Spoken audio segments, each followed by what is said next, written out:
Pues vamos a seguir con mucho ánimo con esta última mesa, esta tercera mesa de este Coloquio Internacional de Cartografía como herramientas críticas para el diseño. Esta mesa, que sería la última, tiene que ver con el proceso crítico.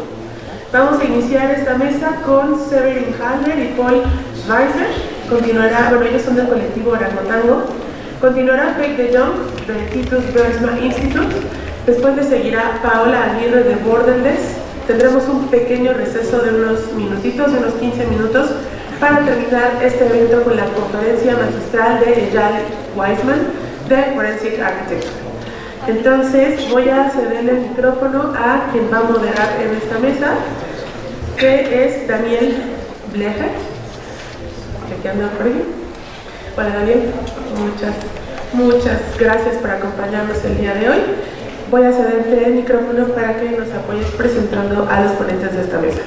Una vez terminadas las conferencias de cada uno, se reunirán nuevamente aquí en la mesa para poder pasar a la mesa y que empiecen las dudas, las preguntas. Recuerden que durante toda la sesión habrán ahí nuestros apoyos que estarán con unos papelitos para que ustedes les puedan pedir alguno de ellos y puedan escribir alguna pregunta que quieran hacer llegar a nuestros ponentes invitados. Así que, excelente mesa. Hola, buenas tardes. Muchas gracias por la invitación de estar aquí. Bueno, tenemos una mesa muy interesante donde van a dialogar varias personas. Empezamos con Severin Halder. Severin tiene un doctorado en geografía de la Universidad de Berlín. Ha trabajado en la Universidad de Humboldt y ha enseñado en diversas universidades en Europa, en América Latina y en África, con temas sobre cartografía crítica, agroecología, arquitectura urbana y investigación participativa. En este momento es parte de Staff Labor o Citi Laboratory de la Universidad de Münster. Además está realizando un festival de composta de trabajo. No se cansa este hombre, también es coeditor del libro This is not an atlas, a global collection of counter cartographies, y está trabajando en este momento en otro libro llamado Global Visual Handbook of Anti-Authoritarian Counter Strategies. Además es activista y geógrafo que está motivado con las experiencias de resistencia cotidiana en las periferias, como Río de Janeiro, Bogotá y Maputo. Esta experiencia lo ha inspirado a trabajar en la última década para trabajar en el colectivo Orangotango y en pueblos comunitarios, así como en la academia.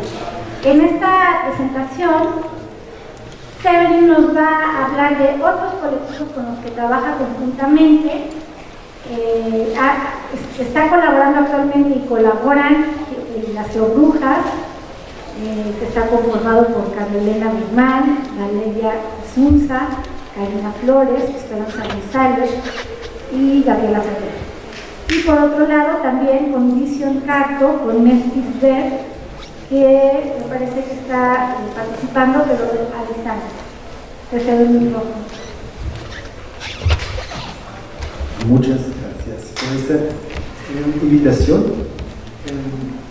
Estoy muy feliz de estar acá. Es un evento muy bonito. Déjame poner mi reloj, porque no hago demasiado. Sorry, I'm going to do this.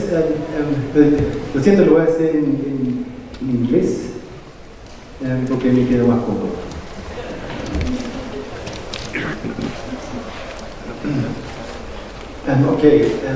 My name is Severin. I'm really happy to be here. It's a pleasure, and I want to thank all the people who organized this event, everybody doing all the person who changed my presentation 4 times, people, the driver, everybody involved, Ricardo, everybody's doing this event.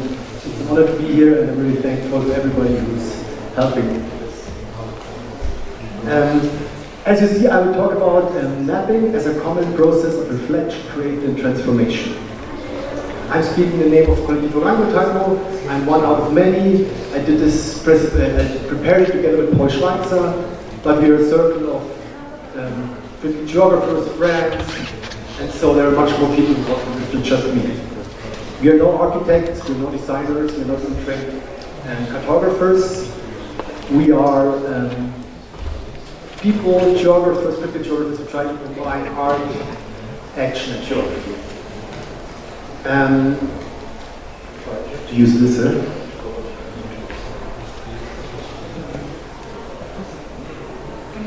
yes, there is only third time.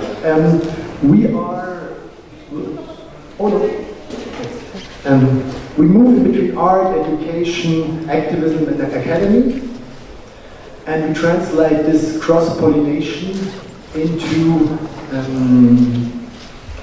different fields: popular education, action research, critical cartography, and creative forms of protest like participatory murals. And I just wonder, you guys, you have translations for those who don't understand English? Yes? Our mapping practice has a plays a special role within our practice because it somehow combines all the different spheres, all the different areas of our work. But as we're here in an event of critical cartography, I felt the need to start with some kind of definition. Sorry, I'm for almost 20 years now in the academy, so I had the need to say, okay, if this event is called critical cartography event, okay, what is critical cartography? And if we take this definition, for example, I think it's important to mention that critical cartography is not only about making other maps, it's also about the criticizing of maps, the criticizing of dominant maps. I think this is very, very important. Yeah, this is it. I think we have to read maps critically. We have to understand that maps are not just images or photos, but they're like texts, so we have to deconstruct them. One really good example is the cartographic silence. And here, this is a tourist map of Dhaka, a mega city in Bangladesh. And here's the Karai. It's one part of the city called Karai. And if you look on this map as a tourist, you will think, okay, there's nothing. There's empty, maybe some birds down there. But if you look at the reality, this is Karai. So I think this is one example just of millions in this world that shows you that maps are often pretty wrong. Oh, this is really bad from quality, okay, but it's also it's a bad map in itself. If you look back to the history of maps, maps are combined with power.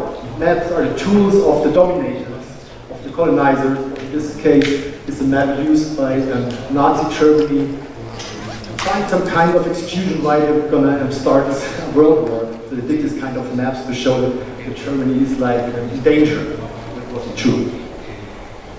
And here, this is like a modern version of this map. It shows the migrant flows from Africa coming to Europe, and this is as aggressive maybe as the one we have seen before. Like preparing a discourse of that we have to shut down borders, that people can come, because this red arrow is quite, yeah, it seems really aggressive, and it's just, yeah. To think about which colors we use, what's the message of the maps. And so I think it's really important, if you talk about critical cartography, to look at books like The Power of Maps from Dennis Wood, or How to Lie with Maps, to understand that maps are powerful tools that we have to deconstruct. So, we love, hate, and criticize maps at the same time. So, our conclusion would, don't trust any map that you did not do or fake by yourself. And so I think one important thing is to work on maps, existing maps, to paint over them, that you get a feeling that this is not the truth what's on there. You can make your own version of this map. Yeah, so we're doing this kind of lectures on critical cartography for quite a time, but we also felt the need to do the own maps, to do the other part of the critical cartography, the counter maps. But as we are much into popular education, we didn't do so much our own maps, we just were mapping process facilitators. We are into doing video tutorials, icons, manuals to support self-organized mapping processes. And yeah, we do this in different languages and whatever. And if you're interested in this, I have a recommendation for you, because time is short. I will not show this, but we did a documentary on counter cartographies and a manual, like a video tutorial for kids on collective mapping, and both of them you can see on our homepage. Make it easier if you go to the Northern Atlas one, they will find this documentary, and you can get it's like an introduction to the world of counter cartography and critical mapping. We also have to be humble all the time. So when we talk about collective mapping, we have always to mention it's not something that we invented by far. What we do is inspired by people like iconoclastistas, Nova Cartografía Social da Amazônia from Manaus, iconoclastistas from Argentina, and a lot of other mapping practices, mostly done in Latin America. But there are also other people that inspired us. Filip Rekertschewitsch, Bureau d'Etudes, Gwendolyn Warren, Bill Bungie, Arquitectura, Otto Neurath, Anti-Eviction Mapping Project from San Francisco, Environmental Justice Atlas, Mapping Back, Mapuche Atlas, Hio Bogas, and a lot of other people. I think it's also important to mention this, that it's not our work, it's just a combination of all this inspiration coming together. And now I will show some examples of the mappings we do. What we do is basically participatory workshop activity, which creates some platform for creative verbal and non-verbal exchange in between different people based on a paper map. This is like how we started. So here you see, for example, use this as group building process, as internal discussion process. Within a community garden, you can use this as a network activity, bringing people together, exchange of people, having like a common topic in a shared space. This mappings we did a lot with urban agriculture, community gardens led us to work sometimes with food sovereignty movements. Here, for example, with the União Nacional dos Camponeses, UNAC, like a part of the Via Campesina in Maputo, Mozambique. So we did this, we always searched to do this with social movements, with activists, with art collectives, and to bring them together. Here, last example from Russia, Montana, an anti-gold mining protest in Romania. We also did this as we live in the urban space, so we lived for a long time on and in public space, discussing public space, access to public space, and sometimes combined with some kind of street art collective interventions.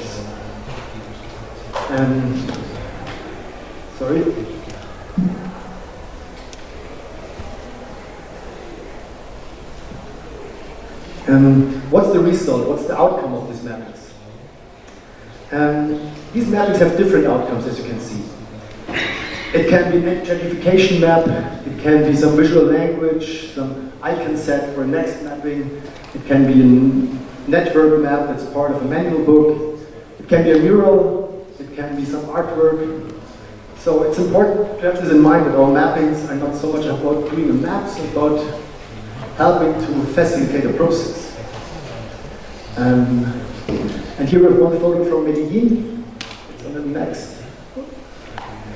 I like this photo because it shows very well what our map is about. We got a 2-day workshop with urban gardeners, food sovereignty initiatives, peri-urban gardeners from one part of Medellin, Colombia. And we did a 2-day workshop, and the first day was about driving around with a bike to get to know these places. So the first day was mapping in real space, and then on the second day we did the same map on paper. And this, what is the beauty about this process, that this kind of intensive workshop led to the formation of an urban agriculture network movement within Medellin, writing manifestos, having a collective identity building process. And so this is like where we are happy we can be one little part of this.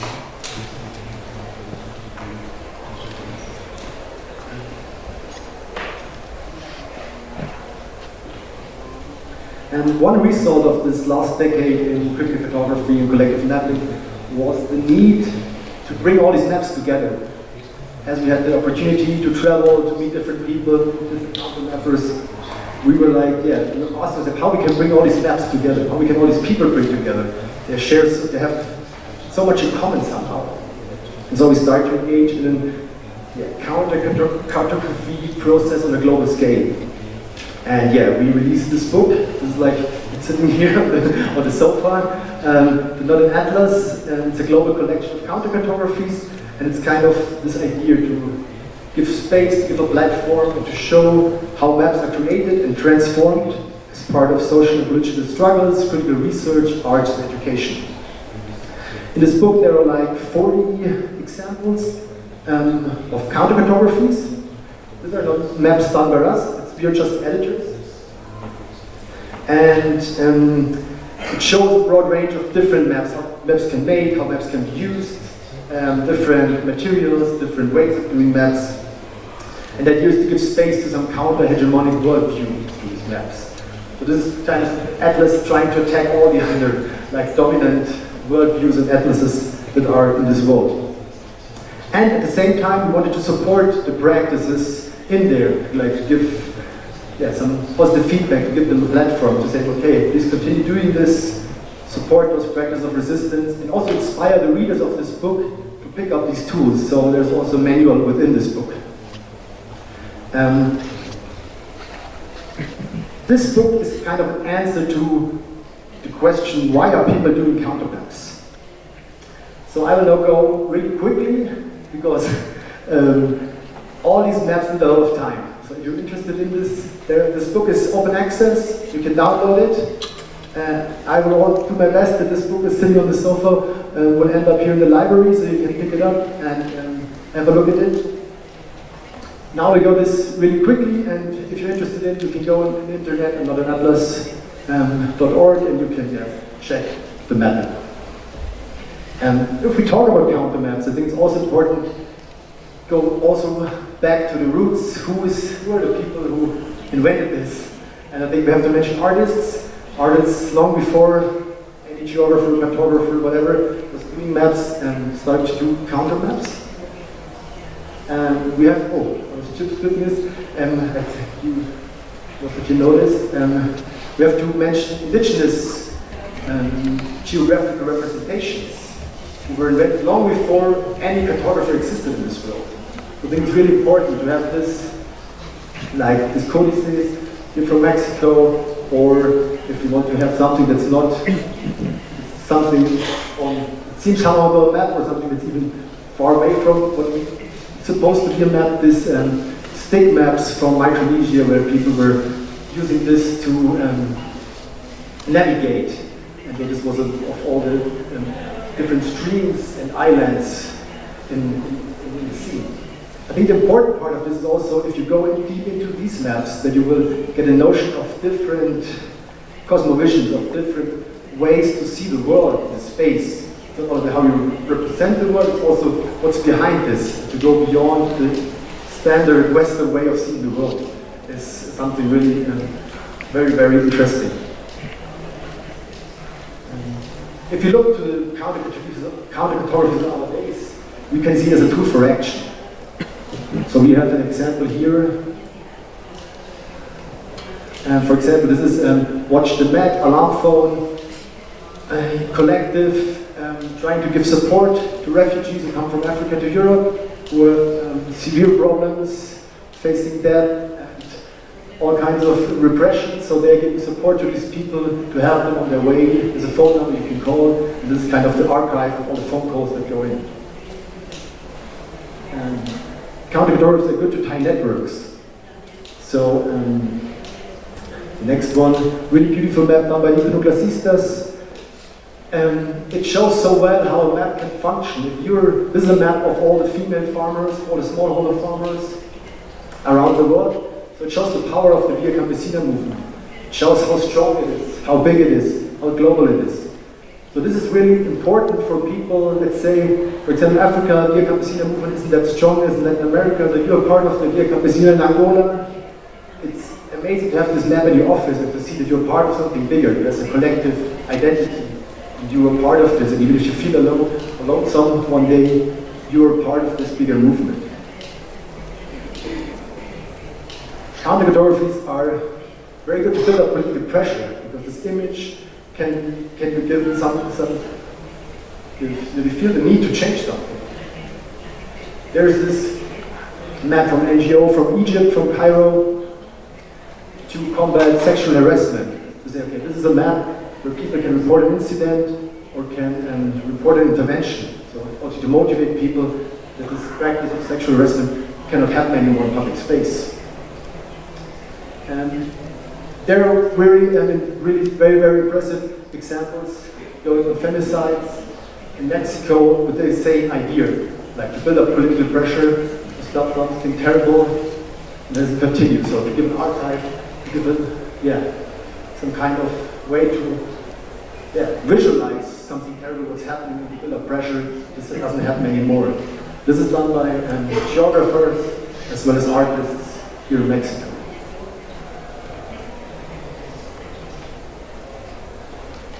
So here I'm kind of mixing sometimes examples that are in the book with examples that are not in the book. Sorry.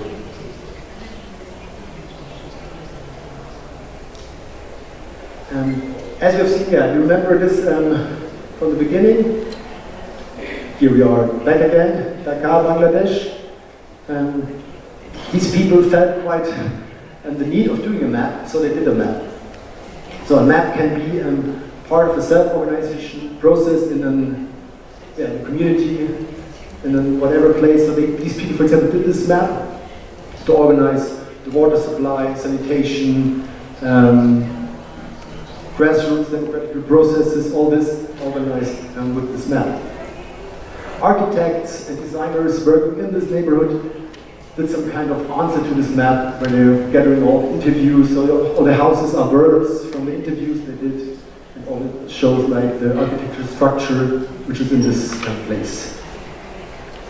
One classic, this is from Filip Rikačević. He's some kind of maybe one of the most important person in Europe when we talk about counter cartographies. And he did this wonderful map on an airport. Also on the left side, it's 2005. You see an airport as it should be, and public space so you can wait for your flight. And you see that in 2 years, this public space turned into a duty-free shop. I think it's a very, that's the beauty about maps, that you can show that easily, that fast, something that, I don't have to talk, it speaks for itself. He explained it also in the documentary I showed before, a little bit more. But then the way also what to do with this map. So they showed this map publicly in the airport, so that they had an impact, and then they could change it again. And after the map was shown, there was a little bit more public space back again. And counter cartography shows spatial subjectivity. So this is a map, for example, from Newcastle, from the UK, showing. These are all quotes from homeless people. All people who are not, who are living there without any home, and like to gather all the interviews and get some idea of what they're thinking or what's their vision of Newcastle. Sorry, the quality is always that good. Here, it has to be still a critique, also criticizing critical maps. It's an important part. And I think it's the last one.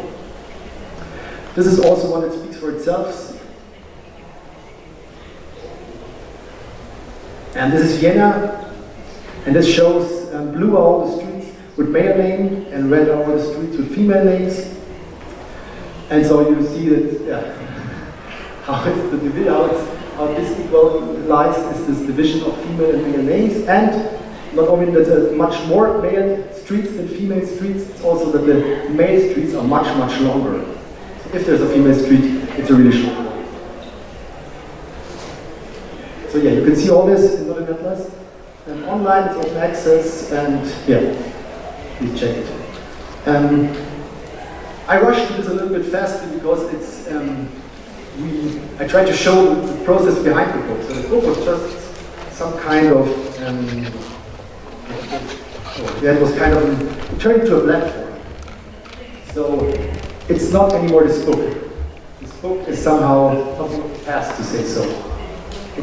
This book turned into a platform, into a journey throughout counter cartographies. So this event today for us is part of this journey. And So this book led us to the foundation, the creation of the kind of network of like-minded soulmates, of people who share the same common and practice, share the same passion and practice of drawing and creating other worlds. And it's also a diverse collective learning process. And what's even maybe more important, it's not just about intellectual exchange, it's about practicing care and solidarity. And I'm really proud and happy that here Nikos are present today, because they are a very good example to show this. This is another Atlas event happening in Athens, Greece, and Collective Orangotango wasn't present there. Because we always try to understand our work as Creative Commons, open access, that just people keep on doing this, as we did. Because we took up the Colectivo de las Iconoclasistas and transformed it into something different. So, and we are so happy that Valeria from Nikos took this opportunity and said, okay, let's do, or we talked together to do another event in Greece. So that is important to mention that this is not an atlas, and what we do is something, developing something independently from us. So that is, as I said, it's a Creative Commons project. So we are also super happy that Cartographies will release the French version of this book next year. And it's also, they did this without ourselves. So I think it's something to create stuff that can be developed together with other people. As important as this is also trying to still continue this dialogue with other cartographers. But there's an ongoing collective debate surrounding county cartographies, including our own. For example, to reflect on the location of our work within the wider debates about colonial cartographies.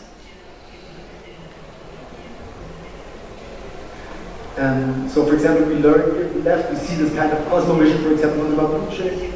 And so part of that we learned, a very small, tiny part of it, but to think about the concept of border, and as border as a kind of separation that we always think. We're always against borders, no border notation. It's like a classical one, okay, the borders are bad. But they, in Mapuche, they have a different concept of border. They think of border as a kind of place of encounter, a place where you come together, that there's exchange. But I think it's very important to keep on learning from each other and question our own practice. So this is why we also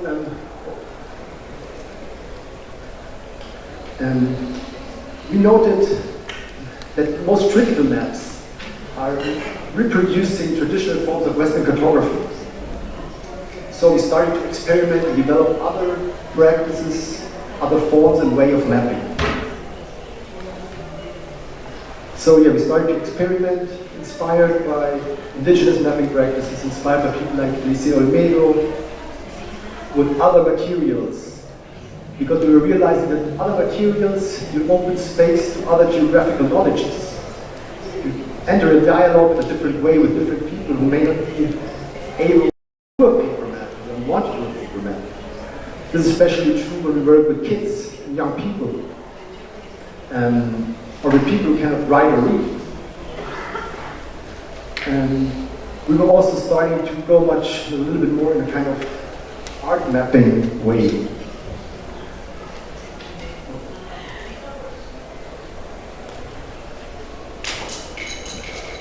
Or to go to combine different sensory practices, like to include audio walks, audio mappings within our mapping workshops, or in our mapping practices, or even in our maps.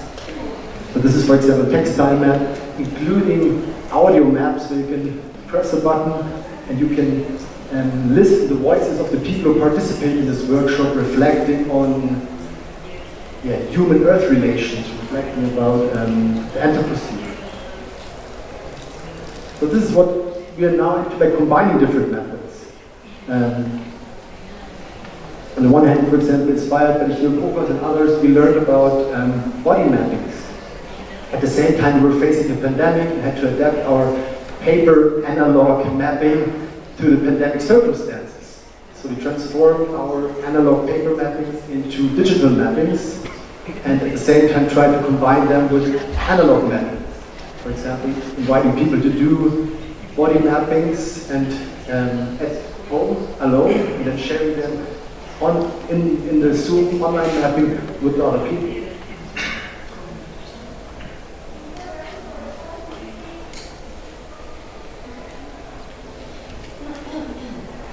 So to try to give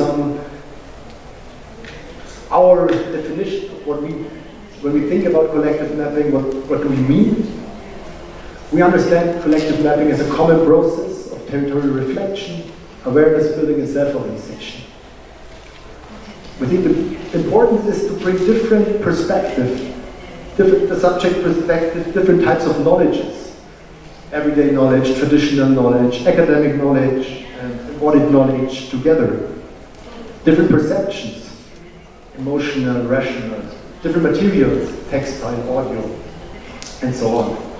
And so they can flow together and open up scope for action.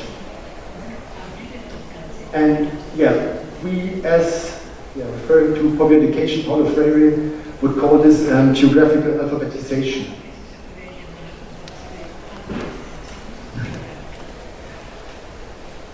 So it had to be, like 15 minutes, we started later.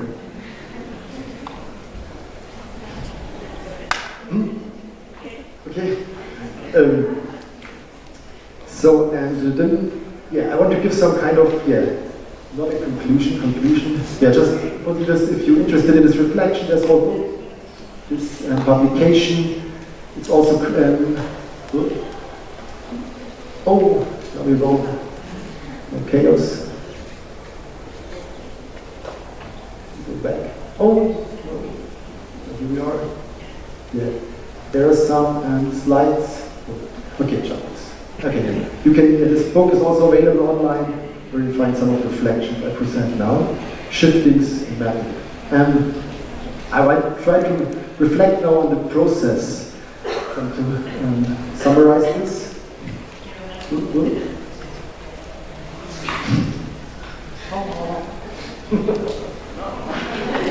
PowerPoint karaoke.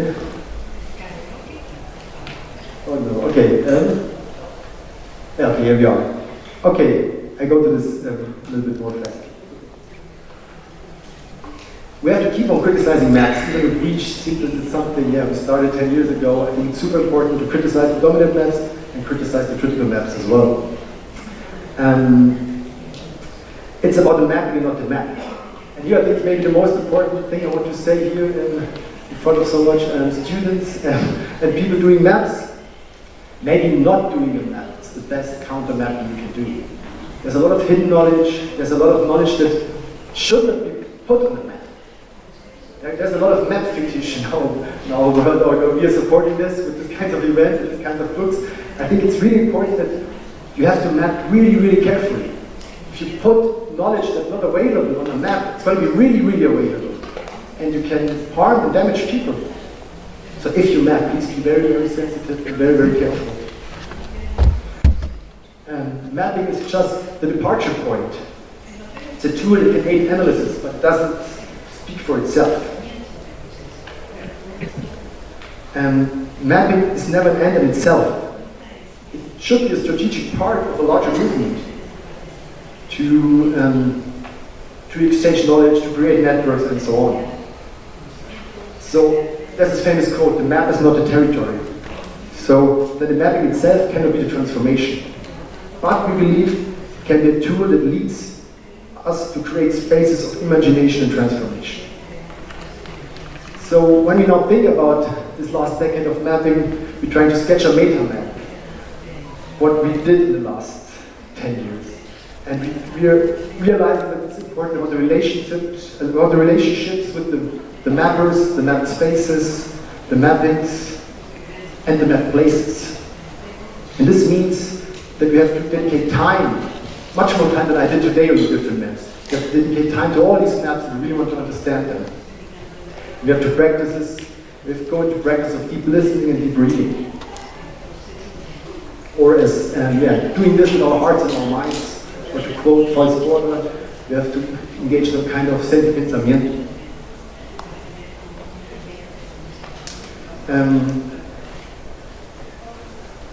This is not a conclusion because we are see this as action research. These are cycles of action and reflection, action and reflection.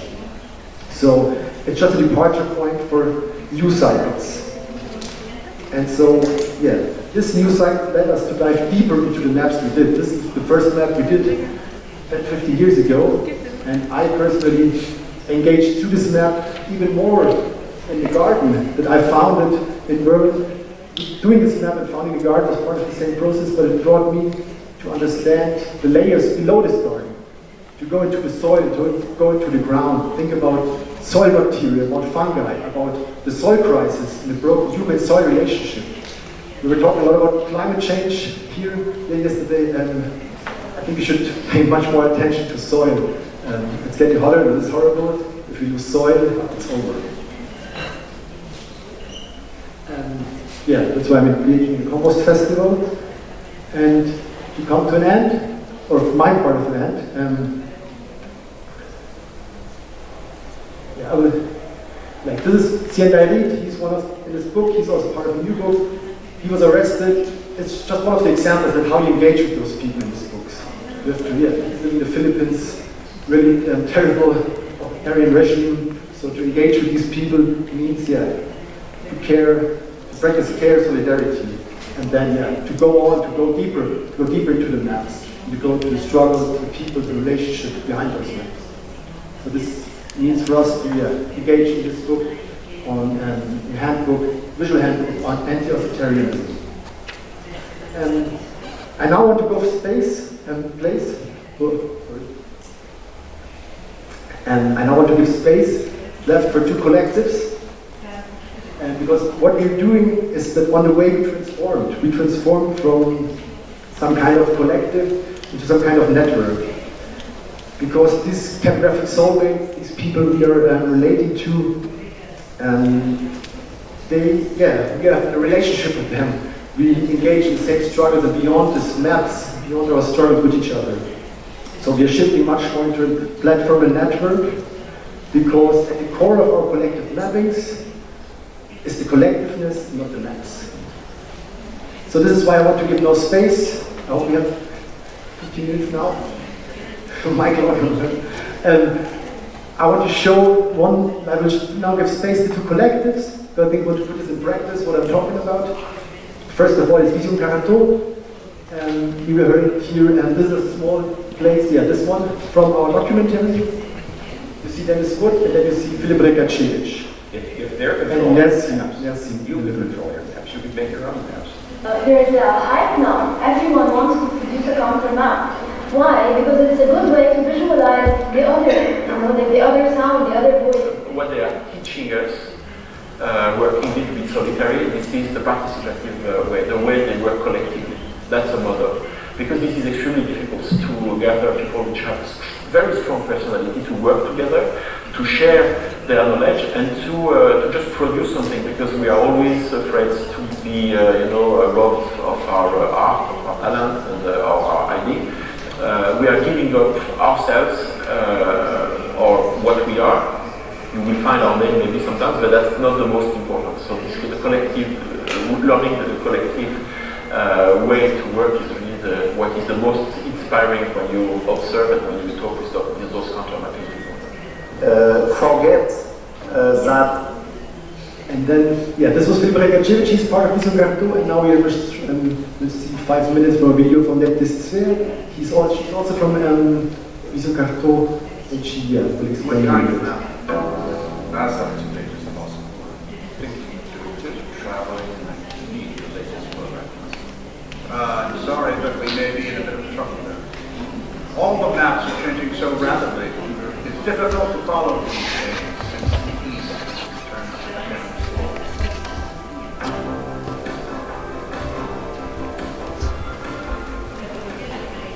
Hello everyone, my name is Titus.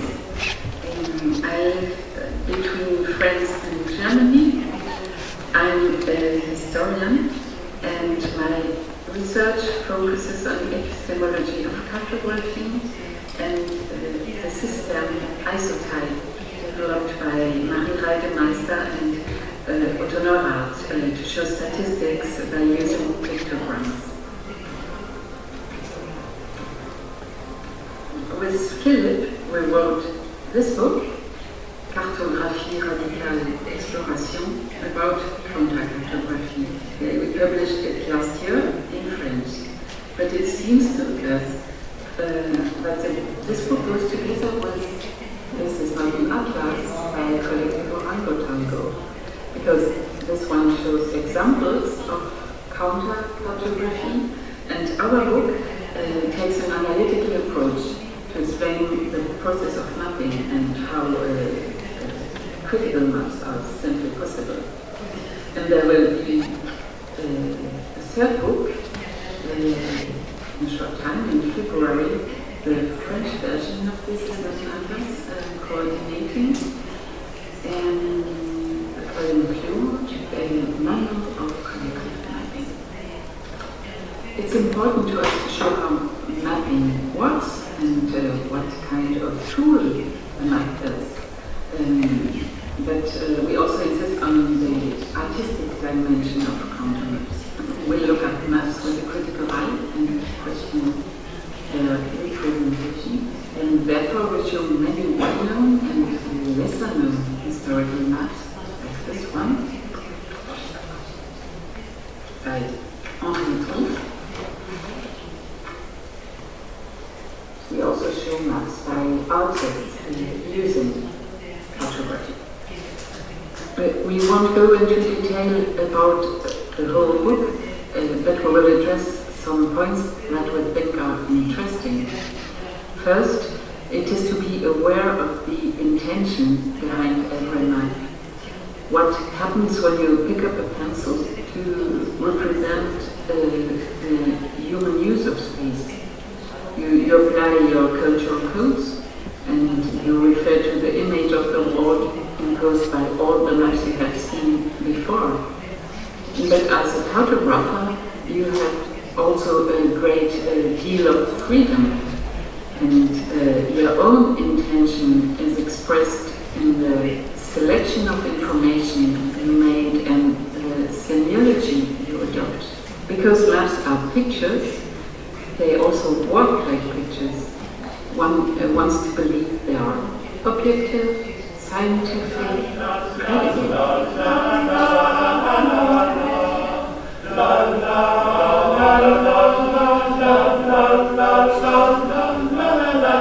Indeed, maps reconstruct our reality. In chapter 5, we call this world making.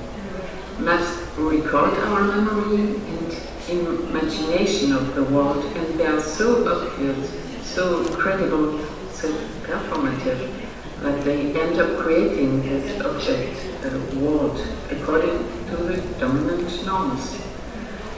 This explains their power, because they allow us to control the territory and the use of space. For this, they are great propaganda tools and political weapons.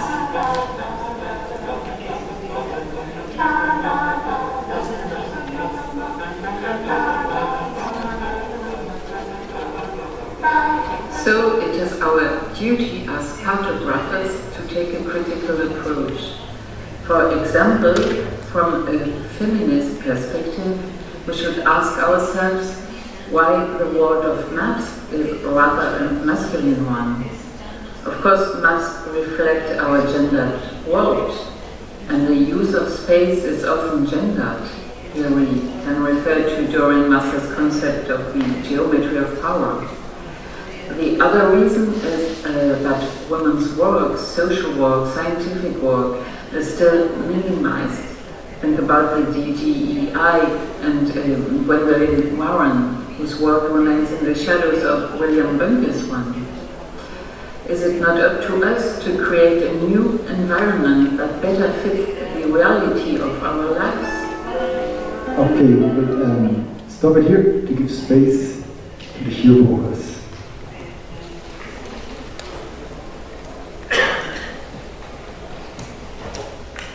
Gracias, Elena.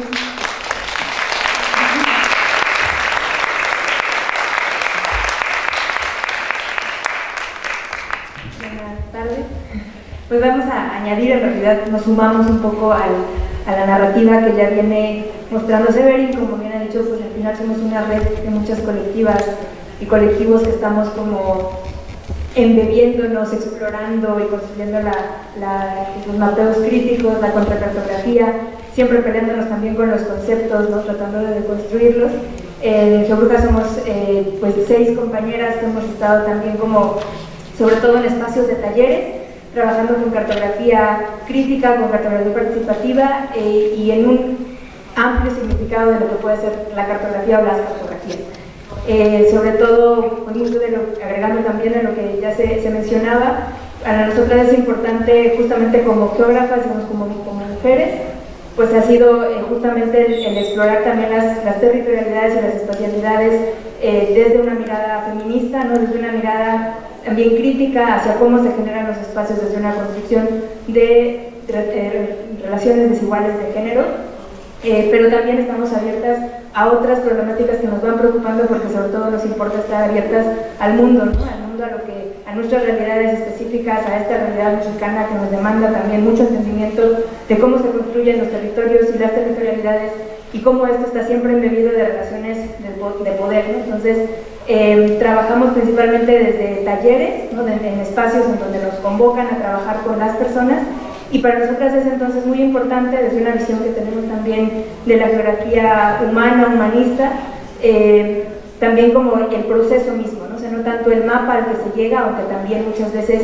son creaciones muy sugerentes y muy motivadoras y muy creativas, porque también nos gusta mucho, ¿no? Como apostarle a la creatividad, a una creatividad también que sea subversiva, pero nos importa mucho el proceso, ese momento como vivencial en el que ese poderte imaginar un espacio distinto o poder visibilizar algo que está sucediendo en el espacio y poderlo deconstruir de tal manera que puedas entender su problemática, nos parece muy importante, ¿no? Y esto va acompañado también evidentemente siempre de emociones, ¿no? Entonces cuidamos mucho en nuestros procesos la entrada a ese tiempo-espacio que es el taller y la salida, de tal manera que sea un espacio de confianza en donde realmente se pueda, al menos por 1 hora, 3 horas o lo que dure el taller, de construir estas relaciones y poder quedarte como con una motivación hacia hacerlo distinto, vivirlo distinto, denunciarlo.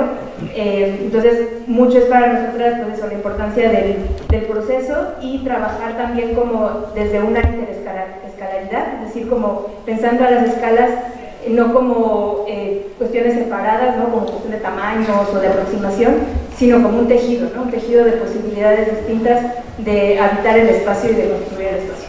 Entonces, bueno, un poquito de nuestra mirada, y le paso la palabra a Elena. Bueno, pues continuando con lo que mencionaba Gaby y agradeciendo la participación, pues en este mismo tejido que hemos estado construyendo con diversas colectividades, como nuestro origen o el inicio del planteamiento de Geobrujas fue el cuestionar esas relaciones de poder, desde crímenes de Estado, genocidio, desaparición de estudiantes, desaparición y crímenes que se cometen desde el ámbito hegemónico, y cómo eso lo podíamos empezar a cuestionar la misma cartografía. Entonces podemos tener distintas formas de cómo cuestionar esos mapas que ya están hechos, que los hacen el mismo poder, y nosotras también darle un nuevo discurso, y eso acompañado de otras colectividades, otras personas que también vamos aportando distintos elementos a ese mapa de cómo nosotros vivimos esos procesos. Entonces vamos evidenciando, vamos visibilizando procesos de injusticia socioespacial, ¿no?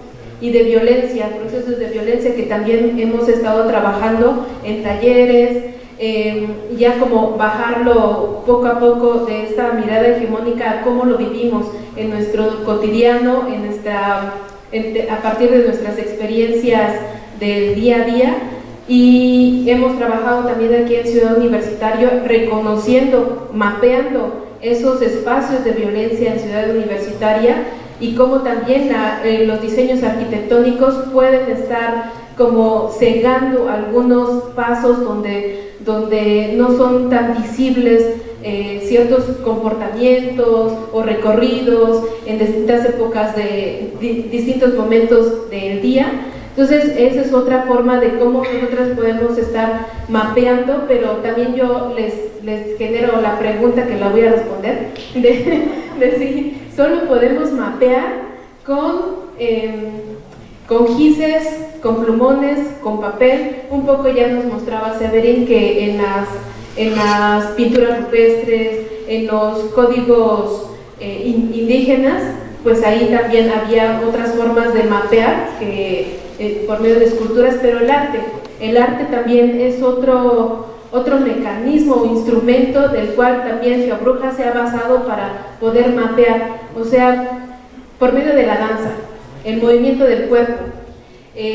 Ahí, por ejemplo, me recuerdo una pregunta que nos hacían la semana pasada cuando dimos una charla, compartimos una charla con estudiantes también de arquitectura, y nos preguntaban cuáles son los retos de hacer mapeos colectivos. Y yo respondía que, bueno, a veces no tenemos papel, no tenemos plumones, pero tenemos un cuerpo del cual Jifu Tuan decía que es nuestro primer territorio, en el cual están todos nuestros puntos cardinales, el centro, el arriba, el abajo, el la derecha, la izquierda, el frente y el atrás, ¿no? Es nuestro primer territorio desde bebés, del cual nos vamos sumergiendo en esta espacialidad y en las relaciones geográficas. Entonces, como nuestro cuerpo es podemos, con la compañía de la educación popular, con la que también trabajamos, podemos andar en el espacio e imaginarnos, rememorar, como este proceso de la memoria también, de cómo son nuestros recorridos, caminar, y podemos encontrarnos las unas con nosotros, y ahí en el encontrarnos y en las miradas también vamos reconociendo este tipo de violencias, pero a la vez lo que también tratamos de hacer en estas alternativas contra cartografías o altermapeos, que también lo hemos llevado a ese término, el altermapeo, como esa alternativa que podemos empezar a construir con los afectos, las afectividades, y en la construcción de comunidades, y que por eso somos comunidad de geógrafas, porque promovemos o tratamos de impulsar esa comunidad frente al mundo fragmentado, neoliberal, que nos impone una forma individualista de vivir la vida, y nosotras apostamos y le vamos a cada lugar a donde vamos, pues sí, dejando como esa noción de que para construir comunidades, como le decía una compañera del Colectivo de Geografía Crítica del Ecuador, Diana, para construir colectividades necesitamos también fortalecer afectividades, afectos. Gracias, Luis.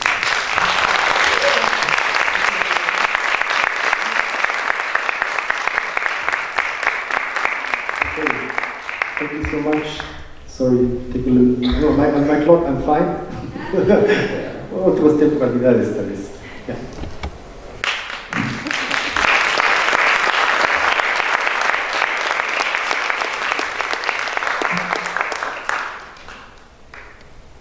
Me comentan que vamos a dejar las preguntas que han hecho para la primera conferencia redonda, porque está con los tiempos.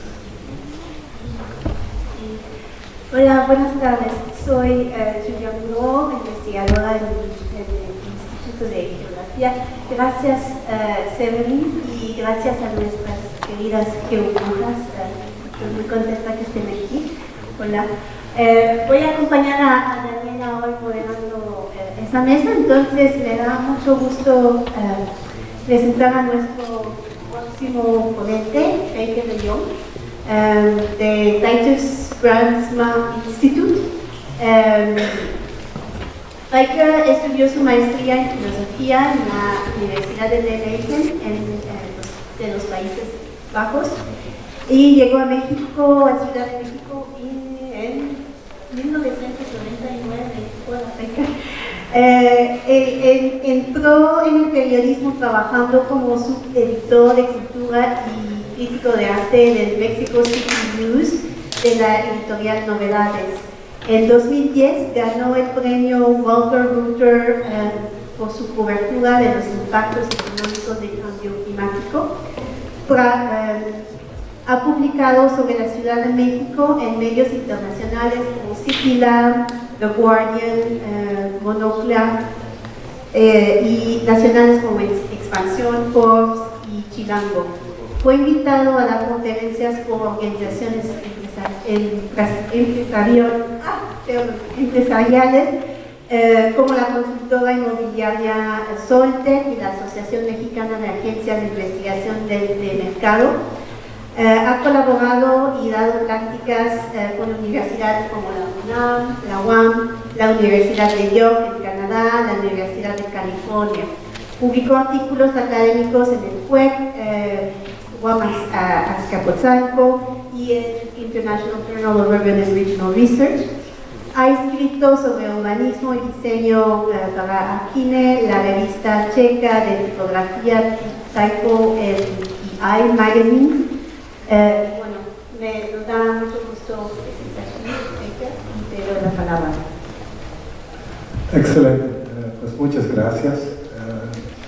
Una de las cosas que debo decir sobre el Brandsma Instituto, como es un instituto de investigación de misticismo y espiritualidad judeo-cristiana, y es un poco extraño como llegué ahí, es como un amigo mío se volvió director científico y le estaba diciendo, bueno, es como me gusta mucho la Ciudad de México, la religión y la iconografía religiosa está muy interesante, y la cantidad de gente que se está convirtiendo al mormonismo, y el movimiento, el dinamismo religioso, y 7 días después me recibí una carta diciendo que ya soy fellow del Brandsma Instituto.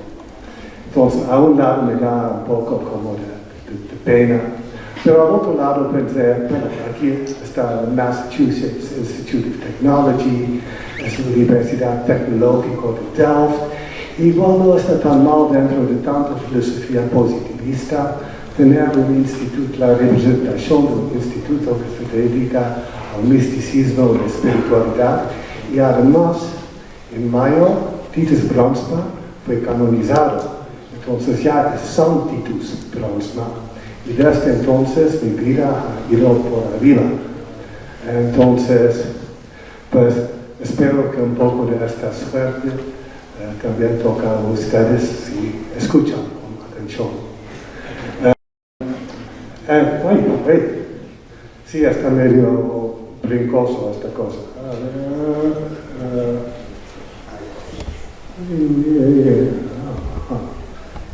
¿Se puede regresar la presentación al inicio?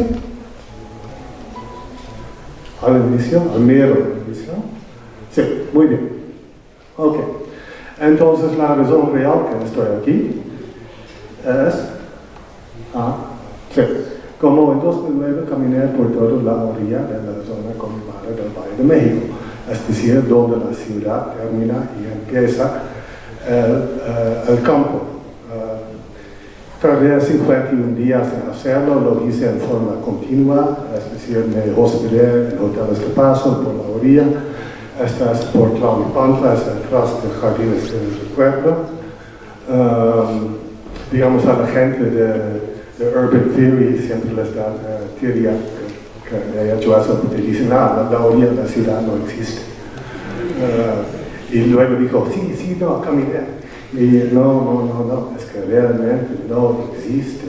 No sabes, estás mal. Pero sí, obviamente entiendo que esta solo es una parte de la orilla de la ciudad, luego hay elementos urbanos afuera de la ciudad. Igual que puede haber elementos naturales dentro de la ciudad, y de hecho las primeras personas que tenían esta visión de su ciudad como algo inabarcable eran justo los romanos, y uno de Livio, el gran escritor que escribió Ob Urbe Condite, pues ahí es una historia de Roma escrito como una ciudad sin frontera, y por esta razón también estoy hablando el idioma de los romanos más o menos con 2000 años de diferencia ahora. Entonces caminé por la orilla de la zona metropolitana del Valle de México. Luego, como en 2008 lo hice de nuevo, ahora no en forma continua para el plan de desarrollo estatal del Estado de México, solo hice la parte de los municipios del Estado de México. Esta es la ferrocarril de Mesa, de hecho el otro de Sonia Madrigal, es un poquito más, es como a 2 kilómetros más dirección tren. Entonces, y luego caminé por la orilla de Tijuana, que sí, no es muy buena idea, digamos, tampoco terminó bien, pero sí, digamos, 9 días estaba ahí por la orilla de Tijuana y es muy interesante, muy interesante. Y luego la orilla de San Diego, para complementar a Tijuana. Tijuana, San Diego, una ciudad tan cerca, una ciudad dividida como un lugar concebido como Berlín en la Guerra Fría. Y lo ves así y, bueno, San Diego es extremadamente deprimente y infernal para alguien a pie. Te lo digo así, de plano. Luego fui invitado a caminar por la orilla de Kigali, en África, que también es muy interesante porque ahí realmente tiene una cultura peatonal. Es decir, la gente en Kigali camina todo el tiempo y no se espantan por la idea de caminar 10 kilómetros con un bulto sobre la cabeza. Y eso se refleja a un lado su física, digamos, se ve muy bien. Y al otro lado se refleja en el hecho que hay muchos senderos alrededor de la ciudad, entonces uno siempre puede avanzar, no como San Diego, donde es realmente horrible caminar alrededor de San Diego. Y luego también caminé por la orilla de Cancún, que también es infernal. Cancún es como una especie de Tijuana por el mar, por el sur, digamos, este se ve bonito, pero el interior de Cancún está muy pesado. Y luego hice un proyecto, como ya que me interesaba esta idea que la ciudad es como un árbol que tiene sus anillos dentro, ¿no? que cada año se va creciendo. Entonces quise como ver como el primer anillo de la Ciudad de México, ya que hice como al grande al exterior. Entonces, esta es la isla de Tenochtitlan. Organicé 23 caminatas abiertas al público para caminar por la orilla de Tenochtitlan y luego lo marcamos en forma vandálico, sin permiso y todo. Entonces,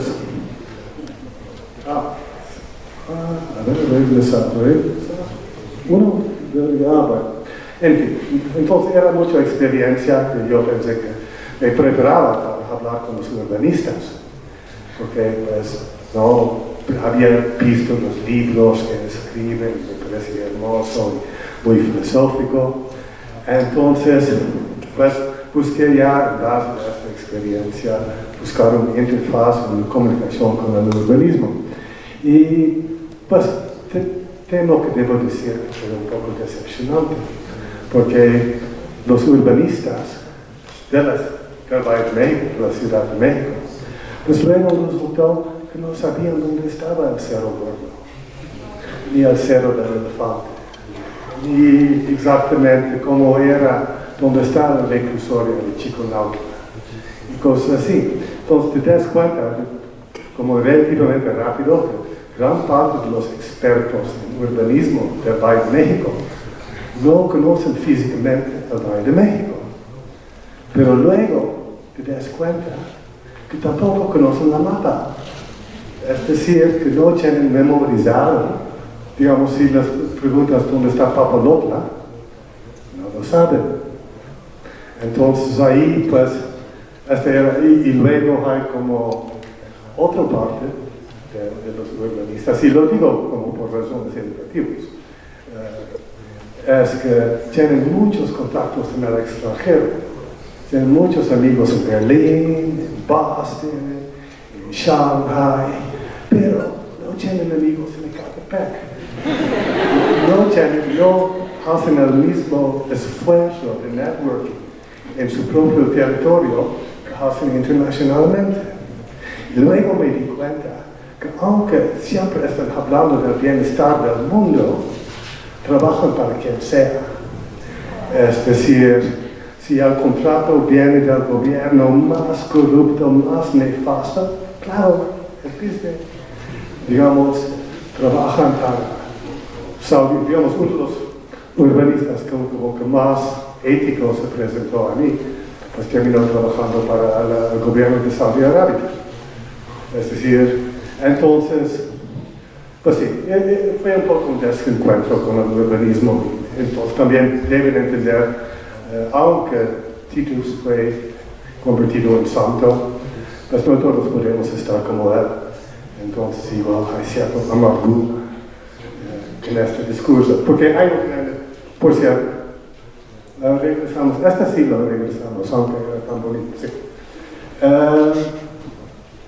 Luego, no, digamos, esta es la parte de la base de Texcoco, donde iban a poner el aeropuerto, que por cierto también fue recomendación de MIT, ponerlo ahí, que para mí no hacía tanto sentido. Para mí es como poner un central de camiones en la mitad de un glorieta, y además un glorieta medio fangoso. Y además, si conoces el gobierno del Estado de México, es decir, realmente quieres poner un central de camiones en la mitad de una glorieta, ¿no? Hecho por la gente del Estado de México, ¿no? El Estado de México, donde la primera cosa que pasa cuando entras al Estado de México es que te pierdes. Sí, en serio, el Estado de México es donde pasa a la derecha para llegar a la izquierda, ¿no? Entonces, ¿cómo va a salir bien poner el tercer más grande aeropuerto del mundo en esta glorieta de tráfico que es la base de Texcoco? Entonces, bueno, los urbanistas hablan de esto y aquí tenemos los puntos de los diferentes proyectos que tenían propuestos. Esta es al inicio de mis investigaciones urbanísticas me friqueaba, porque en general 30% tiene sentido y es necesario. 30% dices, bueno, yo no gastaría el dinero así, pero está bien. Y 30% es netamente infactible y desastroso, ¿no? Y, por ejemplo, ahora en el plan de desarrollo territorial, digamos, están pensando poner centros urbanos, suburbanos, en Tocomi y Topilejo, que son dos pueblos semi-rurales en un área de alta biodiversidad, digamos. Digamos, pero luego me reconfortaba la idea es que esos proyectos de cualquier forma nunca pasan, como nunca se hacen por alguna razón, digamos, ¿no? Y esta va no solo a nivel local, también Harvard Graduate School of Design, he visto proyectos. ¿Qué quieren hacer? ¿Por qué? ¿Ahí? ¿En serio? Qué raro. Y luego ganan un premio y nunca jamás escuchas el proyecto. Entonces, ellos ven el vaso de Texcoco así, y yo lo veo como así, digamos, así se ve en pie. Entonces, ya que estudié filosofía, pues se habla mucho de ética, ¿no? Como, ¿cuál es la pregunta central de la ética? La pregunta es cómo debe vivir un ser humano. Y esta me lleva, ¿cuál es la pregunta central del urbanismo? Lo que estudian ustedes es cómo debe vivir un ser humano en una ciudad. Y por esta razón es tan difícil lo que hacen y pues se amerita también una manera de investigar y estudiar distinto. Entonces, esta es la parte participativa. Por favor, toman un papel hagan una mapa de su departamento, de su cuarto, y ubican ahí todas las cosas más valiosas dentro de eso, ¿no? Como pues, yo vengo de un instituto con un santo atrás, entonces no se preocupen por como que algo malo va a pasar con eso. De hecho, ¿saben cuántas personas han perdido sus cosas más importantes y caros en terremotos, en incendios? Digamos, esta es una manera que realmente pueden rescatar sus cosas, y pues igual venimos patrocinados por una aseguradora, ¿no? Entonces, pero hablando. Y esta es la razón que las preguntas, como el tema central de la ética siempre es: no hagas lo que no quisieras que la gente haga de ti. Y por este es el valor igual de este ejercicio. Entonces hay dos tipos de personas. Hay gente que necesita mapas y gente que no necesita mapas, ¿no? Como aquí a la izquierda vemos gente que necesita mapas. Este es como el equipo de geografía de un estado en los Estados Unidos. Aquí a la izquierda vemos gente que no necesita mapas, no tienen mapas, ¿no? Y no los usan. ¿Por qué? Porque saben dónde están. Entonces, pues ahí ustedes como urbanistas, arquitectos, tendrán que decidir qué tipo de persona quieren ser, ¿no? ¿Quieren ser alguien que necesita una mapa o una persona que no necesita una mapa? Aquí vemos unas personas que realmente necesitaban una mapa, ¿no? Aquí se ve vislumbrar atrás la mapa de África. Esta es la conferencia de Berlín de 1884 1885, y ellos están dividiendo África en piezas. Y pues todos sabemos cuánto sufrimiento y horror salió de esta conferencia. Esta mapa, según, no tiene la culpa, o igual sí. Y esta nos lleva al punto de la ética. Entonces, para pensar con un poco de estructura de ética, yo estudié filosofía y también ahora hablando como periodista de negocios, les puedo decir, si alguien te está hablando de ética y no estudió filosofía, probablemente está al punto de robarte, ¿no? Digamos, como personas hablando de ética y que no han estudiado filosofía, es como esta alerta cuando las bombas empiezan a caer del cielo, como corre, ¿no? Ni tardas en agarrar tus cosas, simplemente échate a correr. Entonces, para pensar en forma más filosófica sobre el tema de la ética de mapas, tenemos tres sujetos. Tenemos la persona que está haciendo la mapa, tenemos la persona en la mapa, sobre la mapa, y tenemos el usuario de la mapa.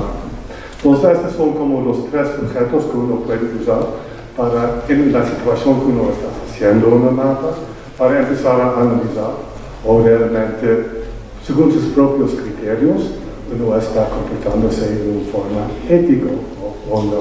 Y simplemente son herramientas. Digamos, no soy dueño de los sistemas éticos, ni del moral, ni nada de eso, pero sí sé como, hablando de forma más como estructurado, que estos son los sujetos que uno debe considerar. Y ahora voy a ver como algunos diferentes tipos de mapas y algunas preguntas que surgen de ellos, y es como medio cotidiano. Uno son mapas descriptivos. Pues más allá de la ética de la mapa descriptiva, etcétera, hay un tema con ellos, y es que luego no están bien, ¿no? Como que sí fingen ser descriptivas, pero si uno no va a verificar, pues no sabe sobre puede ser ficción. Y, digamos, podemos preguntarnos, ¿es un deber ético de la persona que está haciendo una mapa descriptiva de ir y ver que cuadra o no?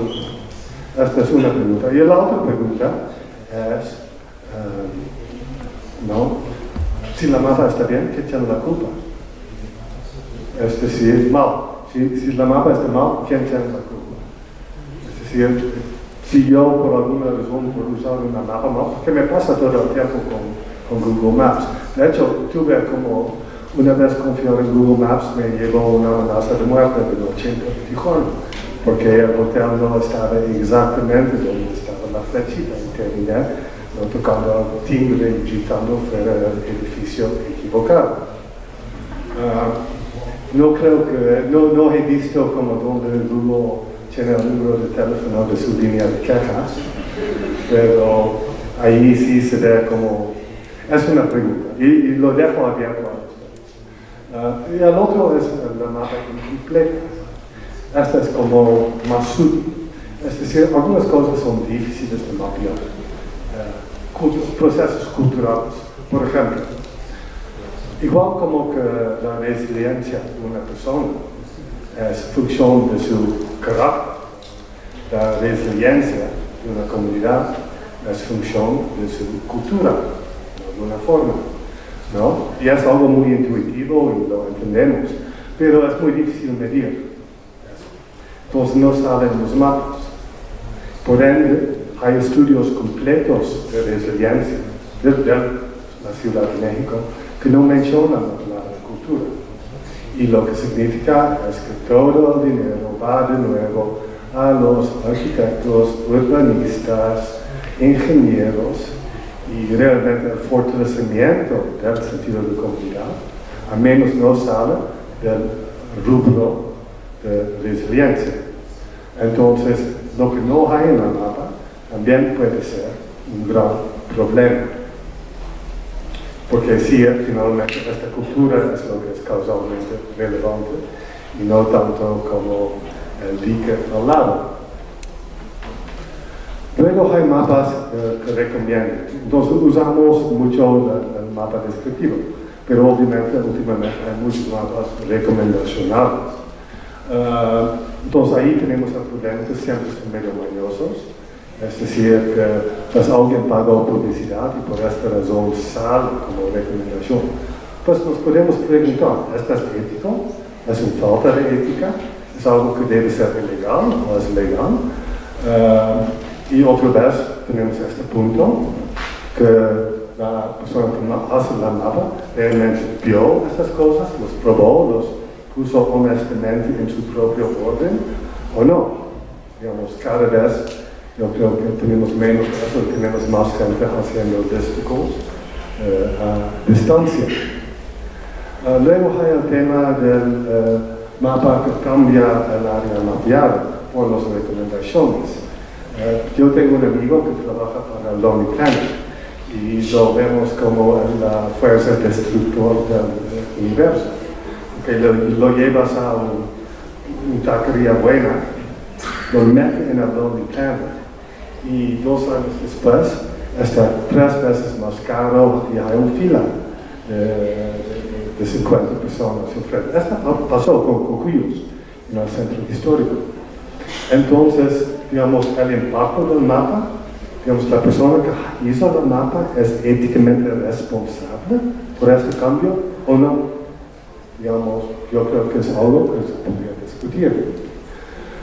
Y finalmente hay también otro tipo de mapa que es como que tomamos 10 diferentes variables, los juntamos y vamos a definir hotspots de problemas sociales de una forma u otra. Entonces es para priorizar políticas públicas. Pero, digamos, el hecho que algo sale de un hotspot como de un conjunto de indicadores no significa que realmente también son las prioridades de la gente que están viviendo sobre la mapa. Entonces debe ser éticamente obligado en alguna forma, bueno, para hablar en términos éticos, ir a preguntar a la gente cuáles son sus prioridades antes de usar el Big Data para sacarles de 10 indicadores para ellos. Y finalmente hay los mapas favoritos de los urbanistas, que son los prescriptivos. Estos son los mapas que dicen, ¿sabes qué? Esto va a pasar con este territorio.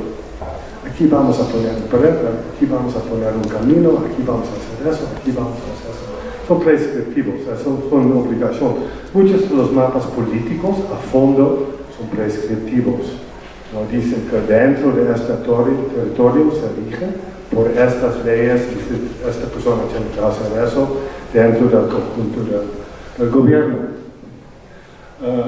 Entonces ahí también hablando de, por ejemplo, el plan de desarrollo estatal del Estado de México, lo vi como increíble, súper definido, detallado, fabuloso. Y luego tenía que hacer un zoom para ver algo específico y me di cuenta que el borde de Xochiaca no estaba en el mapa. Como hubo un error, un detallito de colores, que no, el diseñador había hecho un error. En un mapa prescriptivo, ¿cómo te das cuenta que hiciste un error? ¿No? Tienes que ir a verificar de cada pedacito de territorio que no hiciste algún error de colores, que no en el diseñador, no en un momento de cansancio lo puso azul en lugar de rojo, y por esta razón ya el borde de Xochiaca tiene que tener edificios de 10 metros, de 10 pisos de altura, ¿no? Digamos, sucedió famosamente con el Palacio Nacional aquí y el cárcel en Lima, Perú, donde según en la colonia mandaron los planes cruzados y mandaron lo del cárcel a México y lo del Palacio Municipal a Perú, causando como muchos problemas arquitectónicos ahí. Pero sí, digamos, nosotros, digamos, ustedes serían las personas que van a estar haciendo mapas prescriptivos. Entonces, ¿cómo se van a dar cuenta que realmente cuadran, están de acuerdo con la realidad física del lugar? Y luego, cuando hablamos de mapas prescriptivos, esta éticamente debería ser obligado que la gente, como la persona ejecutiva, la persona que toma las decisiones, vaya a los lugares y pregunta a la gente, digamos, ¿pueden poner este ordenamiento territorial a su colonia o no? Digamos, yo creo que son preguntas que tienen mucho que ver con el sistema de ética que uno quiere aplicar, y obviamente es difuso y complicado, pero sí, y obviamente no es muy práctico, digamos. En general no creo que podemos decir que la ética suele ser poco práctica muchas veces para muchas personas, pero digamos, si supuestamente queremos vivir en una sociedad ética, pues que prevalga el interés económico o el hecho que ni modo no pude hacer la mapa, no pude crear el negocio, no pude hacer el business porque era demasiado impráctico para mí visitar todos estos espacios. Necesitamos diseñar otra manera de abarcar las decisiones colectivas para que la gente en el mismo lugar haga su mapa. Ellos determinan su territorio, porque es la única manera que lo podemos hacer de una forma ética. Entonces, estos son como los puntos que quería ver alrededor de mapas. Digamos, hay algunos vicios que yo veo que son riesgos del uso de mapas. Uno es que la gente local está empoderado. Digamos, los mapas empoderan a la gente que no conoce la zona. Ustedes no necesitan un mapa de la UNAM, yo necesito un mapa de la UNAM. Si me dejan el mapa de la UNAM, pues ya estoy un poquito más emparejado con ustedes, ¿no? Entonces los mapas empoderan a la gente y quién sabe, o están, uno, facultados para saber cuál es el interés de la gente de la localidad, es decir, yo puedo decir como holandés, pues no, abuelo, tienen que poner terrazas aquí y poner una panadería y hacer eso y cambiar el curso del río, pero esta es desde mi perspectiva. Digamos, yo creo que es muy dudoso o personas ajenas, pero no hacerlo. igual sí, igual tienen una capacidad de empatía enorme. Yo no lo tengo.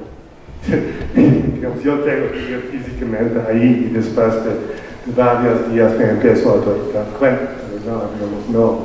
Yo no tengo la empatía y la imaginación literaria que requiere realmente pensar como que quiere alguien en África o algo así.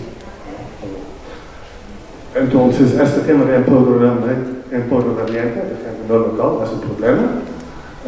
Mapas crean la ilusión de conocimiento. Este es como uno de los, digamos, peores vicios igual de los urbanismos, es que pues, tienes tu mapa, todo está bajo control, está subordinado, tengo 60 diferentes indicadores, todos mapeados, diferentes capas, tengo los polígonos a 150 por 150 metros, toda esta puta madre. Entonces, y a partir de ahí puedo sacar las conclusiones que quiero, porque esta es la mejor información que hay en este momento y es lo más aceptado que podemos aplicar. Y les da mucha confianza, tanta confianza, que no sienten necesario realmente pasar, por ejemplo, 2 semanas en el barrio que están proponiendo quitar. ¿No? Es decir, digamos, hay plumazos en mapas que erradican colonias enteros y están hechos por gente que nunca ha pasado ni una noche en esta colonia. ¿No? Entonces, esta ilusión de conocimiento lo veo muy peligroso. Y finalmente, es como una mapa, es una manera de andar en el tiche en lugares que realmente están ajenos a ti. Es decir, si yo como ONU o si yo como gobierno estadounidense o el gobierno chino, digamos, tengo mapas, ¿para qué sirve la mapa? Obviamente para estar diciendo, aquí yo no sé qué está en esta zona, pero esto es lo que va a cambiar. ¿No? Entonces es una herramienta de poder para gente ajena.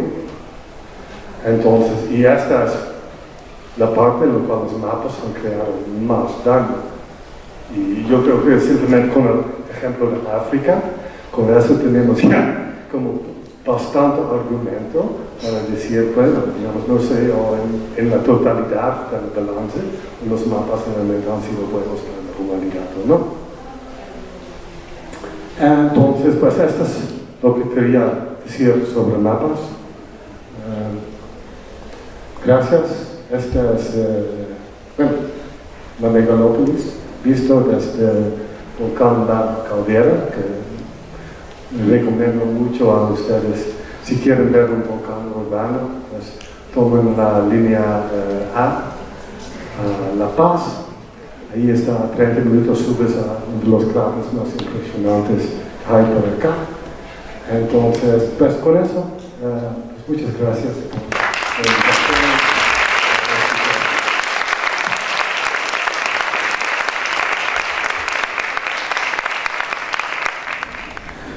Muchas gracias, Faith. Ahora viene con nosotros a platicar Paola Andrés Serrano.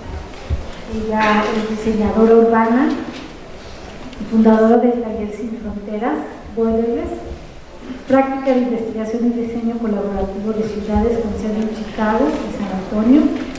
Se enfoca en el intercambio multidisciplinario, la integración de sistemas urbanos y procesos cívicos participativos enfocados en la justicia espacial y la equidad social, aprovechando su experiencia trabajando con organizaciones públicas, cívicas y privadas en México y Estados Unidos.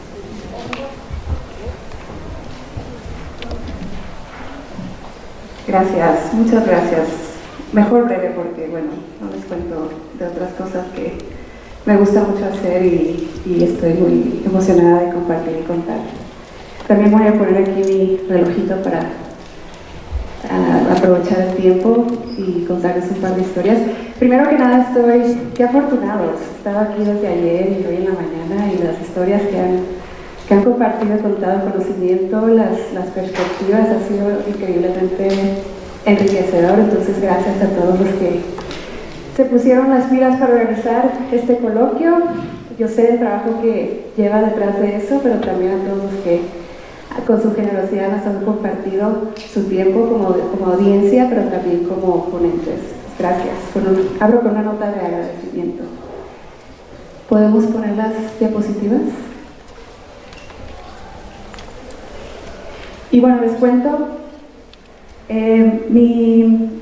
la presentación de hoy la he dado muchas veces en inglés, es la primera vez que la voy a dar en español, entonces con mucho orgullo, pero también pido su paciencia de repente que me salgan algunas palabras que no pueda decir en español, no porque no las sepa, sino porque el cerebro empieza a hacer glitch entre el intercambio de español e inglés y lo que ha pasado en estos días también.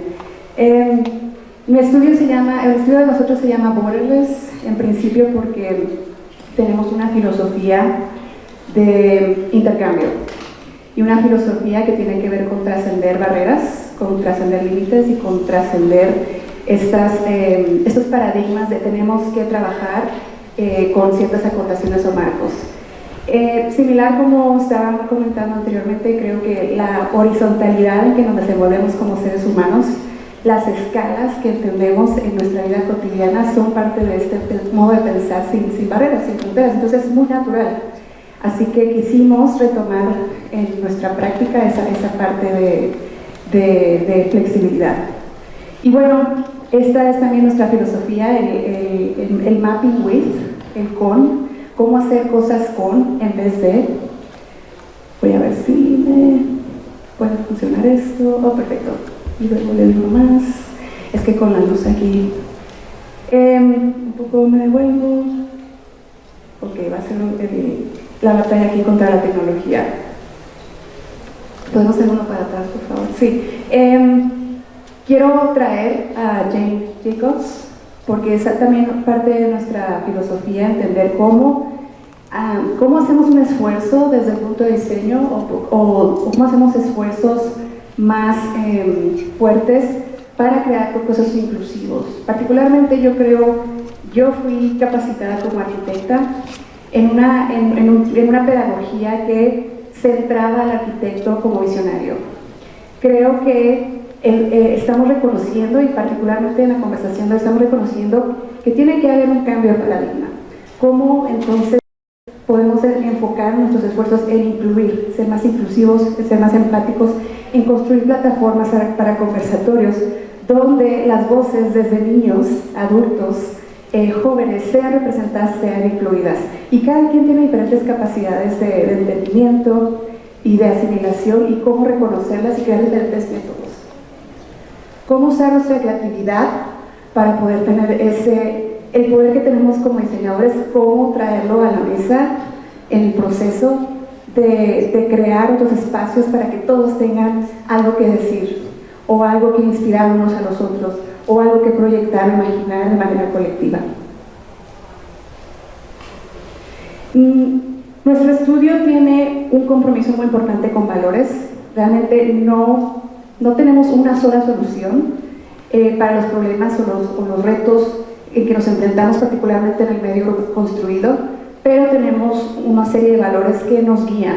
Entonces el tema de ser generosos, el tema de ser solidarios, el tema de siempre compartir, intercambiar conocimiento o estar en esa disposición.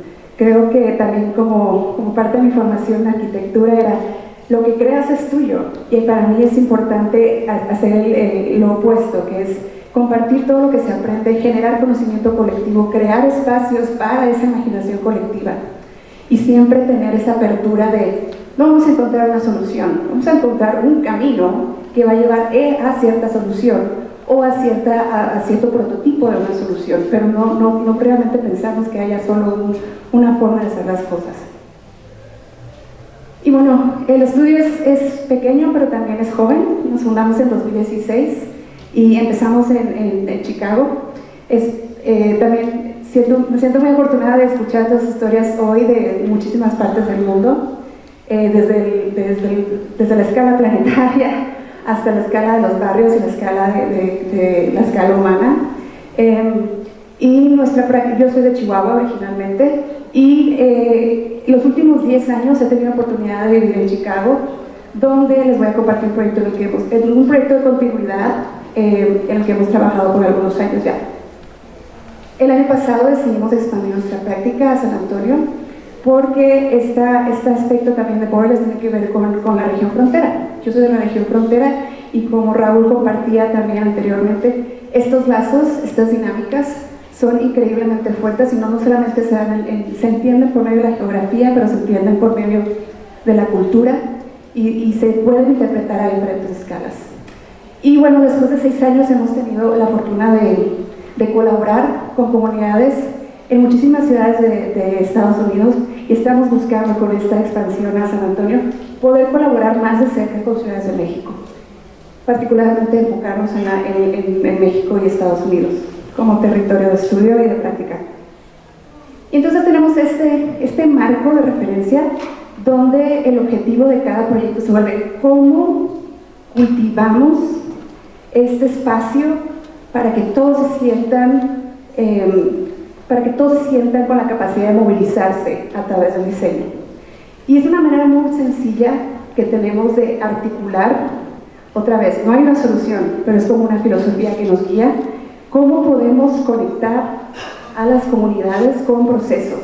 A veces son procesos de diseño, a veces son procesos de intercambio, a veces son procesos de aprendizaje, pero eso es muy intencional. Y sigo sin poder entender cómo funciona.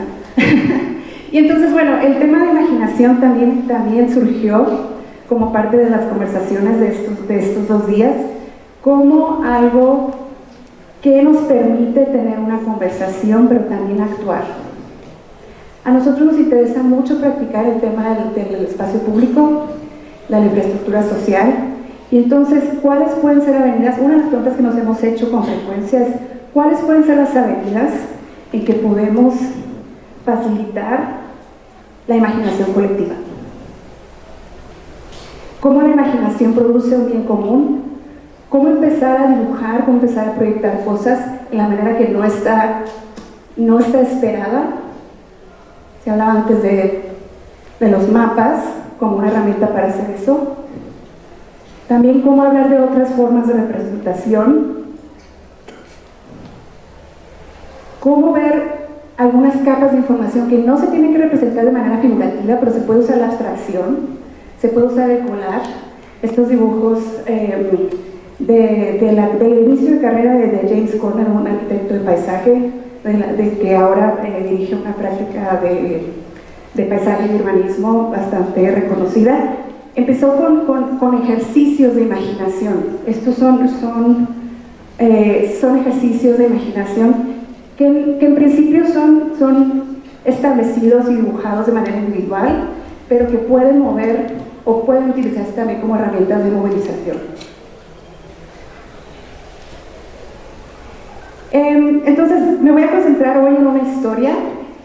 Como les comentaba, he pasado bastantes años en Chicago y me interesa mucho buscar esos espacios donde podamos tener proyectos de continuidad.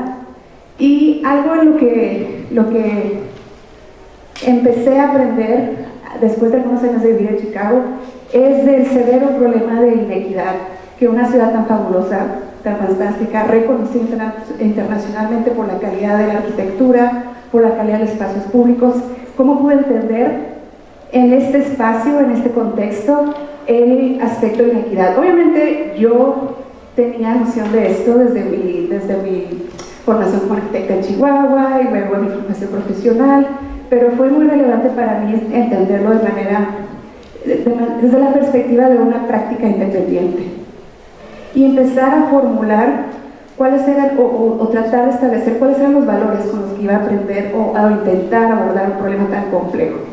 Entonces, esto es lo que vengo repitiéndome, las inequidades que vivimos hoy no solamente sucedieron, fueron diseñadas.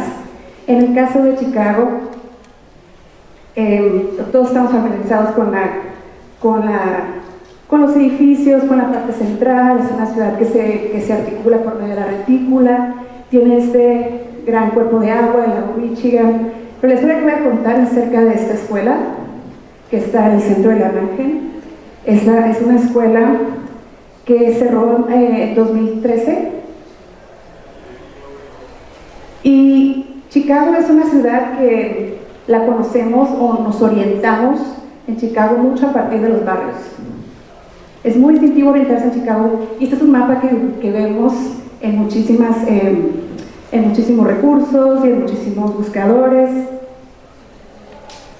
Este es un mapa que no revelamos en muchas ocasiones. Es un mapa que revela el tema de segregación. El mapa en las partes verdes indican la población negra, la parte naranja indica la población latina, y la parte azul, un poco morada, indica dónde la población blanca vive. Entonces hay una concentración muy evidente de la población negra y la población latina, particularmente en la zona sur y oeste de la ciudad. ¿Cómo llegamos ahí? Era importante poder entender en el tiempo por qué sucedió esto. Cuando digo que la inequidad ha sido diseñada, a principios del siglo XX, los Estados Unidos invirtieron en todo este ejercicio de financiamiento a la vivienda, y fueron muy selectivos y diseñaron muy bien los mecanismos y los instrumentos en cómo los residentes iban a adquirir o quiénes iban a tener acceso a vivienda. Crearon estos mapas que dirigieron a los bancos, a las instituciones financieras, a proporcionar aseguranza para las hipotecas. Todas las zonas que están marcadas en rojo son las zonas que menos se recomendaban para proveer aseguranza en estas hipotecas, con el fenómeno que se llama, o con el concepto que se llama redlining. Redlining no permitió que estas zonas se le otorgaran préstamos a residentes negros o latinos. Y si, bueno, al principio del siglo XX sucedió esto, casi 100 años después, en 2020, estamos viendo cómo las consecuencias y la decadencia de infraestructura, de inversión en infraestructura en esa misma zona se está reflejando. Este es el mapa de cerca de 50 escuelas que cerraron en Chicago en 2013. Voy a repetir eso. 50 escuelas cerraron al mismo tiempo en 2013. Y fue devastador. Fue una decisión económica, fue una decisión que se hizo de manera muy rápida, y obviamente el argumento capitalista es: bueno, es que no hay dinero, recorte de presupuesto. También hay una baja matriculación y hay un bajo rendimiento de estas escuelas. Cuando se extraen constantemente recursos de estas comunidades, obviamente el desplazamiento de poblaciones va a ser hacia donde haya esos recursos, donde haya alta calidad de educación. Y bueno, obviamente eso va a influir en cómo las infraestructuras sociales, particularmente escuelas, van a ser habitadas o seleccionadas. Y obviamente donde hay menos recursos, el tipo de rendimiento, de evaluación, va a ser muy diferente de otros espacios donde tienen más recursos, donde maestros tengan acceso a capacitación, donde las escuelas tengan acceso a recursos para programas extracurriculares. Entonces la comparación no es justa de primera instancia. Y esto ha sido algo que se ha estudiado, pero este proyecto es no solamente traer visibilidad a un problema a una situación de crisis en cuanto a la segregación, pero también cómo se está haciendo visible más y más este problema de falta de inversión o infraestructura, particularmente segregando. Este fue el resultado: cerca de 300.000 metros cuadrados, imagínense, 300.000 metros cuadrados de edificio, todo junto, a cerca de 50 hectáreas distribuidas en 25 barrios. La cantidad de espacio que fue dejado en una corta cantidad de tiempo, pues imagínense los paisajes que eso crea. Y bueno, pasando de los números a la realidad, a la caminata, ¿no?, que es muy importante.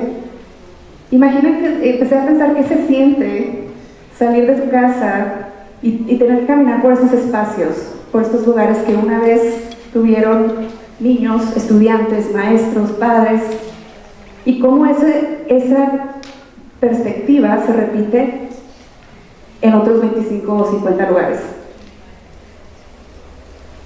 Edificios con miles de posibilidades, edificios que tienen historia de más de 100 años, algunos con diferentes tamaños, con diferentes expresiones arquitectónicas y con una ubicación estratégica. Este es el mismo edificio que estaba en la otra imagen, pero este corredor también era un corredor que tenía comercio en la parte izquierda, derecha, y esto es lo que ha quedado como parte del proceso de desinversión en estos barrios. Como buena diseñadora, el proceso imaginativo de pensar qué es posible en estos espacios no solamente tuvo que ver, ese fue uno de los primeros ejercicios que hicimos en el estudio, pero no solamente era con ver qué se hacía con el edificio, cuál puede ser la posibilidad de reuso y adaptación del edificio, sino cuáles son las otras posibilidades urbanas y cuáles son los otros espacios que se pueden rehabilitar. De ahí sale el proyecto que le llamamos Creative Grounds, en inglés la capa del GIS, donde uno encuentra la información de las escuelas, se llama School Grounds. Decidimos llamarle Creative Grounds porque no sabíamos hacia dónde iba el futuro, dónde iba a ser el futuro de estos espacios comunitarios. Empezamos a mapear. Era increíblemente difícil encontrar información transparente, accesible, de cuáles eran estos diferentes lugares. Lo que queríamos saber es dónde estaban concentradas, qué estaba pasando con ellas y el proceso que estaba llevando a cabo en venderlas. Así como se puede vender una propiedad pública, convertirse en privada, se pueden vender estaciones eléctricas, se pueden vender estaciones de policía que ya están decomisionadas, se pueden vender estaciones de bomberos, así mismo se estaban vendiendo las escuelas. Empezamos a investigar, este fue nuestro estudio por un tiempo, realmente queriendo entender la escala del problema, pero también hacia dónde iba. Entonces un inventario, una matriz, una base de datos que nos permitía entender qué estaba pasando con estas escuelas, cuáles estaban vendiendo, quiénes eran los interesados, por qué, si eran organizaciones, eran desarrolladores, en qué barrios y por qué dinámicas estaban buscando financiar la rehabilitación de sus edificios. Pero también pensamos en, bueno, sabemos que muchos de estos edificios van a transformar su uso, van a tener otro ciclo de vida, pero queremos pensar más allá del reuso adaptativo, queremos pensar cómo esos espacios se pueden volver también en centros de intercambio, en centros de innovación, también de otros tipos de educación y aprendizaje, y contribuir una vez más con la vida pública.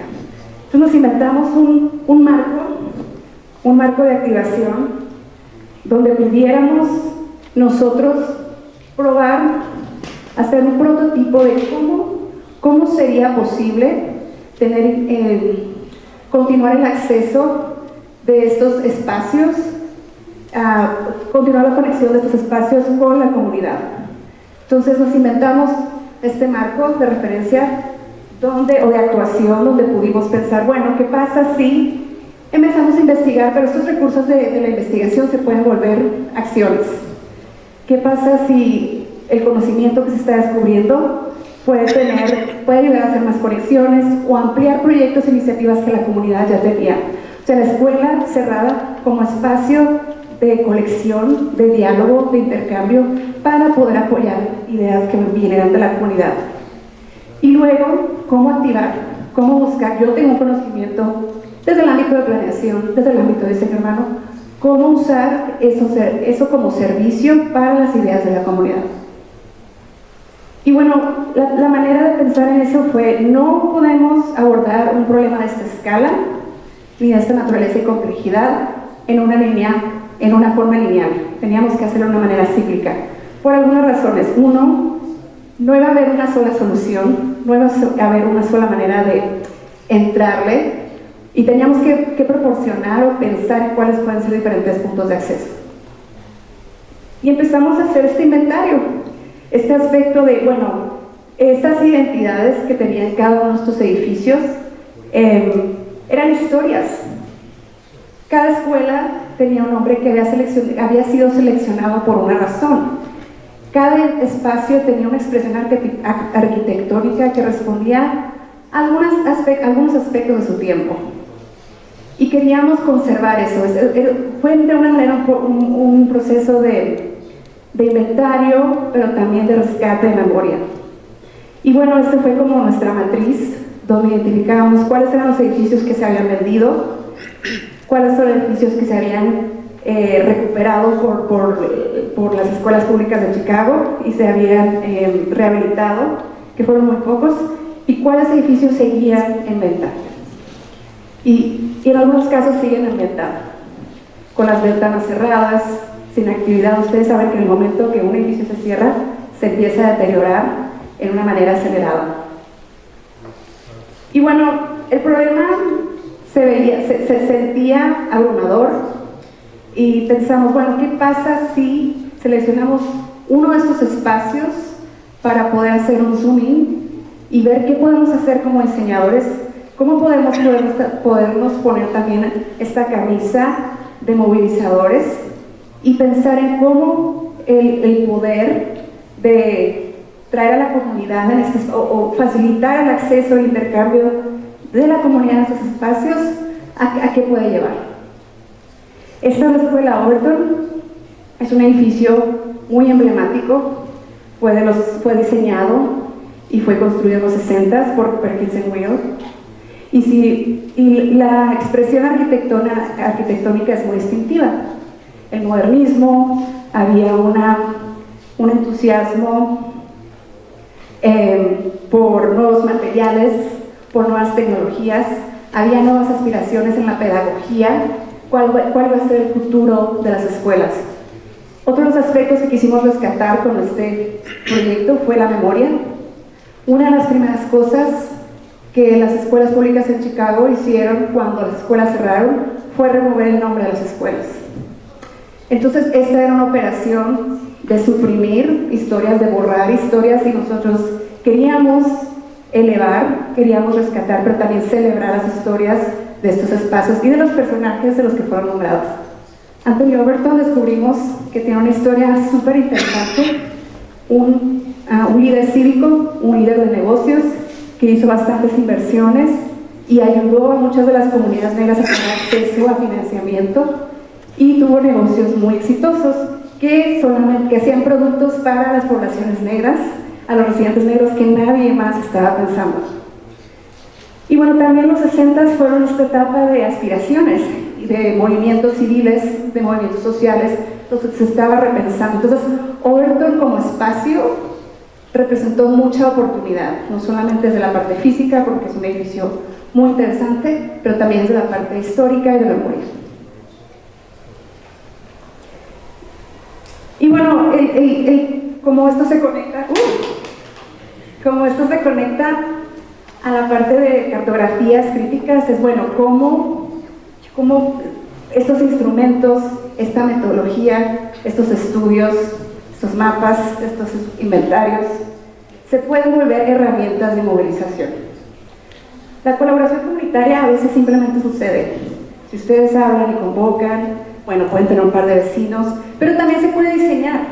Se puede hacer algo muy divertido, se puede hacer algo con mucha intención y se puede hacer algo con una perspectiva a lograr algo más acerca de la rehabilitación de un espacio o la transformación de un espacio. Así fue como Overton se veía cuando empezamos a trabajar en 2017. Muchos espacios exteriores sin vida.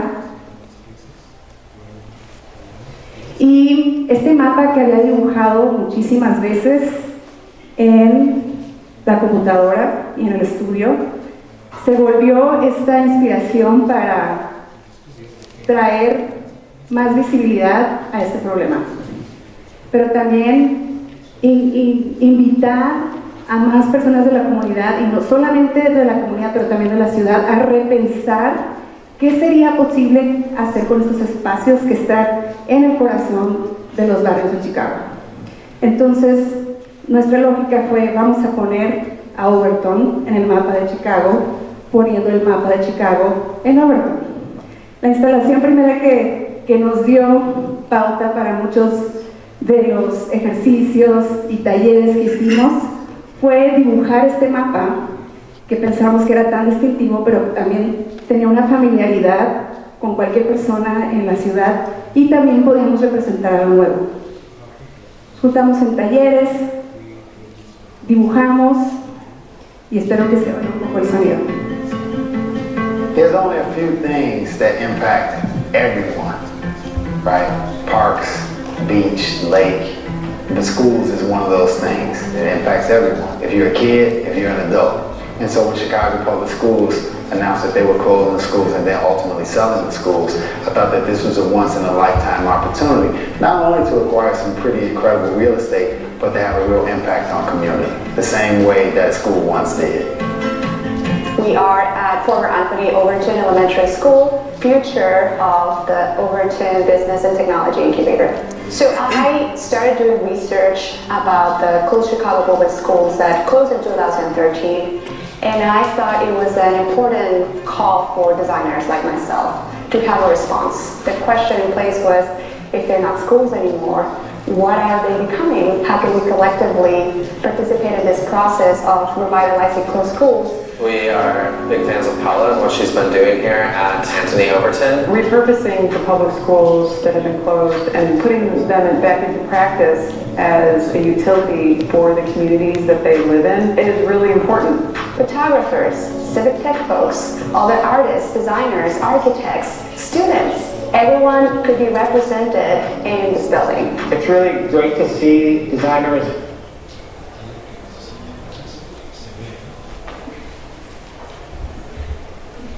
Bueno, se queda en suspenso, los otros 2 minutos están en línea. Pero bueno, este fue un ejercicio de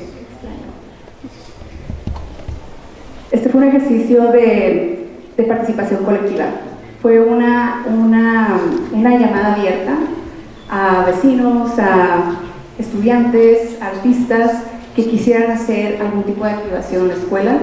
Architects, artists working in one space. This school is an architectural gem and absolutely, needs to be utilized for some public purpose. Using this beautiful architecture in the way that the classrooms work, with natural light, but also with the visual connectivity across the spaces, gave us a really good framework to organize folks to think of their own theme, think of their own focus, but also expressing something that they felt important to talk about in terms of places like schools that are becoming something else. Just trying to be efficient and effective with materials and, land and earth. It's a wise thing to do. That's why this idea of interior architecture, everything on the inside rather than creating more and more buildings that would eventually become again underutilized. And I feel like old buildings kind of tell a story that new buildings can't. A big part of it is just reinvesting in the communities because these are large vacant buildings and they really need reinvestment just to reactivate the community and make the whole city a better place to live, pretty much. We've been thinking about what it means as architects for us to have a kind of responsibility to our communities and how we can use design to think about bringing people together. If you work in this project, is walking the talk, is really practicing some activism. And to me, that was probably the first time in which I do something like that. And I was like, this is a big opportunity. I have to be part of it. And being a graduate of the Chicago public school system and being a resident of this community is something that is personal, absolutely. We really believe that schools are the center of communities and that they're places for neighbors and friends to come together in new ways. Everyone has the opportunity to make an impact in the built environment if we understand that we have the capacity and the power to do so. Each one of us has that capacity and can be amplified if it's done collectively. We're sparking fires. I think designers, our ways of advocating are really creating open doors or open door policies in a way that allows people that have something to say that might not get to say it all the time, they now have a space that they can do that. Y entonces, mi casa está lista, perdón, ok. Tenemos mucha documentación, hemos hecho un esfuerzo Empezamos, este gráfico me parece muy significativo porque empezamos, no dejamos la investigación que tenía que ver más con seguir los procesos de las escuelas que estaban arriba. Arriba hay un gráfico que indica el año en que se vendieron, cuál es el barrio, cuál fue el costo, entonces entender un poquito la dinámica económica y de tiempo, de línea de tiempo, pero no y la aproximación a presentar un modelo, una posibilidad de cómo se pueden activar estos espacios, reclamar estos espacios como parte del proceso comunitario, y elegimos solamente enfocarnos en una y tratar diferentes maneras de activarla. Nunca ha sido, en 6 años que tenemos haciendo esto, nunca ha sido una manera de diseñar el programa. Siempre estamos escuchando, recalibrando, entendiendo cuáles pueden ser posibilidades de activar, de responder y de generar más energía, de movilizar más personas que quieran involucrarse en el proyecto. Y empezamos de muchas maneras. Empezamos hablando con conversaciones a través del edificio, empezamos con grupos pequeños, empezamos, esto me tiene un poco distraída, perdón, con grupos de trabajo, nos juntábamos cada fin de semana, trabajábamos en cosas, en proyectos, algunos eran talleres, pero había un diálogo constante, había una intención de conectar siempre, personas jóvenes, nos inventábamos cualquier cantidad de programa que se les ocurra que tenía que ver con arte, con instalaciones, procesos creativos, hablando de la historia, también la importancia de retomar la historia del lugar, celebraciones, y todos los proyectos tenían que diseñar, la única condición es que todos los proyectos que se desarrollaban tenían que ser inclusivos. Entonces modelamos esto de diferentes maneras, desde mercados, desde proyectos e instalaciones de diseño, adentro, afuera. Esto se hizo como un campus de actividades y de participación colectiva. El segundo y último proyecto que les voy a compartir es este, porque una de las comisiones que nos hicieron cuando empezaron a ver el potencial del espacio, el Centro de Tecnología de Comunidades, o el Center for Network Technology, nos comisionó a crear una pieza o alguna instalación, una intervención en la escuela que tuviera que ver con cambio climático. Cambio climático. Aún como tenemos una conversación acerca de la relevancia del cambio climático en la cuadra. Entonces fue un montón pensar en traducir, cómo traducimos algo, cómo lo hacemos accesible, cómo hablamos de algo que sea relevante y que genere esa empatía y esa conexión como para movilizar. Entonces encontramos esta otra parte de la investigación que nos decía, pregunta, ¿qué espacios se inundan más? Respuesta, las comunidades de color. Y empezamos a pensar, bueno, claro, se inundan más porque hay menos infraestructura verde, porque hay menos árboles que absorben el agua, porque hay menos vegetación, porque hay menos espacios permeables, porque hay menos inversión, etcétera, etcétera, que se va al primer mapa. Cuando ha habido décadas y décadas de desinversión, de extracción de recursos, eso es lo que sucede. Tenemos mapas innegables de inequidades, pero entonces, ¿cómo convertimos ese diálogo entre el daño, la reparación y los puntos de esperanza? ¿Qué se puede hacer?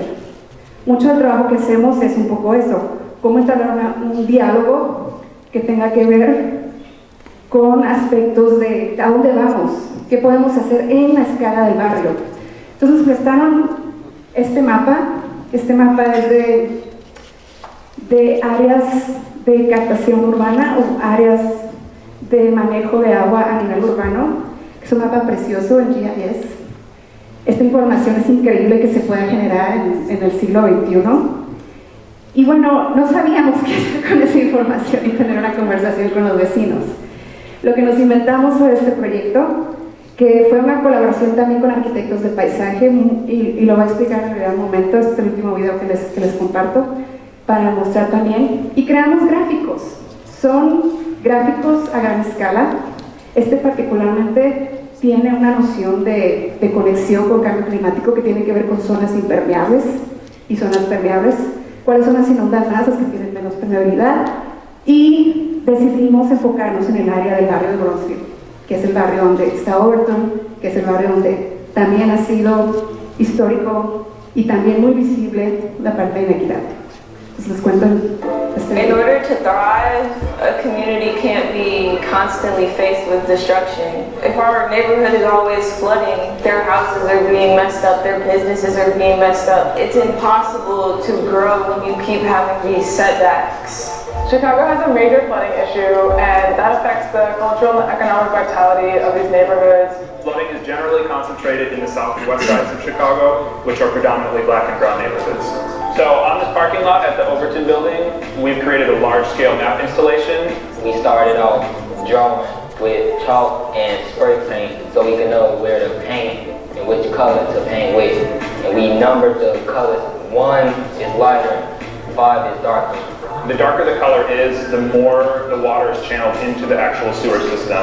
It can overflow, causing flooding to streets, causing backups in people's homes and apartments. It first takes defining it before we can sort of address it and actively change it through green infrastructure. A lot of these former schoolyards and schoolyards actually are 100% asphalt, so we decided what we would do is we would take a portion of that and pull up the asphalt so we would make it permeable.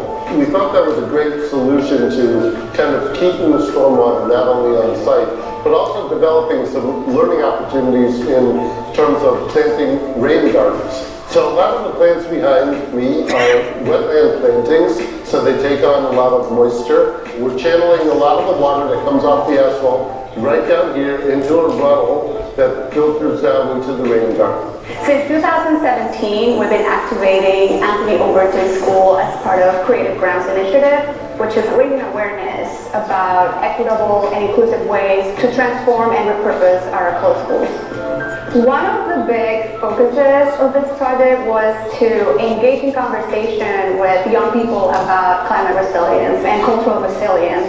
Climate resilience has a lot to do with cultural equity just based on the fact of what's properly invested in. Cultural resilience means, to me, being able to hold on to your roots and traditions. Being strong, like going through tough times and still having a smile on your face. Like, you know it's hard, but you're gonna do it anyway. It's good to have cultural resilience. It's good to bring some people in the community together to help out with problems or with projects like this. To me, cultural resilience is bouncing back. It's being able to come back from hard things. And that's something we do. Like, that's something this neighborhood has always done, will continue to do. By doing nothing, nothing's going to change. We're addressing it head on, calling for the change, and being part of that change as well. I hope they learn that how we came together to actually, and that decide to put this together for everybody to learn about it. Now I'm ready to inform more people and try to see more solutions to the problem.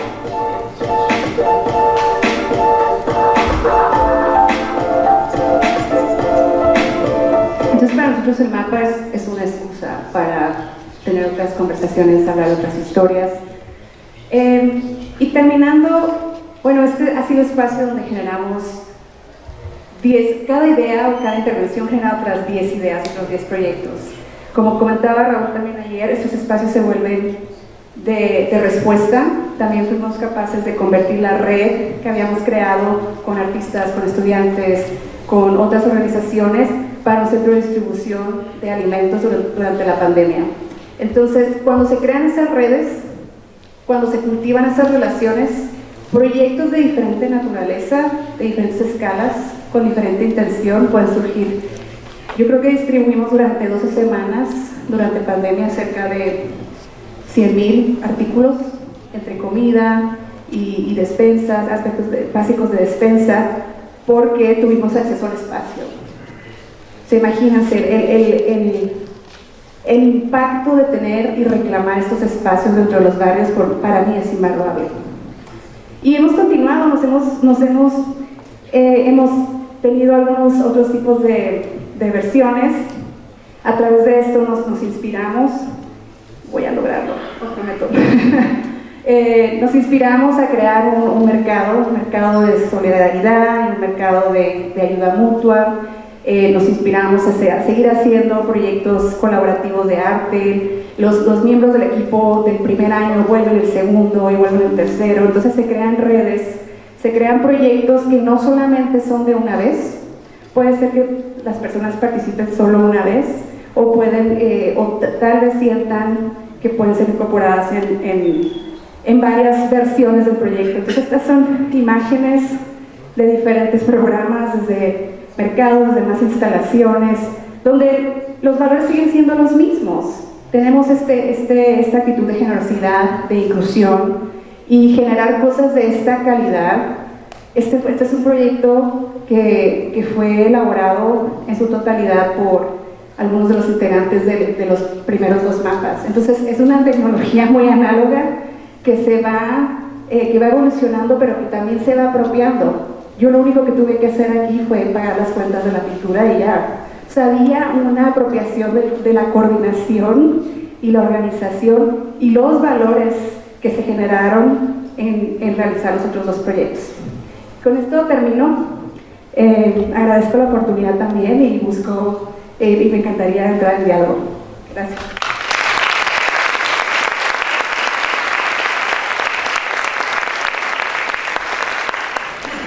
Tengo el gusto de presentar a Eyal Weizman,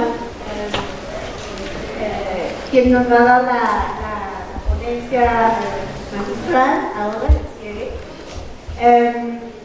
Eyal Weizman es fundador y director de Forensic Architecture y profesor de culturas visuales y espaciales de Goldsmith College de la Universidad de Londres, donde fundó en el 2005 el Centro para la Investigación de Arquitectura.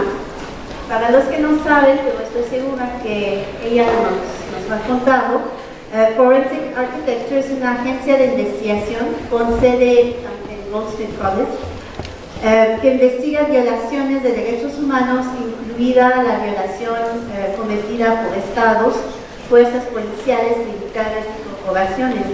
Forensic Architecture trabaja en asociación con instituciones de la sociedad civil, desde activistas de base hasta equipos legales, ONG, internacionales y organizaciones de medios, para llevar a cabo investigaciones con y en nombre de comunidades y individuos afectados por conflictos, brutalidad policial, regímenes fronterizos y violencia ambiental. Las investigaciones de Forensic Architecture emplean técnicas pioneras en análisis espacial y arquitectónico, investigación de código abierto, modelado digital y tecnologías inmersivas, así como investigación documental, entrevistas situadas, colaboración académica. Los hallazgos de las investigaciones de Forensic Architecture se han presentado en tribunales nacionales y internacionales, investigaciones fragmentarias, exhibiciones en algunas de las principales instituciones culturales del mundo, en medios internacionales, así como en tribunales de ciudadanos y asambleas comunitarias. Adelante. Thank you. Thank you, Julie, very much for this lovely introduction. Thank you, all the new friends from UNAM for making this lecture possible. This lecture is more than just a presentation for you. This lecture is really, I hope, the beginning of an ongoing relation between forensic architecture and the UNAM. In fact, with your support, with Dino and Ricardo, Claudia, Ana, Armando, Danielle, and Julie's support, we are setting up a new research agency here that bring the work of forensic architecture in dialogue with the Mexican context. Of course, I think that some of you have seen the work that we've done here before and showed at the context of the university in the museum here in Moab. I think it was about 5 years ago when we opened our exhibition. And in the exhibition, I think, is there, should I say next or slide? Next. In the exhibition, we actually presented the results of a 2-year-long project that we've undertaken together with the Argentinian Forensic Anthropological Group, IIE-UNAM, and Center Pro DH on the case of Ayotzinapa. And I want to speak to you here as architectural students, as architects to be, or some of your faculty here coming to hear this talk, in order to convince you perhaps that architecture is beyond a discipline of design. That architectural intelligence could provide us a way of seeing and a way of analyzing situations, conflict scenarios in a different way perhaps than other disciplines like history, like law, like journalism could give us insight into the kind of our ongoing present. Next please, and next. And to show you also what I'll try to do today is rather than speak neither particularly about the Ayotzinapa case, nor about any other case really in detail. What I want to do today is to speak to you about methods, about architectural ways of seeing, about how a combination of architecture, science, art, journalism could produce perhaps, hopefully, new arenas and new forms of accountability, like the exhibition that we had here in Moab, which became next,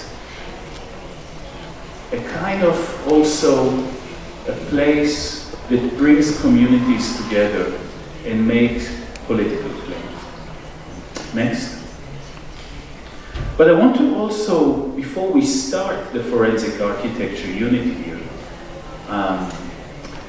acknowledge that such work is not always safe. If we can have this video playing, you would see a raid that happened in August this year on an office of a human rights group in Ramallah, where forensic architecture had its first out of London office. We partnered with this group, and it was, we partnered with them at the time and in response to them being designated a terrorist group. We knew the military is going to come to raid the office. We set up CCTV cameras, and soon enough they came in, broke into our offices, and we could track also exactly how they were breaking into the IT room, into the office room, going into the computers of our architects that are undertaking work documenting Israeli apartheid in the occupied territories. So, in fact, you know, we had election. The so-called left in Israel has lost that election, but this action is ordered by the Israeli left-wing government, part of an ongoing domination of Palestinians in the West Bank. The designation of terrorists to groups that collect evidence collection, insistence on verified truth, is being designated terrorist within that context. And you see also the soldiers really, when you raid a terrorist group, you look for guns, for weapons, for ammunition. Here, they are, you know, sieving through documents. They feel very safe. They take selfies of themselves and joke around in that way. Next, please. Next, please. This was the door of the office after the raid, with a note. Next, please. And the note is saying that this office should be closed, that the work that is happening in, not only is it illegal, it constitutes a security threat for the population of the occupied territories and Israel itself. Next. And 6 other groups, all human rights organizations, all organizations that collect evidence, organizations that support farmers, that support women's rights, children's rights, prisoners' rights, research centers, health centers have all been raided that night, and all door was welded shut in this manner. Next, please. It took 15 minutes, not more, for us to be able to open that door of Al-Haq, and we were back at work on that day. And since then, the work has not been yet interrupted again. But the threat of immediate arrest for membership in a terrorist organization hang over each one of our staff members, each one of our young architects that are working within this group. Next, please.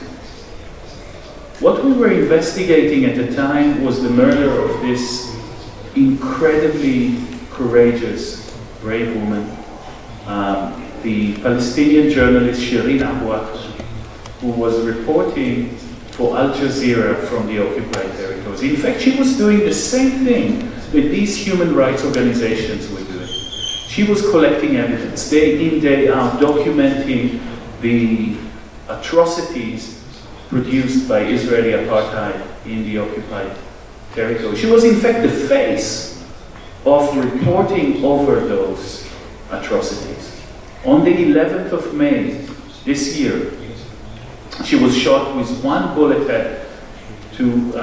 shot to the head and died on the spot. Next. Israeli explanation started drifting. At the beginning they said the Palestinians shot her. Indeed, she came to report about a gunfight between Israeli forces and Palestinian resistance on that spot. And the Israelis said, it's not any of our guns, Palestinians have shot her. And of course saying it's misleading and it's irresponsible to accuse Israel, even sometimes accusing those that accuse them of anti-Semitism. Then, a couple of days later, they said maybe it was one of our guns, but it's not sure. We cannot be for it. We could never ever be sure who actually shot Shirin Abu Akleh. And then later they said, yes, it's possible, or it's probable, it's most probable that it was us, but it was an error. Next, please. I'm going to show you, if you can... We identified four No, without the sound, thank you. But run it without the sound, please. We identified 4 more bullet impact points. Yeah. So we found 4 bullet impact points on a tree behind where she was standing, very close together. And then with other videos, we actually identified where the Israeli convoy of soldiers were. And we identified a bullet, a sniper hole in the front Jeep of that car. And we knew that, maybe you can pause here, Sergio, can you pause? Oh, no, go back. So if you can skip back to that, you saw a bullet. That was the first evidence that allowed us to actually reconstruct what was happening. It came out of the medical or pathological report. It is here on the left. And we noticed something that kind of helped the investigation open up. We noticed that it has a little bit, and you could see a very faint green tip on that bullet. And we know, because we have researched it, that green tip bullets are bullets shot by marksmen, by professional targeting soldiers with specific binocular, specific guns. And that's the bullet that came out of her head. And this bullet is not being used by Palestinians, but is used by very specialized Israeli snipers. Go on. We found out what guns the marksmen are using and what binoculars they are using. And our aim was here to figure out what would the marksman see, whether it is indeed possible that the marksman has mistaken Shirin Abu Akleh for a resistance, an armed person at the time. So we calculated the binoculars view and we've projected from the videos exactly where the journalists were, and we can see that them wearing very clear press vests is visible from that distance. We've reconstructed that physically on the ground. We went on the site with binoculars, and in order to show that that this is identifiable. It's a very well-known, the blue vest and the white text in it. We found exactly the two. She was shot, another journalist was also shot. We calculated the dispersion of the bullets because we knew we saw 4 on the tree before. And the trajectory, and effectively we're able to calculate the dispersion of a bullet. Now, when you're shooting, as they have, from 200 meters, there's standard deviation of the gun, even if you aim at a single point. And the closeness of those shots suggests to us that after she was recognized as a journalist, she was targeted. All shots are above shoulder height, shots to kill. This material was now taken to, submitted both to the International Criminal Court, and in a case that the family brings against arm manufacturers in the US that supply that particular unit. Next, please. So that is the brother, Anton Abuaklo, for whom we produced that work, and that was presented in the International Criminal Court. And also now we just learned yesterday that the FBI has opened an investigation. We received this morning an email from them saying that it is our analysis that has effectively convinced them to do it. They want to come and speak to us. We are not 100% sure that we want to speak to the FBI in this particular case, and we're still in consultation about that. Next, please.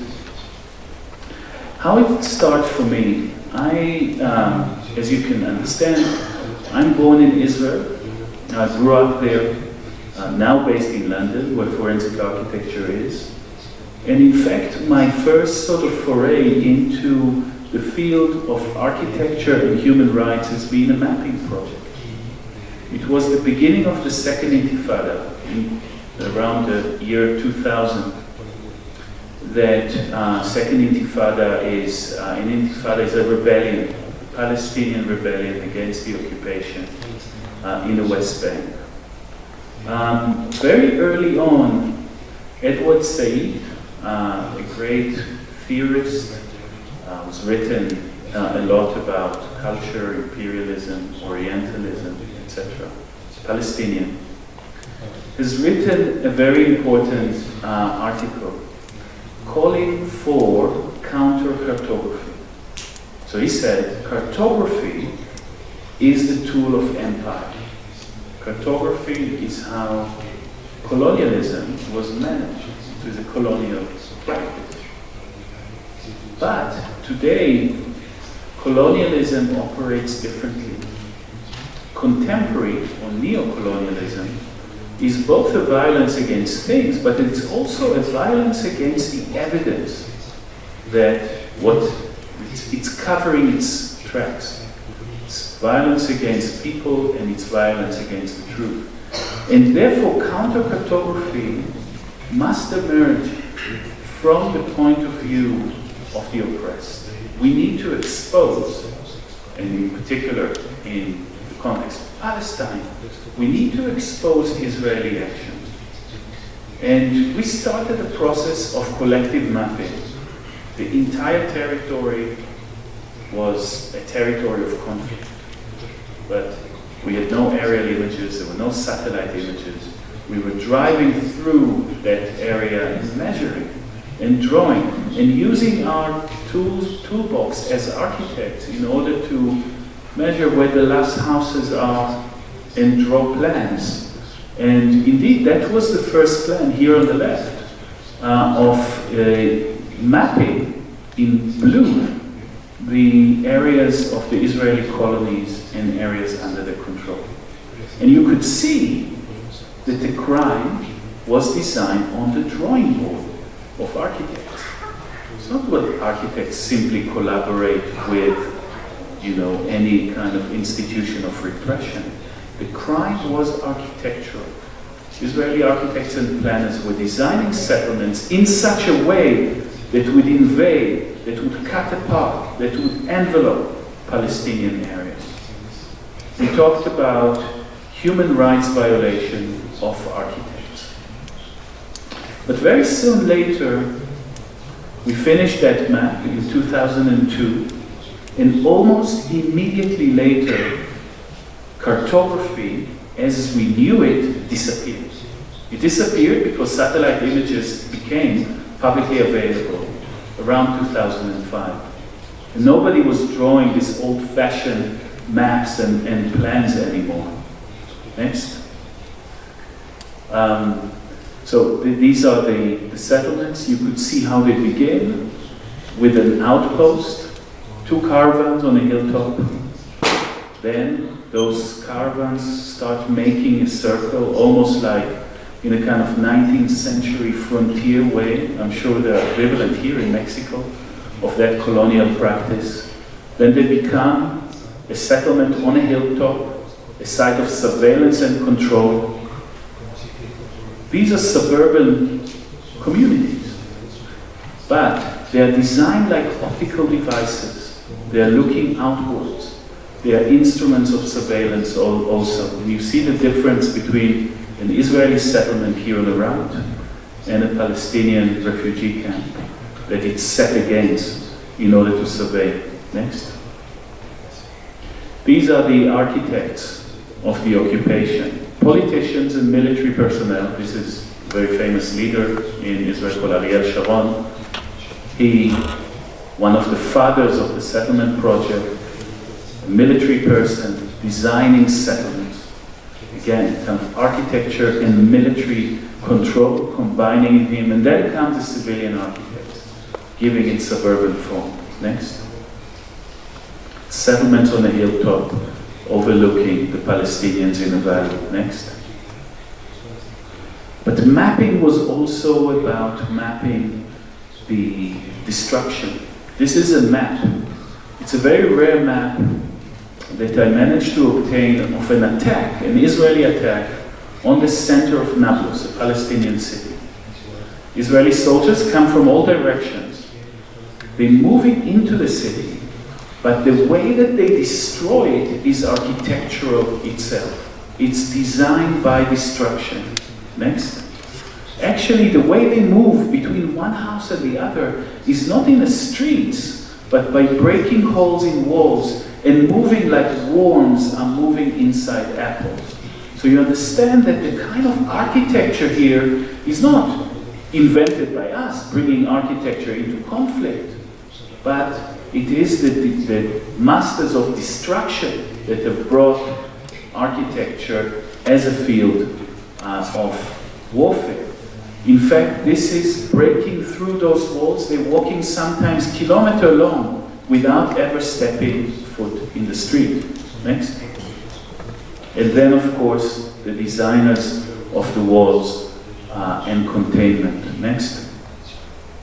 What became very interesting for me personally is how the partition of the West Bank became three-dimensional. They could not divide it like the wall. When you see pictures of the wall, you imagine something like the Berlin Wall, in which on one side there are Israelis, on the other side Palestinians. The wall may, however invasive it is, it keeps everybody safe, but it's not like that. Because people are living across the terrain in a very intertwined way. And the only way to divide it is to divide it in three dimensions. This is an Israeli road spanning over a Palestinian valley. Israel over Palestine, not next to it. Then it goes into a tunnel. And then you have Israeli territory under Palestinian territory. So it's like an Escher-like three-dimensional space in which the wall is also kind of running and stitching it together. It's an extremely complex three-dimensional architecture of control and domination. Next, please. But when, as I said, cartography disappeared, another field opened for us.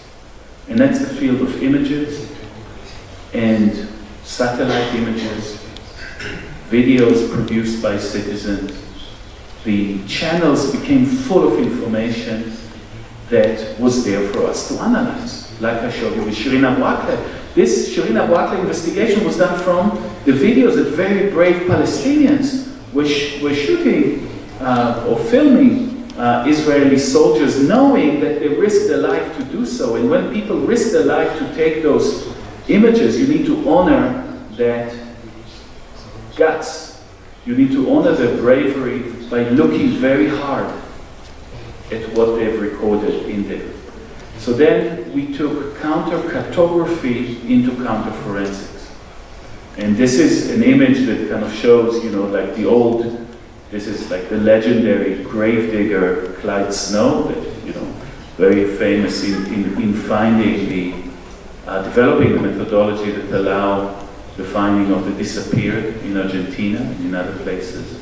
This is Caroline's study course. And she's taking that forensics from the body to architecture. And this is important because when now most wars happen in the city, most people that die in war die inside buildings. And out of them, the majority of people die in their own homes. We need to develop a forensic for architecture. And that is where I'm showing you now. Next, please. A very typical forensic architectural problem. A missile has gone through the roof of this building. Strange, no? A missile has gone through the roof, but the building stands. This is a new kind of attack that we needed to understand. We started seeing more and more those holes in the ceiling. Next. Please press. Here's how it happens. A missile with a delayed fuse enters through the ceiling, has a small charge, it is counting the time, and it arrives in a room, and it blasts there with small fragments and kills the people inside. This is a drone strike in Pakistan. This is a CIA drone strike in Pakistan. And the hole in the roof is how we identified drone strike in Pakistan. We were working with the UN Special Rapporteur. Sorry, stop. Can you pause? Can you pause? Yeah, okay. So this project is perhaps one of the first projects that we've done taking counter-cartography to counter-forensics. The UN Special Rapporteur for Human Rights was starting to investigate something that was only a rumor by then, that the CIA was using killer drones on the Pakistan-Afghanistan frontier. The CIA neither confirmed nor denied, it's called the Glomar response, that this has happened. When casualties came up, they said, oh, this is bomb-making accidents. And human rights organizations cannot look and verify it because they were using satellite images. Now, satellite images, sometimes they're very good to show cities that are destroyed by war. But satellite images have a limitation. And the limitation is the limitation of a pixel. And a pixel size is 50 centimeters by 50 centimeters. You know why? Because if I stand here, 50 centimeter by 50 centimeter is the space of my body. And the size of the pixel is not optical, it's legal. It is designed to be 50 centimeter by 50 centimeter, like a modular, no? You know, like it's a modular of here or violence. Because then people are erased out of an image. So satellite image providers don't have the privacy problem of, you know, taking photographs of people. So they pixelate the people out, 50 centimeters. But what happened, Sergio, if you can continue, is that the missile, so this is the size of the body in 50 centimeters by 50 centimeters, But that's also the size of the hull of the missile. So they became invisible on the satellite image analysis. So what we needed to do was to go down with the people and the videos and actually understand what it is that we're seeing. Because, as you can see, the satellite image shows nothing. But where there are people on the ground, and this was an NBC, but I think they did not analyze it yet, you can compose those pictures and you can start creating an image of the room and analyze it very carefully for every bit of shrapnel that fell onto the wall, and you see patterns of those shrapnels, one after the other. And then you're looking where there are no shrapnels on the walls, because where there are no shrapnels, this is the shadow of the bodies on it, right? A shadow of the body that is exposed to the blast, like a negative of a film is exposed to light. So here, architecture, the wall of the building, is like a photograph that is exposed. The people were photographed etched onto the wall. Next. Sometimes working with galleries, and this is a piece that was here in Moac, no? We had that. Allowed us to actually further that investigation, because we were drawing lines from the blast and we recognized the point in which the explosion took place. And it's very interesting. The explosion did not take place on the ground, but in mid-air. And that, next. And next. Next. Oh, sorry, that's a video, yeah. And this allowed us to actually calculate and identify what munition it is. We identified a new kind of drone rocket called Hellfire Romeo, which is an architectural munition. And then it shows you how sometimes doing minute work allow you to understand the large context. Because then we were mapping together with the UN Special Rapporteur all of 4,000 strikes that happened in the Pakistan-Afghanistan frontier, enabled by a tweak of the ammunition, allowing it to go through the ceiling and to blast midway. So that small technological detail allowed for the proliferation of violence. Next. Next. Images and images and images. Sometimes we do it of today. You saw with Shirin Abu Akleh. But this is a case from Colombia. This, we were asked by the Colombian Commission, I will not show you that case, but just the principle, to look again at almost 100 hours of TV archive from the siege of the Palace of Justice, November 1985. There was a takeover of the Palace of Justice by a guerrilla group called M19. The government broke in, people were killed, people disappeared. The government said it was a chaos. And sometimes you need to show that chaos, incompetence, mistakes are kind of like a smoke behind which a very systematic system of repression that was honed in Colombia over the years is actually working. Next, please. So that was, maybe you know this, Sergio, if you can play it, on the second day of the siege, on the 6th of November. A man with tuxedo enters into the center of the Plaza Bolivar, feeding the pigeons, exactly when the people that would later disappear are emerging outside of the building. Until today, we don't know if this is a decoy or if that man has managed to enter the most secured place in Colombia at that time. Next. Next. Next. This is a video. So, starting to make an order in a lot of images. Looking at the people, identifying them. Many of those were identified already by somebody that we worked with called Daniel Coronet, a journalist from Colombia. But we extended this analysis to actually map out the entire systematic next.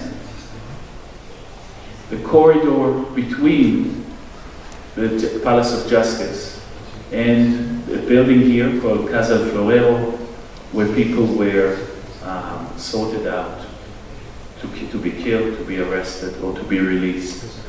And that chaotic corridor needed to be classified as who is who. Are you a security person? You have another color. Are you a survivor? Another. A military? Another. Next. And starting to see the system of where people were taken from where to where next.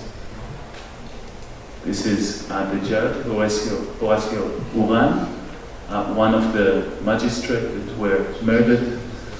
He was actually rescued here with on a stretcher. Next. And we managed to see for the first time that was not known exactly where he was taken. Next. What happened inside the Casa Florero from testimonies of the survivors. Next. And to the military camps here, Canton Norte, in the north of Bogota, where people were also disappeared. Next. Again, exhibitions become the venue for us, even building architectural models to extend our analysis. This is not a question of representation, of artistic representation, but using the infrastructure of art and culture to extend our analysis. Next. Maybe because of the World Cup starting now, I want to show you a little snippet of a very complicated investigation we have just completed in Germany, in Hanau, next to Frankfurt, where a neo-Nazi murderer has killed 9 people in several bars, all of them from migrant background, and went home. And the police that was in charge of protecting that community, not only did not protect its community, but did everything possible to allow that person to escape.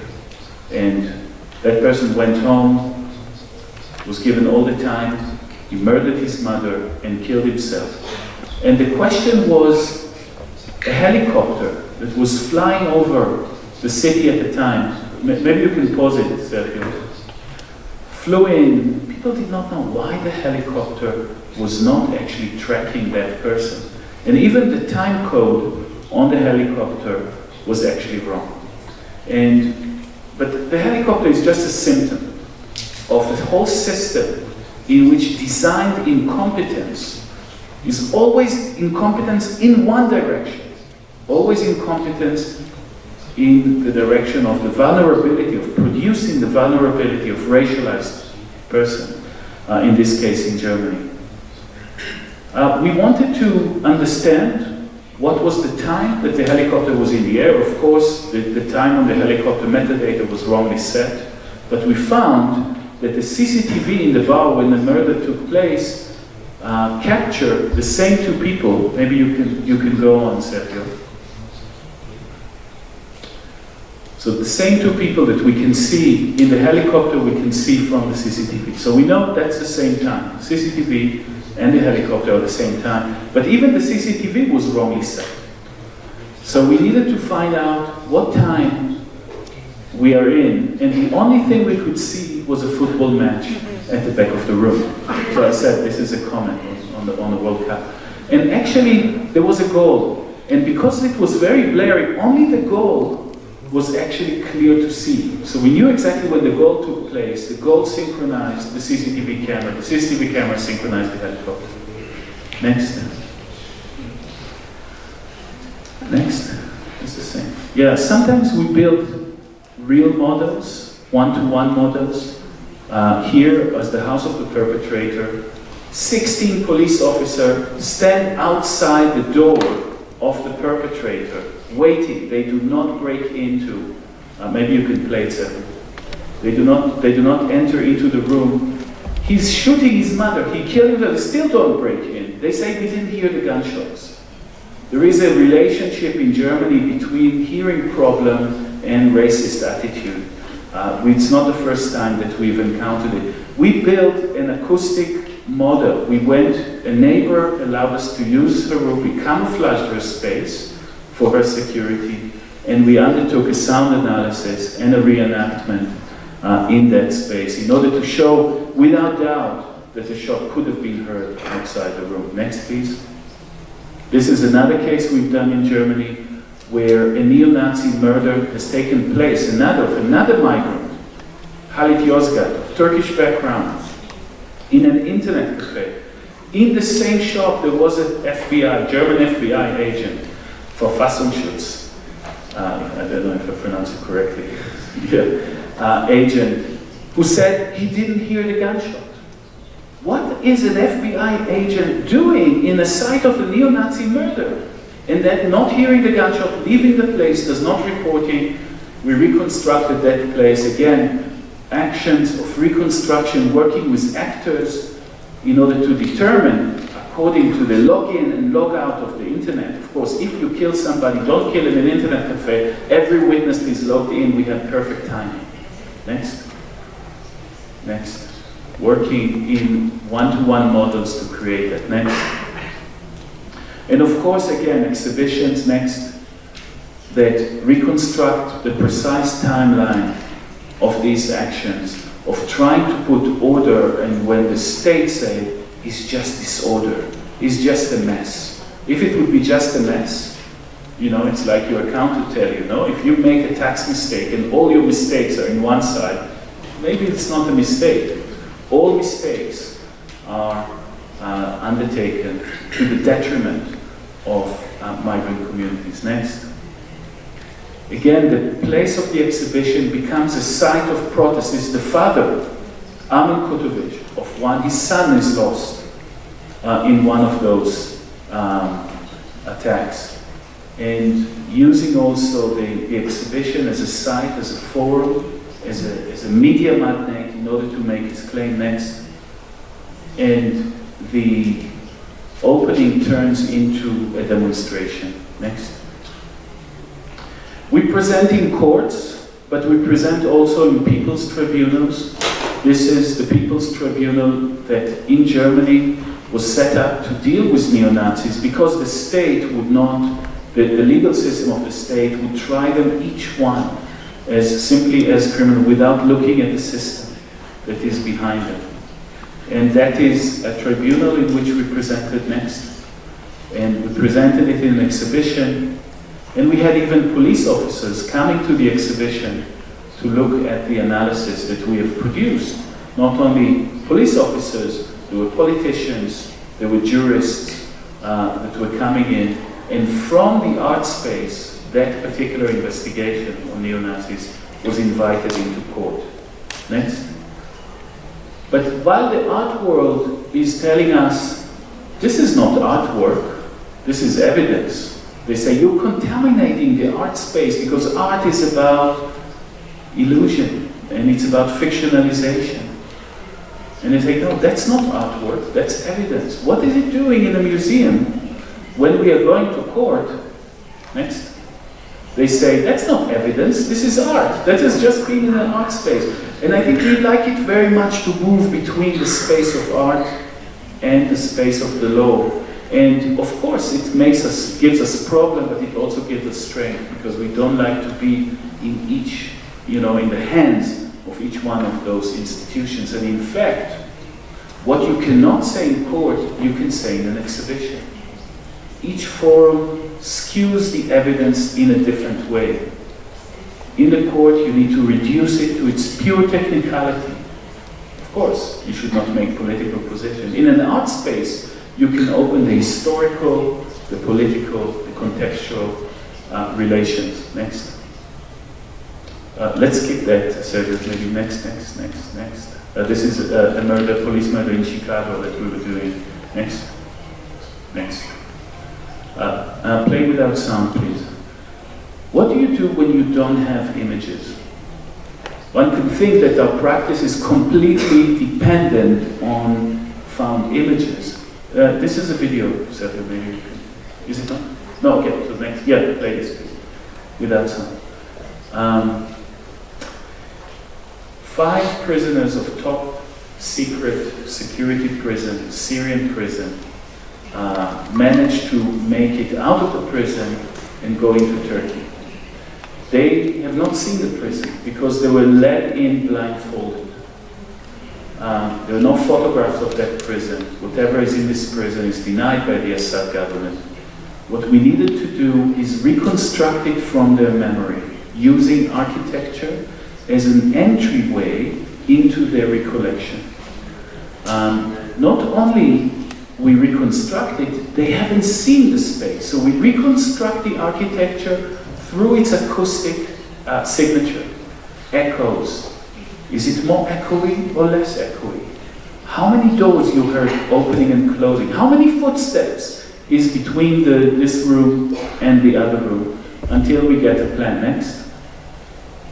And sometimes modeling, architectural evidence, small architectural details allow memories that are otherwise repressed to emerge. So we never ask the witnesses directly, what did they do to you?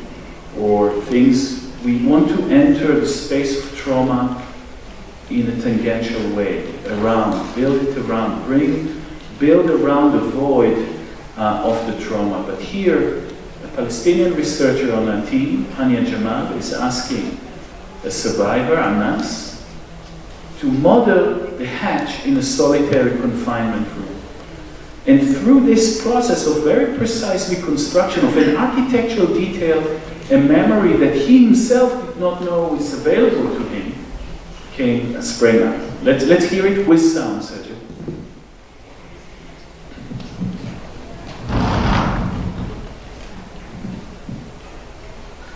الشراء اللي نفس الشيء اللي سميناه طاقة، الشيء تحت بيسموه شراء. بقى على قد ايه عرضها؟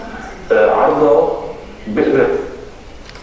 It's a bit longer than the face. So she asked a very simple question: how big is the window? And we said the window is the size related to the size of my face, and then it springs up the memory. Next.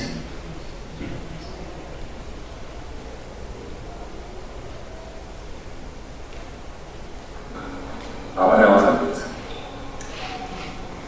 المدرسة في المدرسة منه أنا قلت لحالي إكزي قلت له ما بيطلع هو فعلا راسي بالطول ما بيطلع قلت له ما بيطلع قال بالعرض بيعرف العرض بيطلع له عملت هيك ففعليا لما عملت هيك راسي بالعرض ما بالعرض يعني وقت صار العرض تبع راسي هو الطول الطبيعي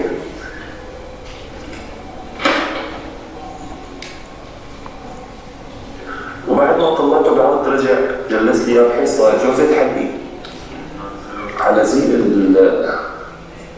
هي على زي تبع الشارع بسموه. So I'm stopping here before the description of a very traumatizing act of torture.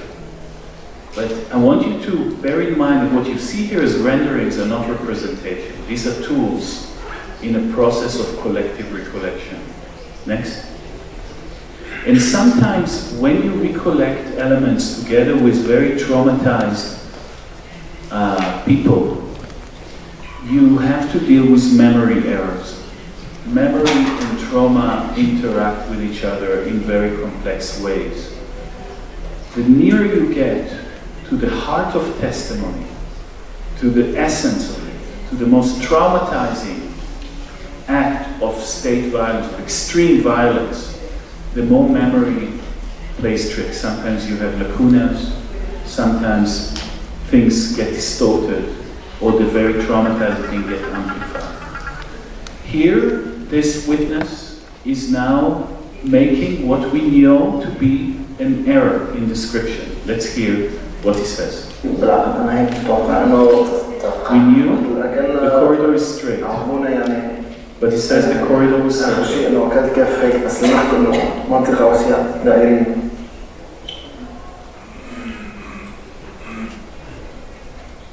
بس الدرس اللي طلعناه يعني كثير اخذوك هيك وجابوك هيك عرفت كيف؟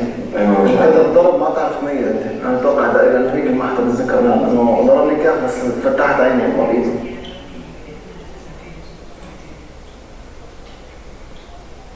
So we're modeling the mistake because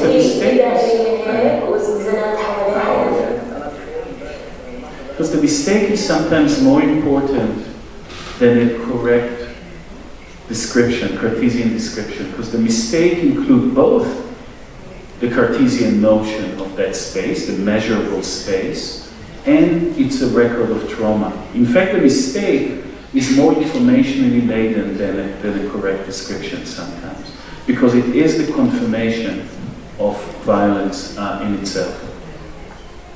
Next. Fog. Sometimes what we need to model is not the hard spaces of architecture, but the inability to see. Also, 5 years ago, a tower burned in London. It was called the Grenfell Tower. There were 125 flats there. There were 72 people that died in this fire. Most people that died from smoke inhalation. Those people that survived had to pass sometimes 20 floors of thick smoke without a gas mask. The only way to go out was through the stairwell. The witnesses that we work with, and we work with a lawyer representing 800 survivors in one of the biggest lawsuits in the history of the UK. They're suing everybody from the police to the fire department, to the council, to the builders, to the corporation that was selling, that were wrapping that building up with petrol. In fact, the cladding of the building were inflammatory. We needed to record testimony that could not be obtained because people were so traumatized. But together with their aid, with psychologists, with their loved ones, we undertake a very slow and complex process of modeling the flat, and then every object that they had is modeled very precisely, and then modeling their escape through the building. Modeling the fog has been the most important thing. How much could you see? Was the fog clear or dark? It is gone between clear, between white fog, gray fog, and black fog. And we know that this has changed up and down along the stairwell, and this allowed us to know where people were through the recollection of the color of the smoke. Next. Play that, please, with sound. Then I kind of closed the door, and opened the door, and I kind of stuck my head out, hello, hello. Nobody was like really there. And then the smoke comes into the corridor and everything. But after I closed the door, it was much more of a haze, rather than to see everything, to see the light and everything. But it was in this section here, this corridor.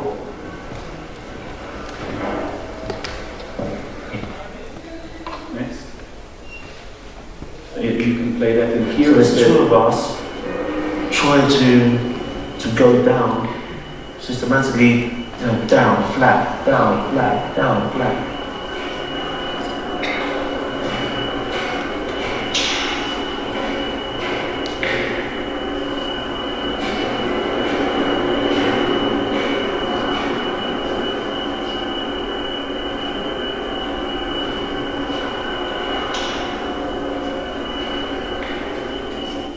So sometimes smoke has its own architecture.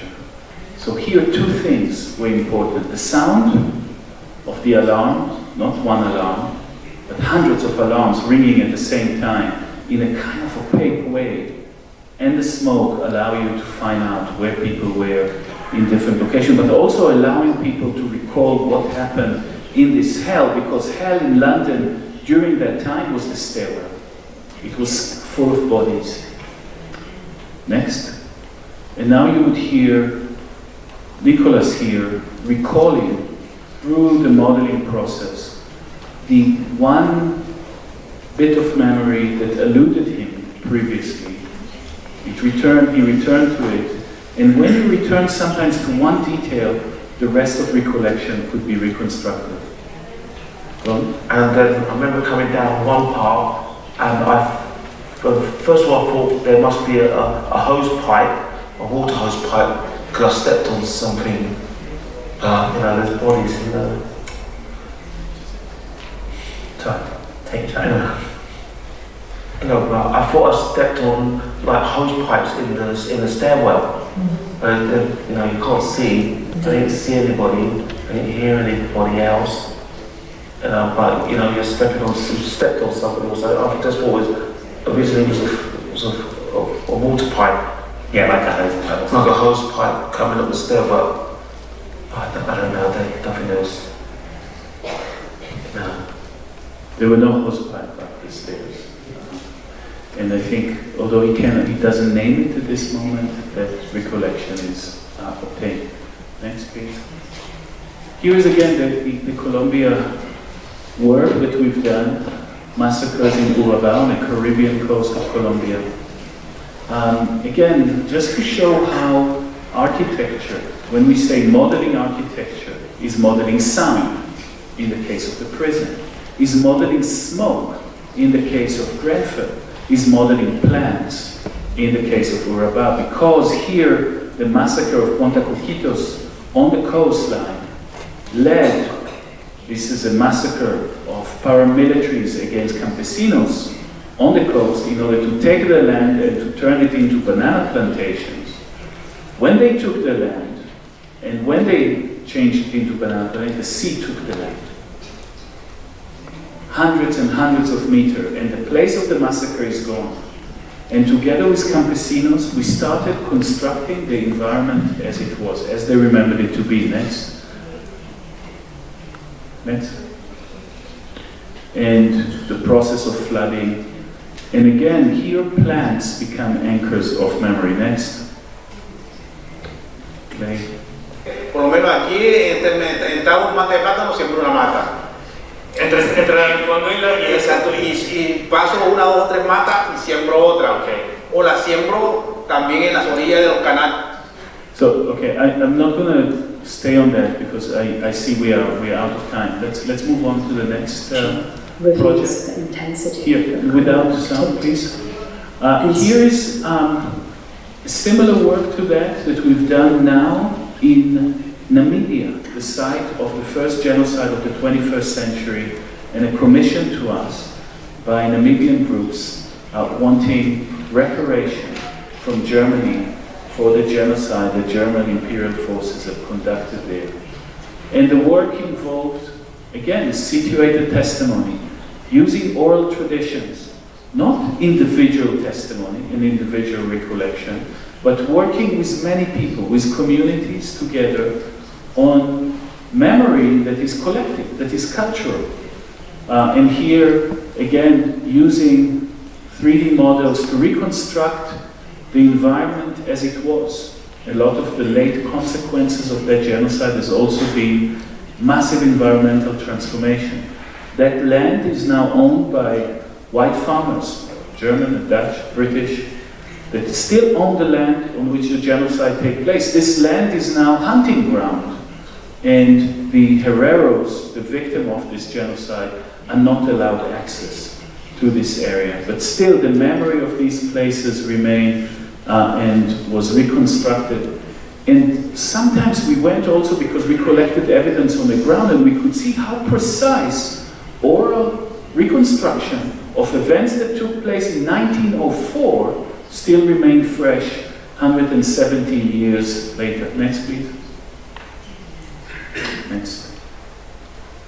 Yeah, and that is the kind of like a community somehow reconstructing not only the villages, but also the landscape, the environment that has been transformed. Here we're using gaming engines. We're repurposing gaming engines for the task of becoming mnemonic devices for collective reconstruction. Next. I think I'm out of time, and this is a long story. But before I finish, I want to say a few things. The next part would have been about environmental evidence and what it takes to give memory for the destruction of the environment. And I think that today, in our work, we see more and more that human rights issues and environmental rights issues, yeah, you can just go, you know, so just run through it, are related.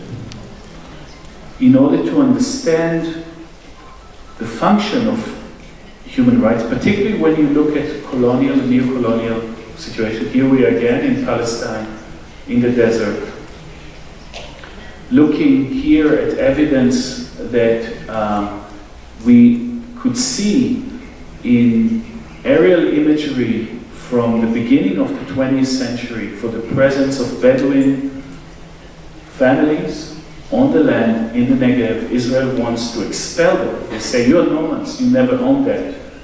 We're finding houses and we're finding wells. Next, please. No. Back. Back. Is it? It doesn't go back. Back. Let's forward. Back. We're seeing that issues of human rights and environmental rights are really important. And I think that also by showing that spectrum of evidence, what I want to actually demonstrate, okay, now we'll just see that these are things that relate to things that I cannot explain. I want to return to thank UNAM for supporting my colleagues, Elise and Sergio, who are working day and night in establishing a new center here, something that would start as forensic architecture Mexico, that would deal with issues of state impunity, police violence, sexual violence, and environmental issues in order to engage and support Mexican civil society, which I think is an inspiration for a lot of us human rights defenders all over the world. We're looking at the work of journalists here, the risk the journalists are taking, sometimes paying with their lives, the fact that breaks into offices, into phones of the most brave journalists in Mexico, breaking into human rights organizations. We in the human rights community know what people here are actually experiencing, and still the resilience that Mexican civil society and journalists have is inspiring for all of us. And forensic architecture want to take side with this group and contribute here to that act of very brave accountability. And this is work, I think, a week-long project that Elise and Sergio have led, and I think some of you must have participated in it. I think that some of the students are here in the room. And that is the foundation. Image matching. Using architecture to see videos and stills. Architecture is an optical device, allowing us to synchronize and navigate between images. Architecture as a way of seeing.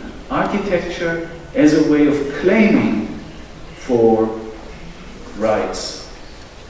And architecture not only in the service of power, of money, but architecture on the side of civil society and resistance. Thank you very much.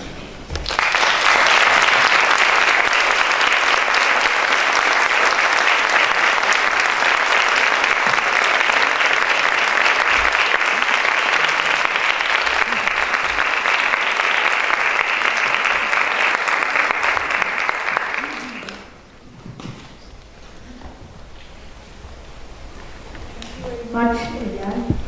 I would like to know, quería saber si hay preguntas. Ricardo, ¿tenemos tiempo para preguntas para Eyal? Sí, pues no sé si quieran preguntar algo. Y después empieza la mesa.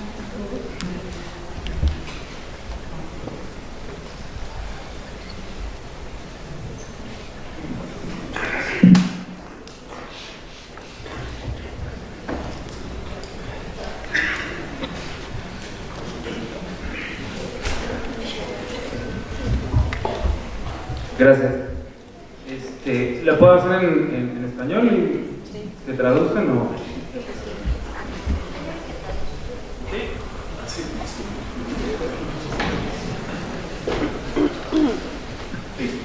Gracias, Eyal. Bueno, mencionaste que el trabajo de Forensic Architecture se mueve entre los foros legales y los foros culturales. Mi pregunta es muy precisa: ¿de qué depende de que un proyecto se presente específicamente en una corte como evidencia, pues en un caso de investigación legal, ¿no? Sé que en el caso de México no ha sido especialmente así. Me gustaría saber cuáles son las condiciones necesarias para que estos proyectos funcionen como evidencia forense.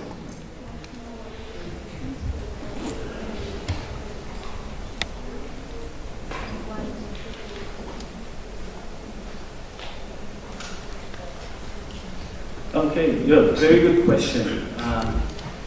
Yes, we're presenting in many legal contexts. I think the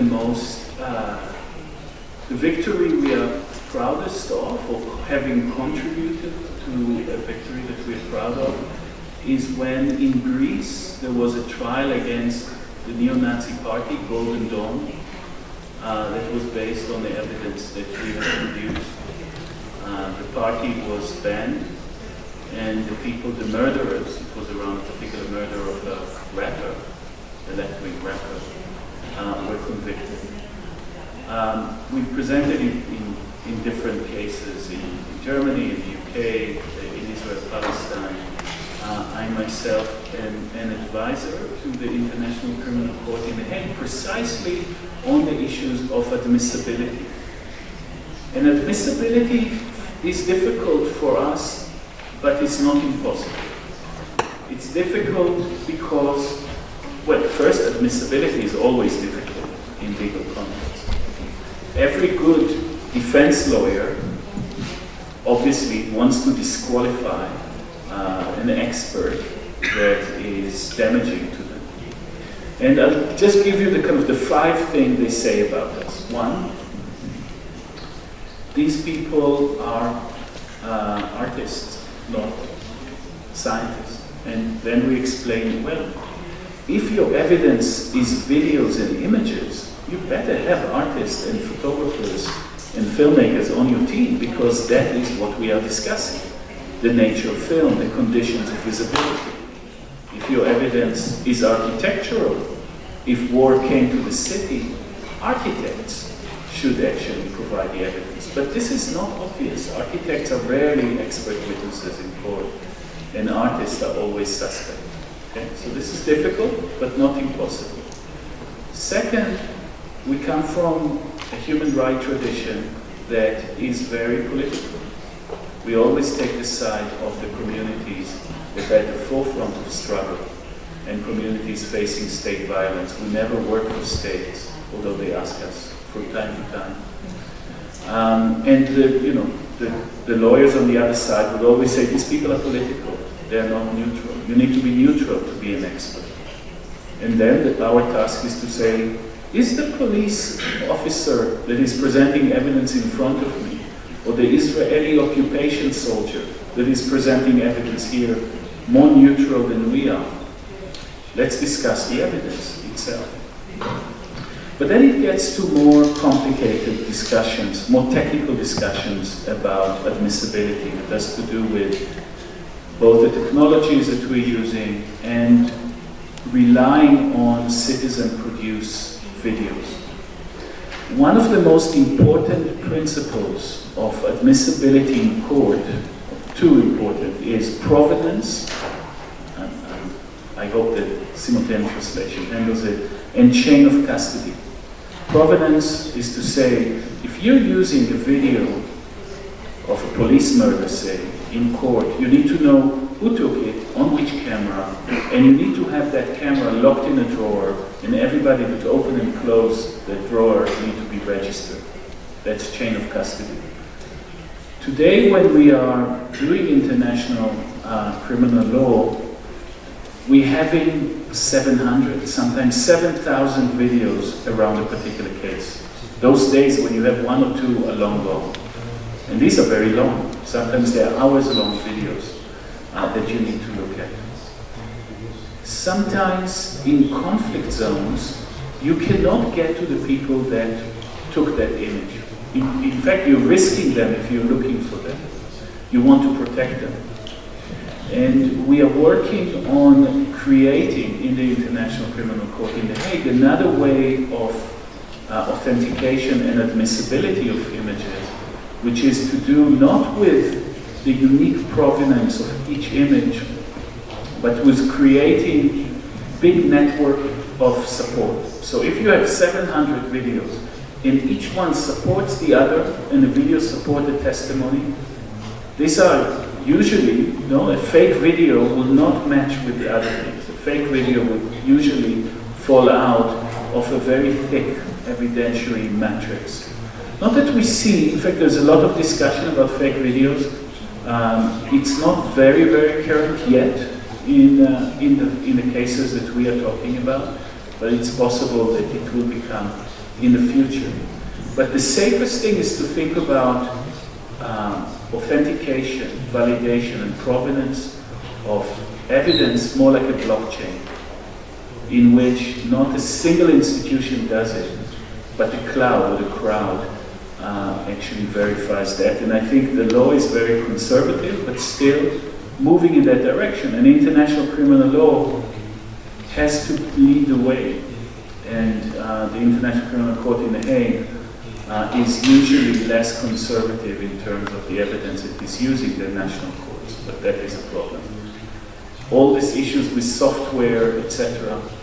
And there's another paradox of admissibility. For us, a case is strong the more it is composed. The more there are different things that are woven together, the fabric of evidence is tighter. You have testimonies, and you have 700 videos, and you have audio files, and you have traces, and you have a bullet, and all of them come together. For us, it's stronger. The more we compose our evidence as experts, the more people cry manipulation, right? The more the evidence that we actually compose become slicker, smoother, better looking, if you like, the more you're suspect. And especially if you have, and we provide a list of, of course there are scientists and there are journalists working with us, a computer code, they're architects, but they're artists. And they will always pick the artist in there and they say, oh, look at this composition.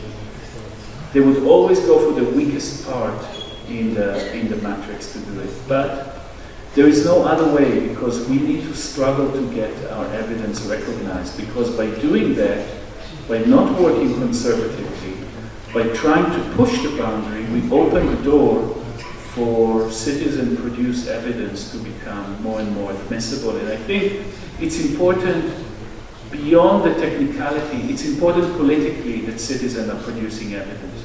It's important because it breaks the monopoly of the state, the police, the military over evidence in a battlefield or in a crime zone.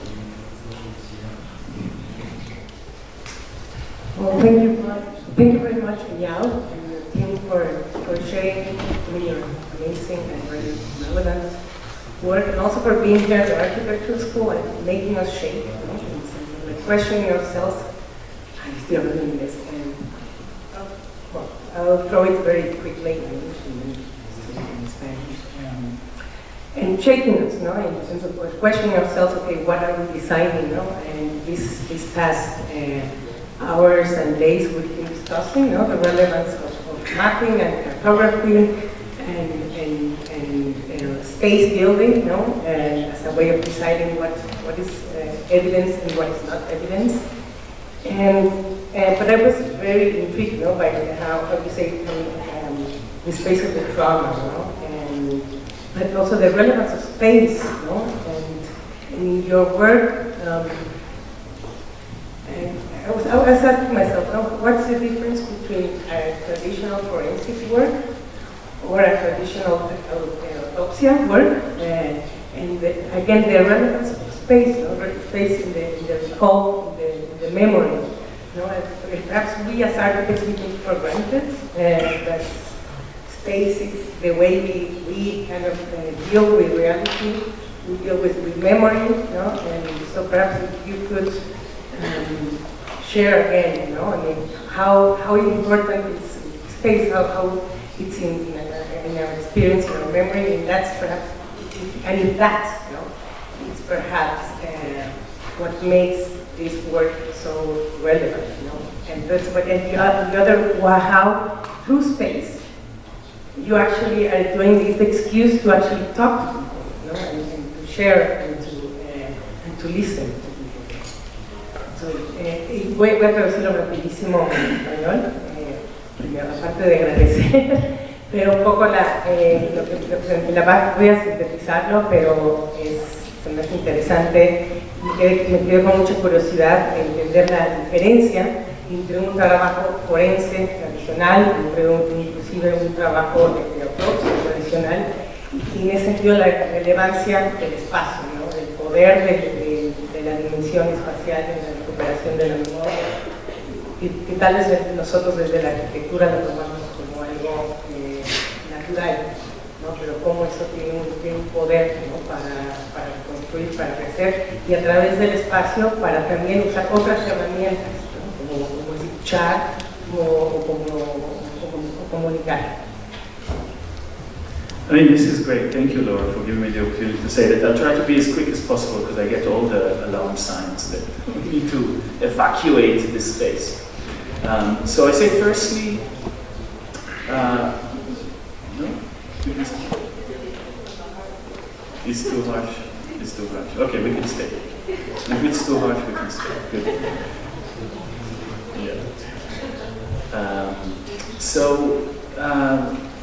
So initially, like, what is the relationship between forensics and counterforensics? No? So you would say, what is counterforensics?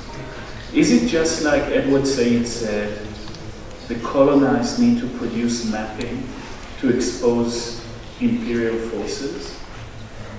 Or is there another way of doing here, which is important? And I think that it's very important to insist that counterforensics is not like the people have taken over the lab and it's the same lab and it's the same techniques that have developed as policing techniques, but we do things differently. And I hope that I inspired you to see that architecture is a way of opening evidence collection to be a collective process. A collective process that combines different expertise and it combines a multiplicity of people and voices and large collectives that are producing that evidence. When I go to court, they are seeing, you know, they're insisting, have you yourself, Eyal, done everything in this investigation? I said, no, there's been sometimes 24 people on this case. And, you know, the law doesn't quite understand. You have to fight for that. And I think that there's something in architecture that brings together, it's an arena. It combines testimony and multiplicity of points of view, right? Every single video is a point of view on the ground from another person struggling or experiencing state violence. Memory as a collective process.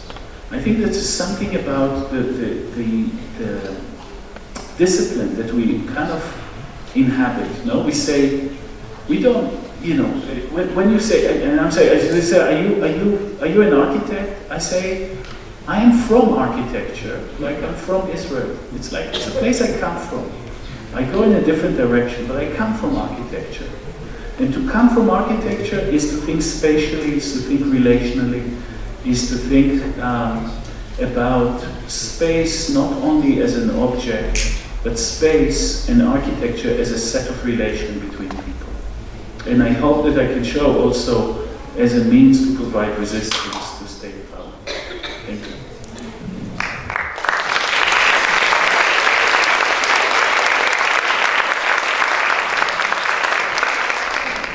Ok, a continuación tenemos programada una mesa redonda donde les pedimos a todos los ponentes que por favor pasen a sentarse, y ahora sí habrá posibilidad de diálogo entre todos y de contestar otras preguntas que hagan falta. Entonces les pido a todos que por favor pasen al foro. Ok, hay dos preguntas interesantes que ya plantearon los alumnos, que pienso que pueden todos debatir. La primera es, ¿Cómo piensan que están cambiando la cultura, la realidad a través de la nueva contracartografía?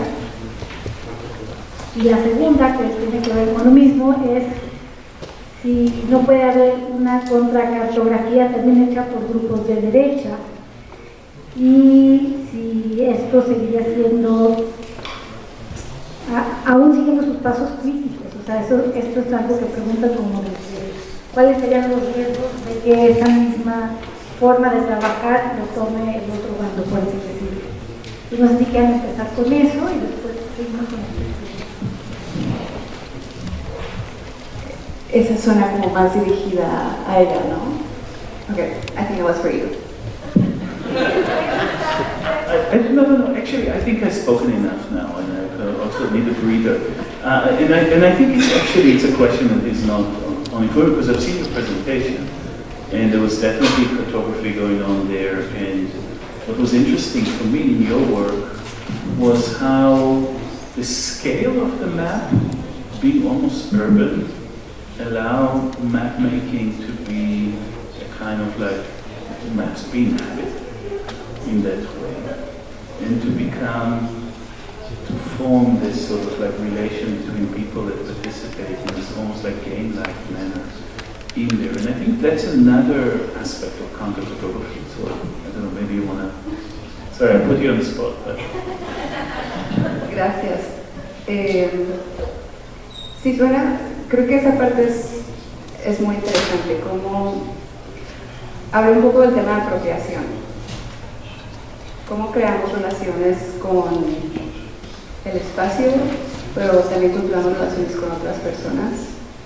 Para mí los mapas son la excusa, y creo que en mucho del trabajo el mapa es la excusa para tener otras conversaciones. Pueden ser complejas, pueden tener varios puntos de acceso, pueden ser interesantes, pueden ser cosas que queremos, procesos que queramos usar para hacer preguntas.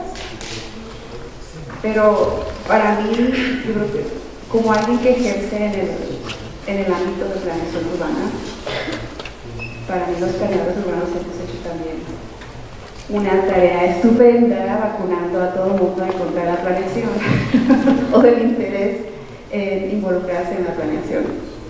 Entonces para mí el mapa, yo adoro hacer mapas, me parece un proceso muy interesante de entender el espacio individual y colectivamente, pero entonces cómo el mapa se vuelve esta herramienta para inspirar, para crear incluso posibilidades de realidades.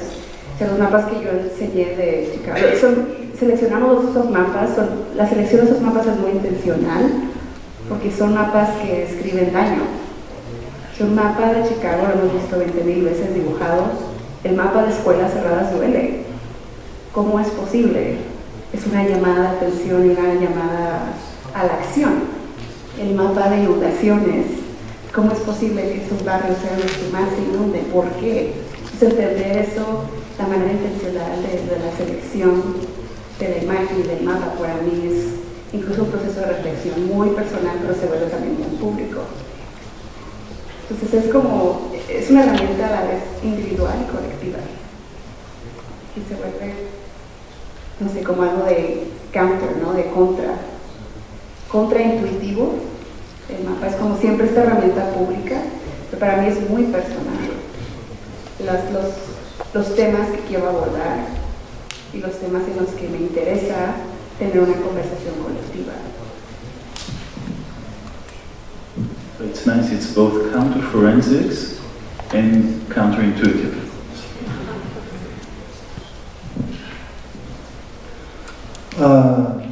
Sí, pues primero que nada, muchas felicidades con su trabajo. Bueno, digamos, yo creo que hablando ahora como periodista, como otro coro, digamos, yo creo que pues hay un tema en la noticia de denuncia, en la denuncia en sí, ¿no? Digamos, los periodistas de México tienen como ya 15 años más o menos denunciando. Y luego cuando uno realmente va al campo, también, digamos, en general todos saben quién mató a quién, por qué. Es decir, si vas a Ayotzinapa o en el pueblo, digamos, sí. Entonces, no, yo creo que hay algo en el discurso de la denuncia, o cómo lo estamos manejando, o que realmente, aunque denunciamos y denunciamos y denunciamos y denunciamos, pues no está pasando gran cosa. Es decir, la cantidad de gente que mata sigue igual, se crea un ambiente también de alguna forma, no sé. Digamos, es muy difícil de exactamente decir, este es el problema.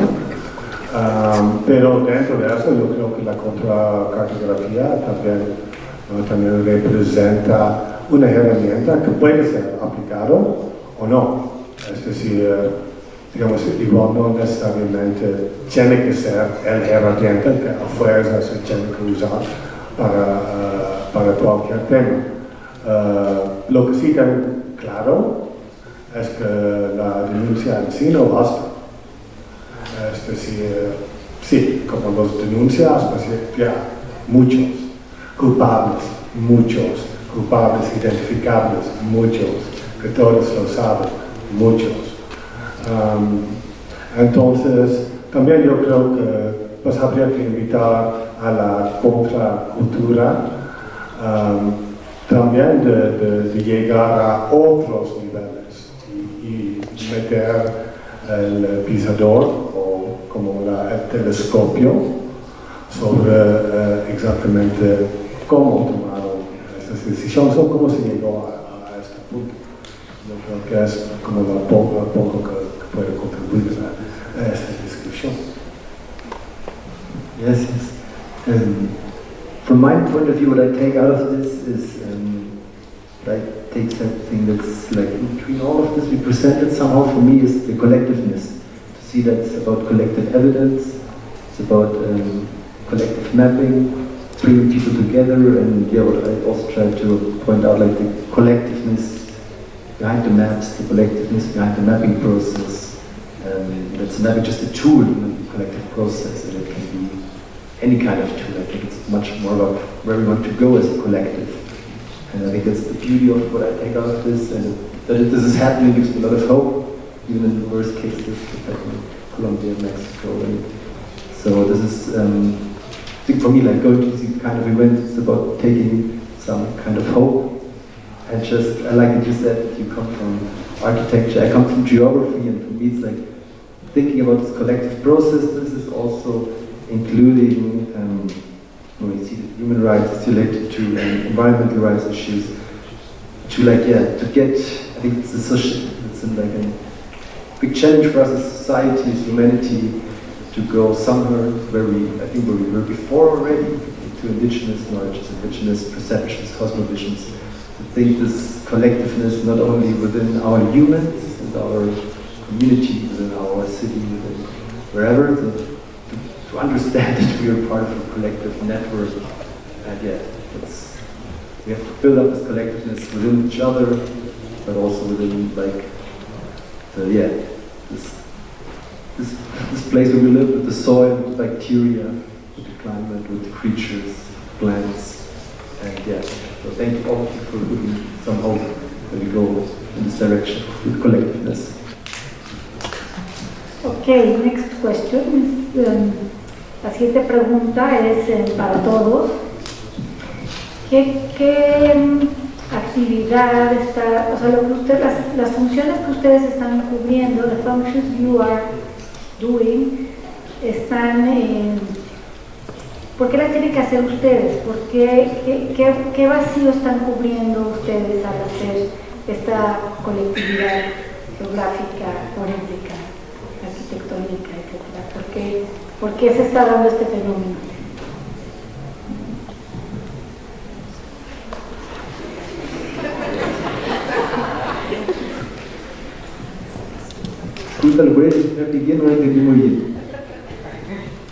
Why do you have to do this work that is, it wasn't used to be done by the collective, it used to be done by the state, so what is happening in this society, in this territory, that all these efforts are needed to be done and put together?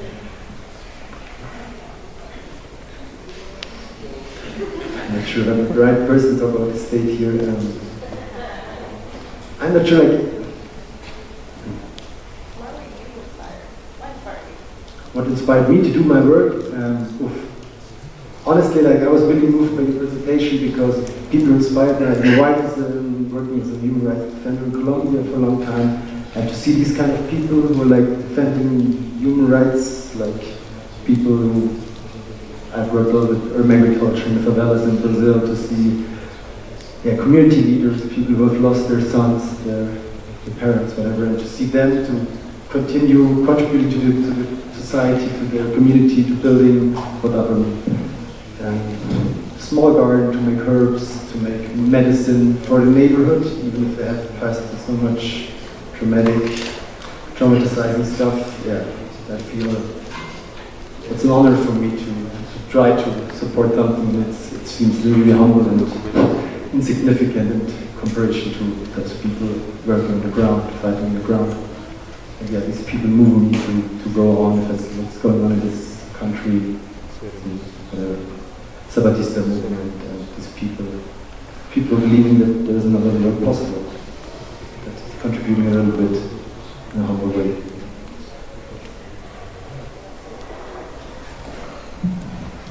A mí me preguntan esto seguido, entonces ya tengo como mi historia bien preparada. Historias de origen se llaman, porque son interesantes cómo influencian las decisiones que uno toma. Y la mía, en cierto modo, yo crecí en Chihuahua en un barrio de interés social, de vivienda de interés social, y infraestructura, calles, casitas de Infonavit, una tras otra, igualitas. Y había, lo que más recuerdo de crecer en este barrio era un lote baldío en la esquina, enseguida de la tiendita de abarrotes. Todos, en algún momento, hoy tenemos alguna situación conocida o familiar con este contexto o paisaje que estoy describiendo. Y ese lote baldío siempre me pregunté qué iba a hacer, qué iba a pasar. El lote baldío está enseguida de una escuela pública. Y todos los días caminaba por ahí, todos los días iba a tomar el autobús. Y el lote baldío sigue baldío. Hace 30 años que dejamos esa casa, sigue baldío. Y en un momento de curiosidad, fui a buscar ya como planeadora o como diseñadora urbana, fui a buscar el plan maestro de la ciudad. El plan maestro de la ciudad dice que ese es un parque, es un cuadro verde. En 40, 35 años, el lote baldío jamás se ha convertido en parque, porque múltiples razones, ¿no? No hay, el dinero no alcanza, la infraestructura no llega a estos barrios, no hay colectivo, no hay un sentido colectivo de pertenencia a los vecinos para organizarse, hacer algo. Entonces a mí, proyectos como el de la escuela, como reclamar el espacio, me parecen súper vitales. Si Paola, de 10 años, hubiera entendido que esa era una posibilidad de activar un espacio, de darle forma a un espacio, de reclamar un espacio en el barrio, hubiera sido súper interesante, ¿no? En qué futuro alterno hubiera sido ahora. Entonces me da mucha curiosidad. Yo hago ese trabajo porque me da mucha curiosidad, sobre todo con la gente joven que participa con nosotros, de que ellos ya tienen 10.000 proyectos en su cabeza, de cómo van a seguir el trabajo, cómo van a continuar con sus propias ideas, y eso me inspira. Digo, también me pone una responsabilidad enorme, tengo que darles cómo, ¿no? Y a veces ni siquiera yo sé cómo. Pero es muy interesante entender este proyecto como no como una solución. Yo en ningún momento hablo de una solución, solo de posibilidades de acción, pero el cómo, yo jamás tengo una respuesta concreta, la construimos de manera colectiva. Entonces se me hace bonito contar esa historia porque es parte de la historia de origen, ¿no? Del interés en urbanismo, pero aparte de cosas que se quedan en memoria de uno, que influencian otro tipo de activismo cuando cuando uno ya ejerce o practica en diferentes ámbitos del medio construido. Tengo curiosidad, ¿verdad? Tú contaste la tuya, un poco, your origin story. Why did you get interested in this, but I'll just pass it. Thank you, Pepper. Origin story? Wow, that's going to be very long. And actually very painful. I just, you know, I want to say about why we do it. You know, it's not like, I guess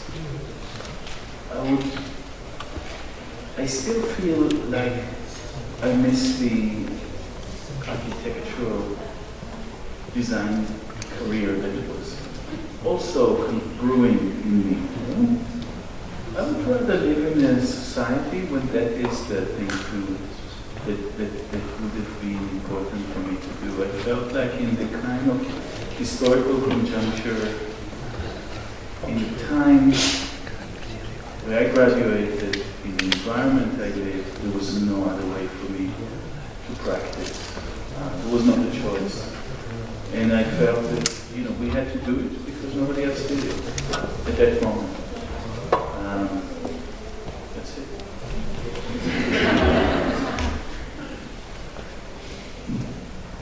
Bueno, pues mis acciones colectivas han sido menos, digamos, sí he hecho una y otra cosa.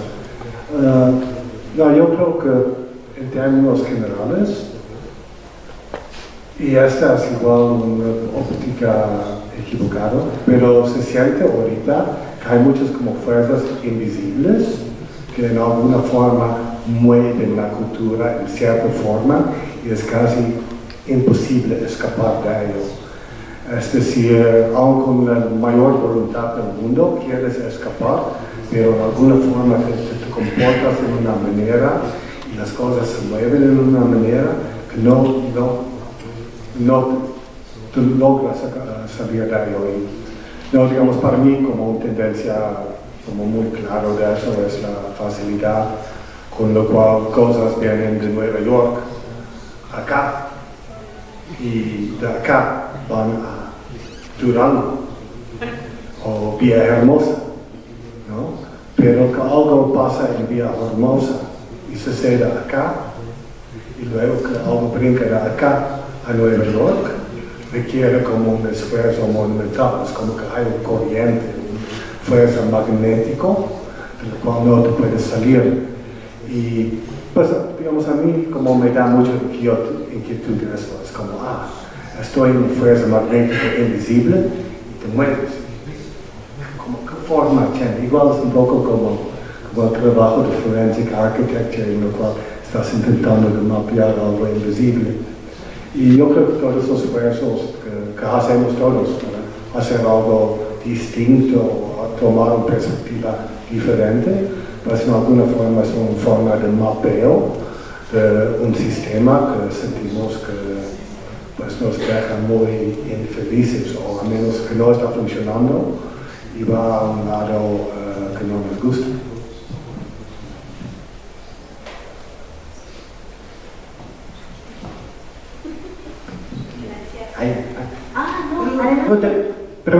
Una pregunta, no quiero decir nada. No, está preguntando si tiene una pregunta, algo. Bueno, ya lo tiene en sus manos, entonces no sé si, o tal vez explicar bien la pregunta porque no sé si se entiende.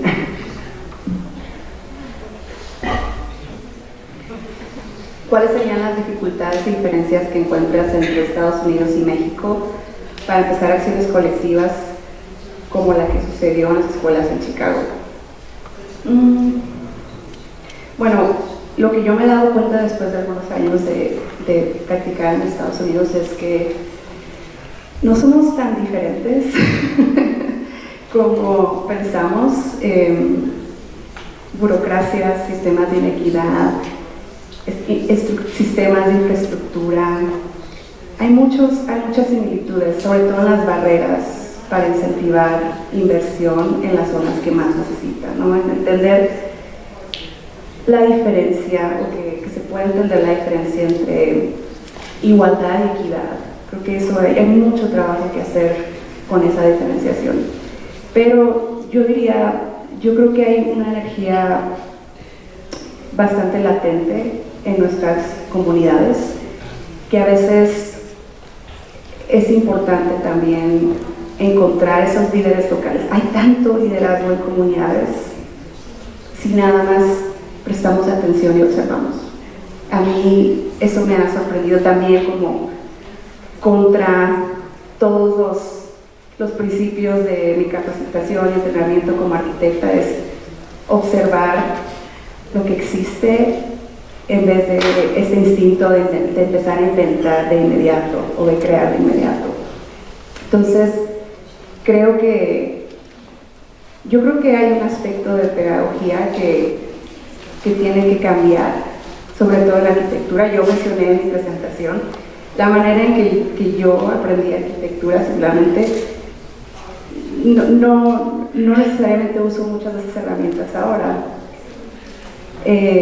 Perdón, uso las herramientas, no uso la filosofía, porque me interesa la parte colectiva, me interesa la parte catalizadora, y creo que eso se aprende más. He tenido oportunidad de colaborar con organizadores, he tenido oportunidad de colaborar con movimientos participativos, con movimientos de abogacía, con movimientos que se generan y se gestan de manera horizontal dentro de las comunidades. Entonces es el bottom-up, aprendiendo cómo se puede coordinar movimientos de una manera más horizontal, colaborando con otros líderes comunitarios que tienen más entendimiento y mucha más empatía de cómo generar procesos con mayor intencionalidad y que sean más genuinos. Entonces creo que sería muy interesante. Yo sigo pensando que deberíamos revisar como la pedagogía en arquitectura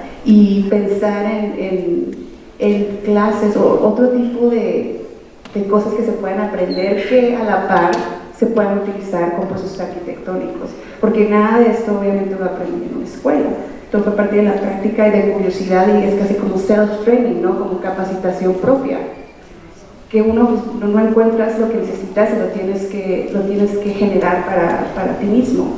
Entonces eso pasó mucho en la práctica, pasó a través de proyectos de activismo, pasó a través de... Entonces este conocimiento, esta experiencia me ha ayudado a entender la conexión. Uno no lo tienes que hacer solo, y dos, hay líderes y personas que hacen esto mejor en campo. Maybe inventing new pedagogies, nuevas pedagogías. No sé si alguien más de los ponentes quieren comentar.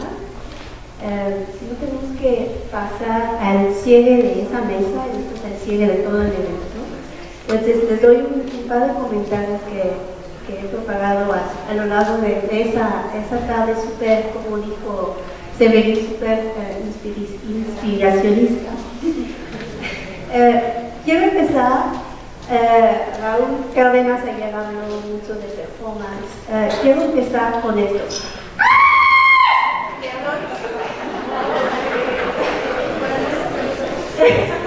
Empiezo con esto, como perdón sus oídos. En 2007 conocí a Eyal en un evento en Barcelona que se llamaba Architecture of Fear, y empecé en ese momento, empecé mi ponencia allá con un grito así, justamente para hablar del miedo. Yo no soy arquitecta, pero adoro trabajar con arquitectas y arquitectos. Soy geógrafa, soy politóloga, y digo, encuentros como esto me parecen súper interesantes. Lo menciono un poco desde la geografía. Las geobrujas también, no sé si sigan en la sala, sí, no les veo, perdón. Desde la geografía, la cartografía, por supuesto, es la herramienta principal, y este diálogo entre arquitectos y arquitectas y geógrafos, geógrafas, activistas, y de todas las otras disciplinas, historia que vimos también en el video de la tarde, todo es muy importante.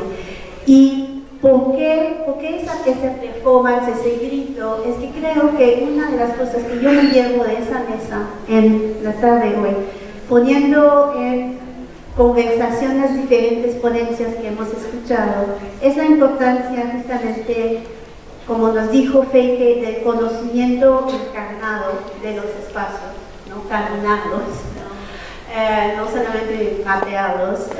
Es algo también que escuchamos ayer en la presentación de Eyal.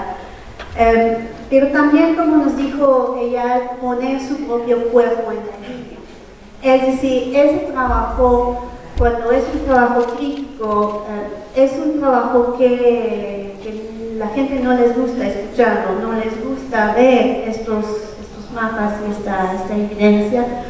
Entonces, creo que es algo muy importante. También lo vimos, lo mencionó Elena ayer, lo mencionó muchas veces, la importancia de observar con todos sus sentidos, ¿no? Eso salió en la presentación de ella, ¿no? Sobre la asignatura, la firma acústica, digamos, de los edificios, pero también, ¿no? Cosas como el frío, cosas como la lluvia, cosas como, lo vimos en las fotos de Severín, cosas como poner sus dedos en la tierra, ¿no? De los jardines comunitarios. Mapear es algo que justamente empieza por conocimiento encarnado, y eso quiere decir poner atención a detalles, poner atención a errores, como mencionó Eyal. Creo que eso es muy importante. Otro elemento que creo que yo me llevo al menos de las ponencias de esta tarde, es el mapa como proceso. Es decir, un mapa nunca está acabado, nunca, y es el mapa como una excusa para construir espacios de confianza. Y eso es muy importante, y eso quiere decir justamente que el mapa es siempre de autoría colectiva. Digamos, la counter mapping, la contracartografía. No estoy hablando, por supuesto, de los mapas de Google Maps, que, bueno, no se quieren ver como algo de autoría colectiva, pero es un proceso colectivo, es un proceso que implica justamente construir confianza. Y otro elemento que hemos escuchado en la tarde hoy, en diferentes palabras, ¿no? La frontera, las barreras, la orilla, el redlining, la segregación, el muro, el conflicto, la guerra, la puerta que está tirada por los militares, ¿no? Todos estos conflictos, todos estos elementos de fronteras, que son conceptos espaciales básicos de la geografía que queremos siempre justamente transgredir, implican dolor. Y regreso aquí al cuerpo, implican dolor. ¿Okay? Y eso lo vimos mucho en la presentación de Eyal sobre justamente los testimonios de las víctimas y del trauma que eso implica. Creo que, para terminar, creo que la cartografía, el título del evento es una herramienta para el diseño, algo así, cartografía crítica, una herramienta para el diseño.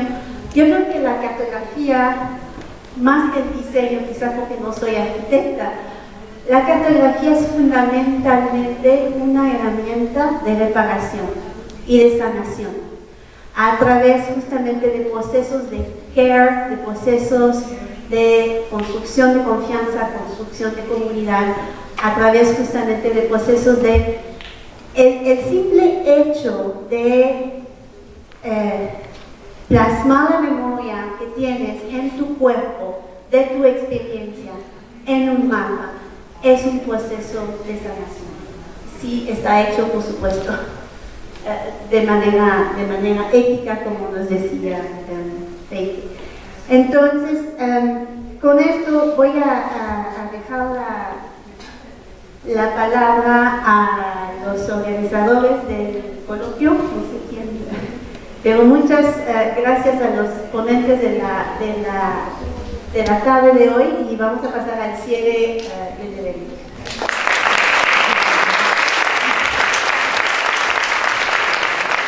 Bueno, pues antes de hacer el cierre como tal, vamos a reconocer la participación de todos los integrantes de esta tercera mesa. Así que voy a mencionarles a cada uno, por favor. Y dice así, lo que están viendo ahorita en pantalla es una representación del documento digital que recibirán posterior al evento con las respectivas firmas, que dice así: la Facultad de Arquitectura de la Universidad Nacional Autónoma de México, a través de su División de Educación Continua y Actualización Docente, otorga el presente reconocimiento a Severin Halder por su participación como conferencista en este coloquio. Felicidades.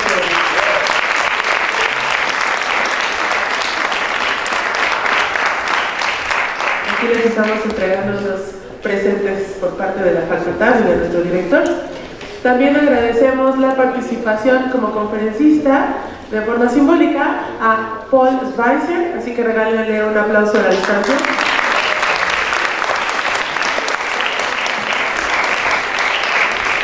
Otorgamos el presente reconocimiento a Fake de Jong por su participación también como conferencista.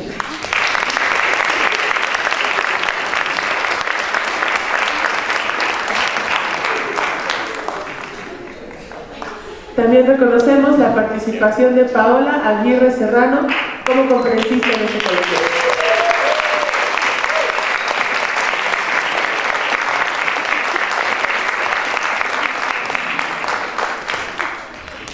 También, y con mucho agradecimiento, le reconocemos su participación a Eyal Weizman por su participación como conferencista magistral.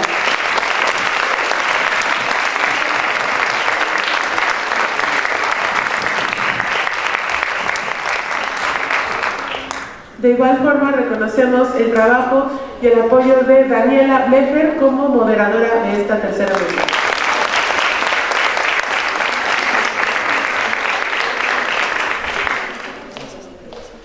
Y también agradecemos la participación como comentarista de Julie Anne Boudreau.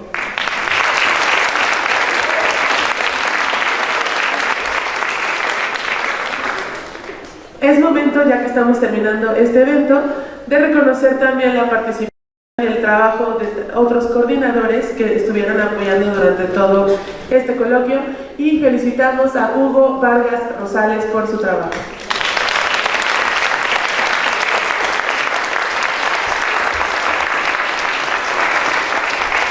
Y por supuesto, les voy a pedir un fuerte aplauso para Ricardo Nurko Havnoson,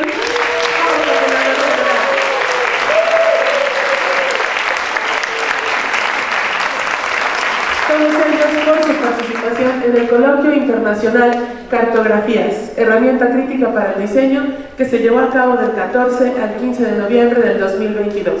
Por mi raza hablará el espíritu. Ciudad Universitaria, Ciudad de México, noviembre del 2022. Firman el arquitecto, el doctor en arquitectura, Juan Ignacio del Cuento Ruiz Funes, director de la Facultad de Arquitectura. Firma el arquitecto Armando Carreto Hernández, jefe de la División de Educación Continua y Actualización Docente. Y en los demás reconocimientos también firmará el arquitecto Ricardo Nurko como coordinador general del evento.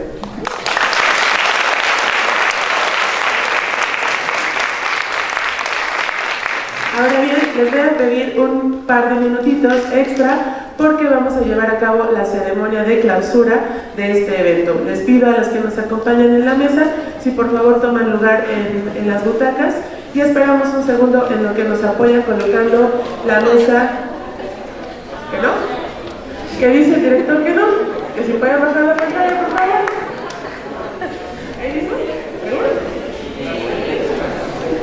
Entonces, que se cancele esa parte, que no pasa nada, que lo hagamos más cercano. Entonces les pido a nuestras autoridades que nos acompañen aquí en la mesa.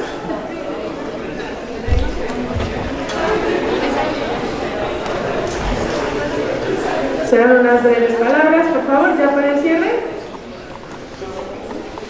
Bueno, yo quiero compartir unas palabras, no voy a quitarle esto. Retomo mucho lo que Julián nos compartió. Déjenme sacar van a ser unos cuantos puntos, ¿no?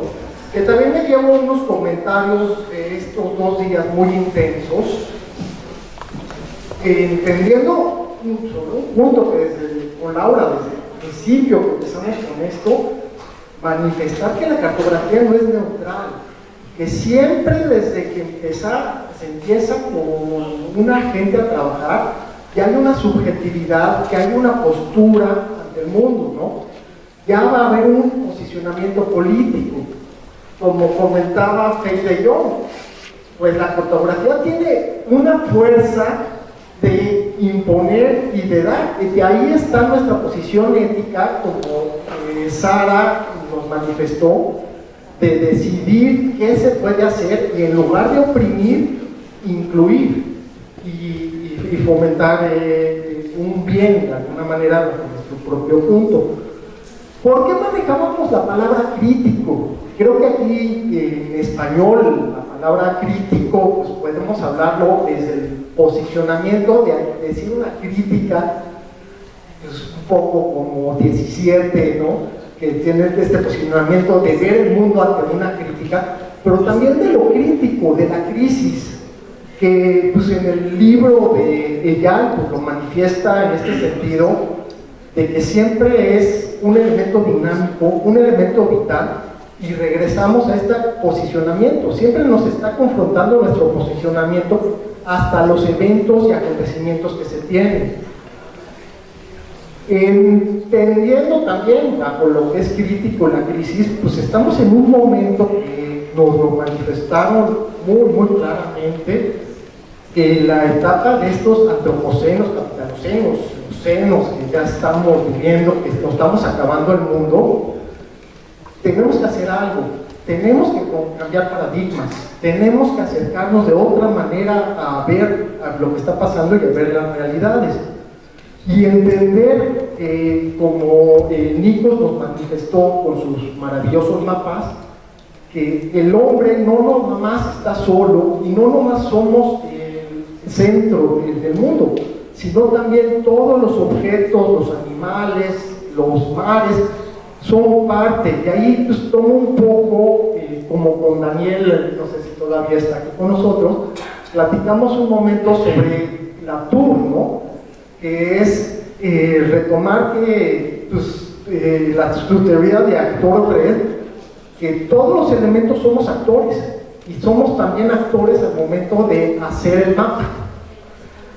Un poco retomo la postura del cuerpo, ¿no? Que con las derivas nos comentaron el trabajo de fake, ¿no? De caminar con nuestro cuerpo. Julián también que lo manifestó, pero creo que al momento de hacer cartografía nos elevamos, cambiamos nuestro punto de vista, vemos desde otras perspectivas y de alguna manera tal vez nos vamos hasta el satélite, al cenit, a la vista de Dios, y ahí desde el panóptico pues tal vez volvemos a caer, a ver las dificultades, ver las complejidades como Ícaro al laberinto que hay en sí de las realidades, y podemos entender otras realidades. La pregunta que se empezó con por qué en la Facultad de Arquitectura hablamos sobre cartografía. Bueno, muchas universidades, como lo platicamos ahorita en una reunión, ya desde el primer semestre se está mapeando, es un proceso de diseño. Retomo un poco a Corner, a James Corner, que empezó con este acercamiento de arquitectura y cartografía desde 1999, en el sentido que la cartografía es una herramienta que quita esta vista vertical y puede hacer como un acercamiento más horizontal, que ya no es la planificación desde la distancia, sino es este acercamiento, que por eso también es bien importante volver a regresar con el cuerpo a ver los acontecimientos, ¿no? Pues algunos acercamientos que me llamaron mucho la atención de cómo la cartografía se hace una herramienta, tal vez no directamente al diseño, que es una de las paradigmas que tal vez podríamos cambiar, como Paola nos manifiesta, ¿no? No directamente las escuelas de arquitectura tenemos que formar nada más a diseñadores y proyectistas, como el acercamiento que Raúl Calderón nos maneja desde la praxis, que de alguna manera como rizomas empieza a conectar con todo su alrededor y crea este momento de sistemas, ¿no? Hasta lo manifestó muy claro él en su plática, que la arquitectura no hay que verla como objeto, sino más bien como un sistema, ¿no? O el trabajo de Raoul Bunschoten, el otro Raúl, primera mesa, el profesor Raoul Bunschoten, que ya no está ahorita, vamos a ver ahorita en la cena. También un acercamiento de hacer un sistema, entendiendo el cambio, el impacto que tenemos, la deforestación, para poder reforestar, pero entendiendo que para poder reforestar hay que encontrar recursos. Entonces cambia todo el sistema constructivo y están buscando a través del proceso industrial del bambú poder volver a reforestar las selvas de bambú, ¿no? Entonces también de estos cambios de paradigma, o el acercamiento que tiene Sara a través de los datos, y vuelve a caer al laberinto otra vez con su cuerpo, hacer este trabajo participativo de volver a enseñar todo su trabajo de las nuevas rutas que está promoviendo, particularmente en ese ejercicio, y volver a conectarse, ¿no? Lo que entiendo yo y lo que a mí me ha apasionado con todos estos procesos de mapeo, la cartografía, igual creo que comparto con algunos de los que hicimos este grupo, es el poder hablar de que hay cambios de paradigmas, que estamos en un momento que hay que hacer cambios de paradigmas, que pues desde el contramapeo o el contrafotografía, como comentó Eyal, o contraforense, poder llevar a un punto más y volvernos a acercarnos a las realidades. Porque algo que manifiesta en sí la cartografía es poder visualizar otras realidades que no han sido evidentes, es el poderlas mostrar.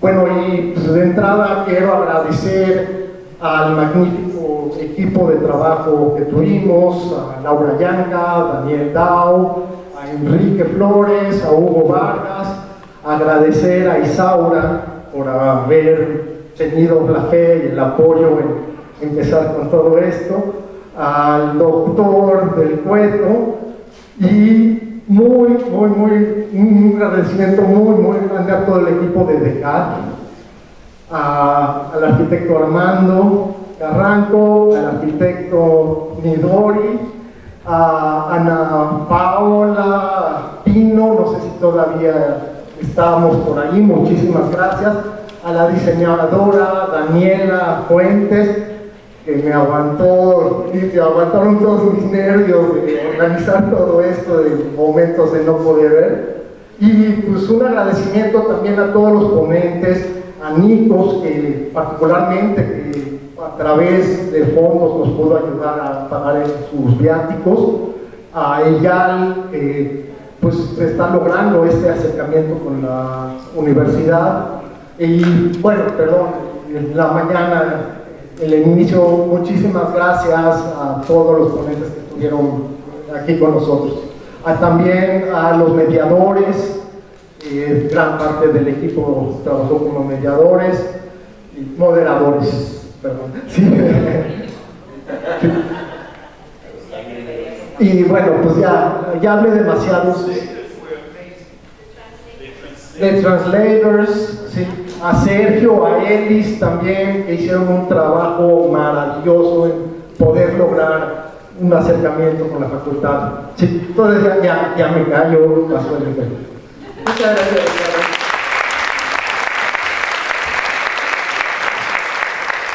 Escucharemos las palabras de la arquitecta Isaura González Gautier, secretaria académica de la facultad. Muchas gracias, Midori. Cambio paradigmas, dice Ricardo, y pues para cambiar paradigmas hay que abrir rutas, y hay que abrir nuevas rutas. Cuando Ricardo se acercó a la dirección a plantearnos este coloquio, pues antes la oportunidad de abrir nuevas rutas, y yo lo he dicho en otros foros y lo digo aquí, solo el 2% de los egresados de arquitectura se dedica al diseño. Eso no quiere decir que no haya caminos para los arquitectos, hay muchísimos caminos, muchísimas rutas, y aquí yo creo en los días que hemos estado presenciando en las ponencias, simplemente en la cartografía crítica pudieron ver una diversidad de rutas que se pueden seguir. Aquí la invitación es a los estudiantes pues que estén interesados en estos temas, lo decíamos en la mañana ya para estudiantes de séptimo, octavo, noveno, décimo semestre que puedan estar interesados, bueno, ¿cómo se pueden abrir estas rutas? Sí es viable en esta facultad, se han abierto otras rutas más allá del diseño de edificios para culminar los estudios profesionales, sí tenemos ya experiencias en este sentido y pues las podemos ir trabajando para pues ir avanzando en este tema. Yo es lo que le querría decir a la comunidad y desde luego a los profesores que han impulsado y promovido el coloquio. Sí podemos encontrar nuevas rutas para los arquitectos en el campo ahora de la cartografía crítica. Buenas noches. Muchas gracias. Ahora tengo la palabra al arquitecto Armando Carranco Hernández, jefe de la División de Educación Continua y Actualización Docente. Adelante, arquitecto. Gracias, Midori. Bueno, yo ya no voy a ahondar más sobre todo lo que ya se dijo. Creo que lo único que diré es que la semilla de la cartografía crítica ya está germinando en la UNAM. Y creo que eso es muy valioso gracias a todos ustedes que están aquí, ponentes, asistentes y todos los demás.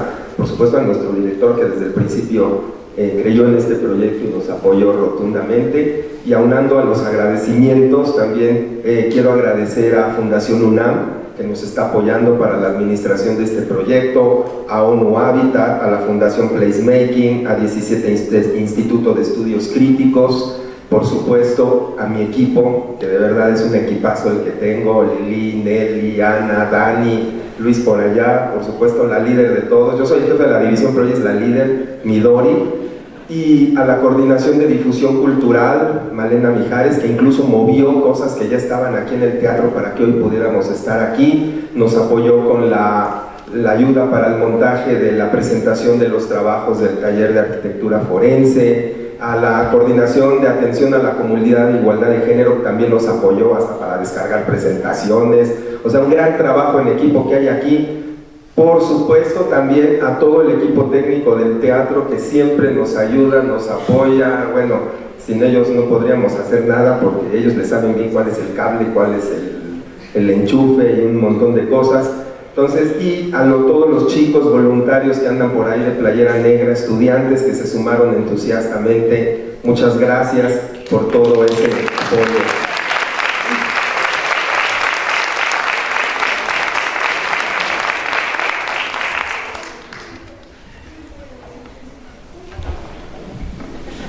Muy bien, pues ahora sí cedo la palabra a nuestro director, el doctor Juan Ignacio del Cuento Respondes. Adelante, director. Gracias, Mido. Y bueno, pues buenas noches a todas y todos. La verdad es emocionante el cierre de este coloquio, que fue una idea que planteó Ricardo Nurco en abril de este año, cuando todavía ni sabíamos si íbamos a salir de la pandemia, si no, todavía no sabemos si ya salimos. Pero bueno, ya estamos aquí, eso es lo importante. Aquí otra vez viéndonos las caras, otra vez reunidos, reunidas, y en este espacio fantástico que es el Teatro Estefanía Chávez Barragán. Para la Facultad de Arquitectura de la Universidad Nacional Autónoma de México es un privilegio haber tenido a semejante cartel, ¿no? Semejante programa. Agradecer el esfuerzo de todos y todas los ponentes y las ponentes por haber venido, para todos sabemos que es un esfuerzo enorme y sabemos que se les compensa un poquito con un paseo por nuestro hermoso campus, pero desde luego la gratitud es enorme. Decía Julián de aquella reunión en Barcelona en 2007, Architecture of Fear, arquitectura del miedo. Yo estoy estremecido por lo que nos presentó Eyal, estoy muy impactado, fue desgarradora su presentación. O sea, normalmente vamos a a pláticas y conferencias de arquitectura y salimos como muy felices. Ahorita salimos, bueno, lo dijo Laura, ¿no? Dijo shaking us, ¿no? Nos zarandeó. En mexicano se dice nos zarandeó, nos sacudió. Vamos a salir sacudidos, así como tocados, pero con mucho por hacer, con mucha responsabilidad encima y con, bueno, con ese ánimo de buscar esta restitución de los derechos humanos que bueno, hay que buscarlas también en los espacios, ¿no? En el espacio, y esta manera en que trabaja Forensic Architecture pues es muy impactante, y en ese sentido agradecerles a Elis, a Sergio. Ahí está Sergio. Elis, ¿dónde está? ¿Dónde? Ah, por allá. Pues también agradecerles el acercamiento que gracias a ellos tuvimos con ella, y desde luego a Ricardo y a todo el equipo, a todo el comité organizador, Ricardo Nurto, Laura Yanca, Daniel Dao, Hugo Vargas y Enrique Flores, pues por esta, pues, la potencia que nos pudieron dejar aquí en el espacio de la Facultad de Arquitectura. Agradecer, bueno, no lo dijeron, pero a quienes moderaron, de ellos varios del equipo organizador, Laura Yanca, Enrique Flores, Daniel Dao, pero también a Karina Arbizu. ¿Dónde está Karina? Ahí está Karina Arbizu. Desde luego a Daniela Leyer y a Julián Bordeaux. Pues muchísimas gracias. Y bueno, ahora les pediría que nos levantemos para clausurar. Aquí siendo las 8 de la noche con 5 minutos de este 15 de noviembre de 2022, en el Teatro Estefanía Chávez Barragán, en la Facultad de Arquitectura de la Universidad Nacional Autónoma de México, damos por clausurado el Coloquio Internacional Cartografía, Herramienta Crítica para el Diseño. Muchas gracias a todas y a todos.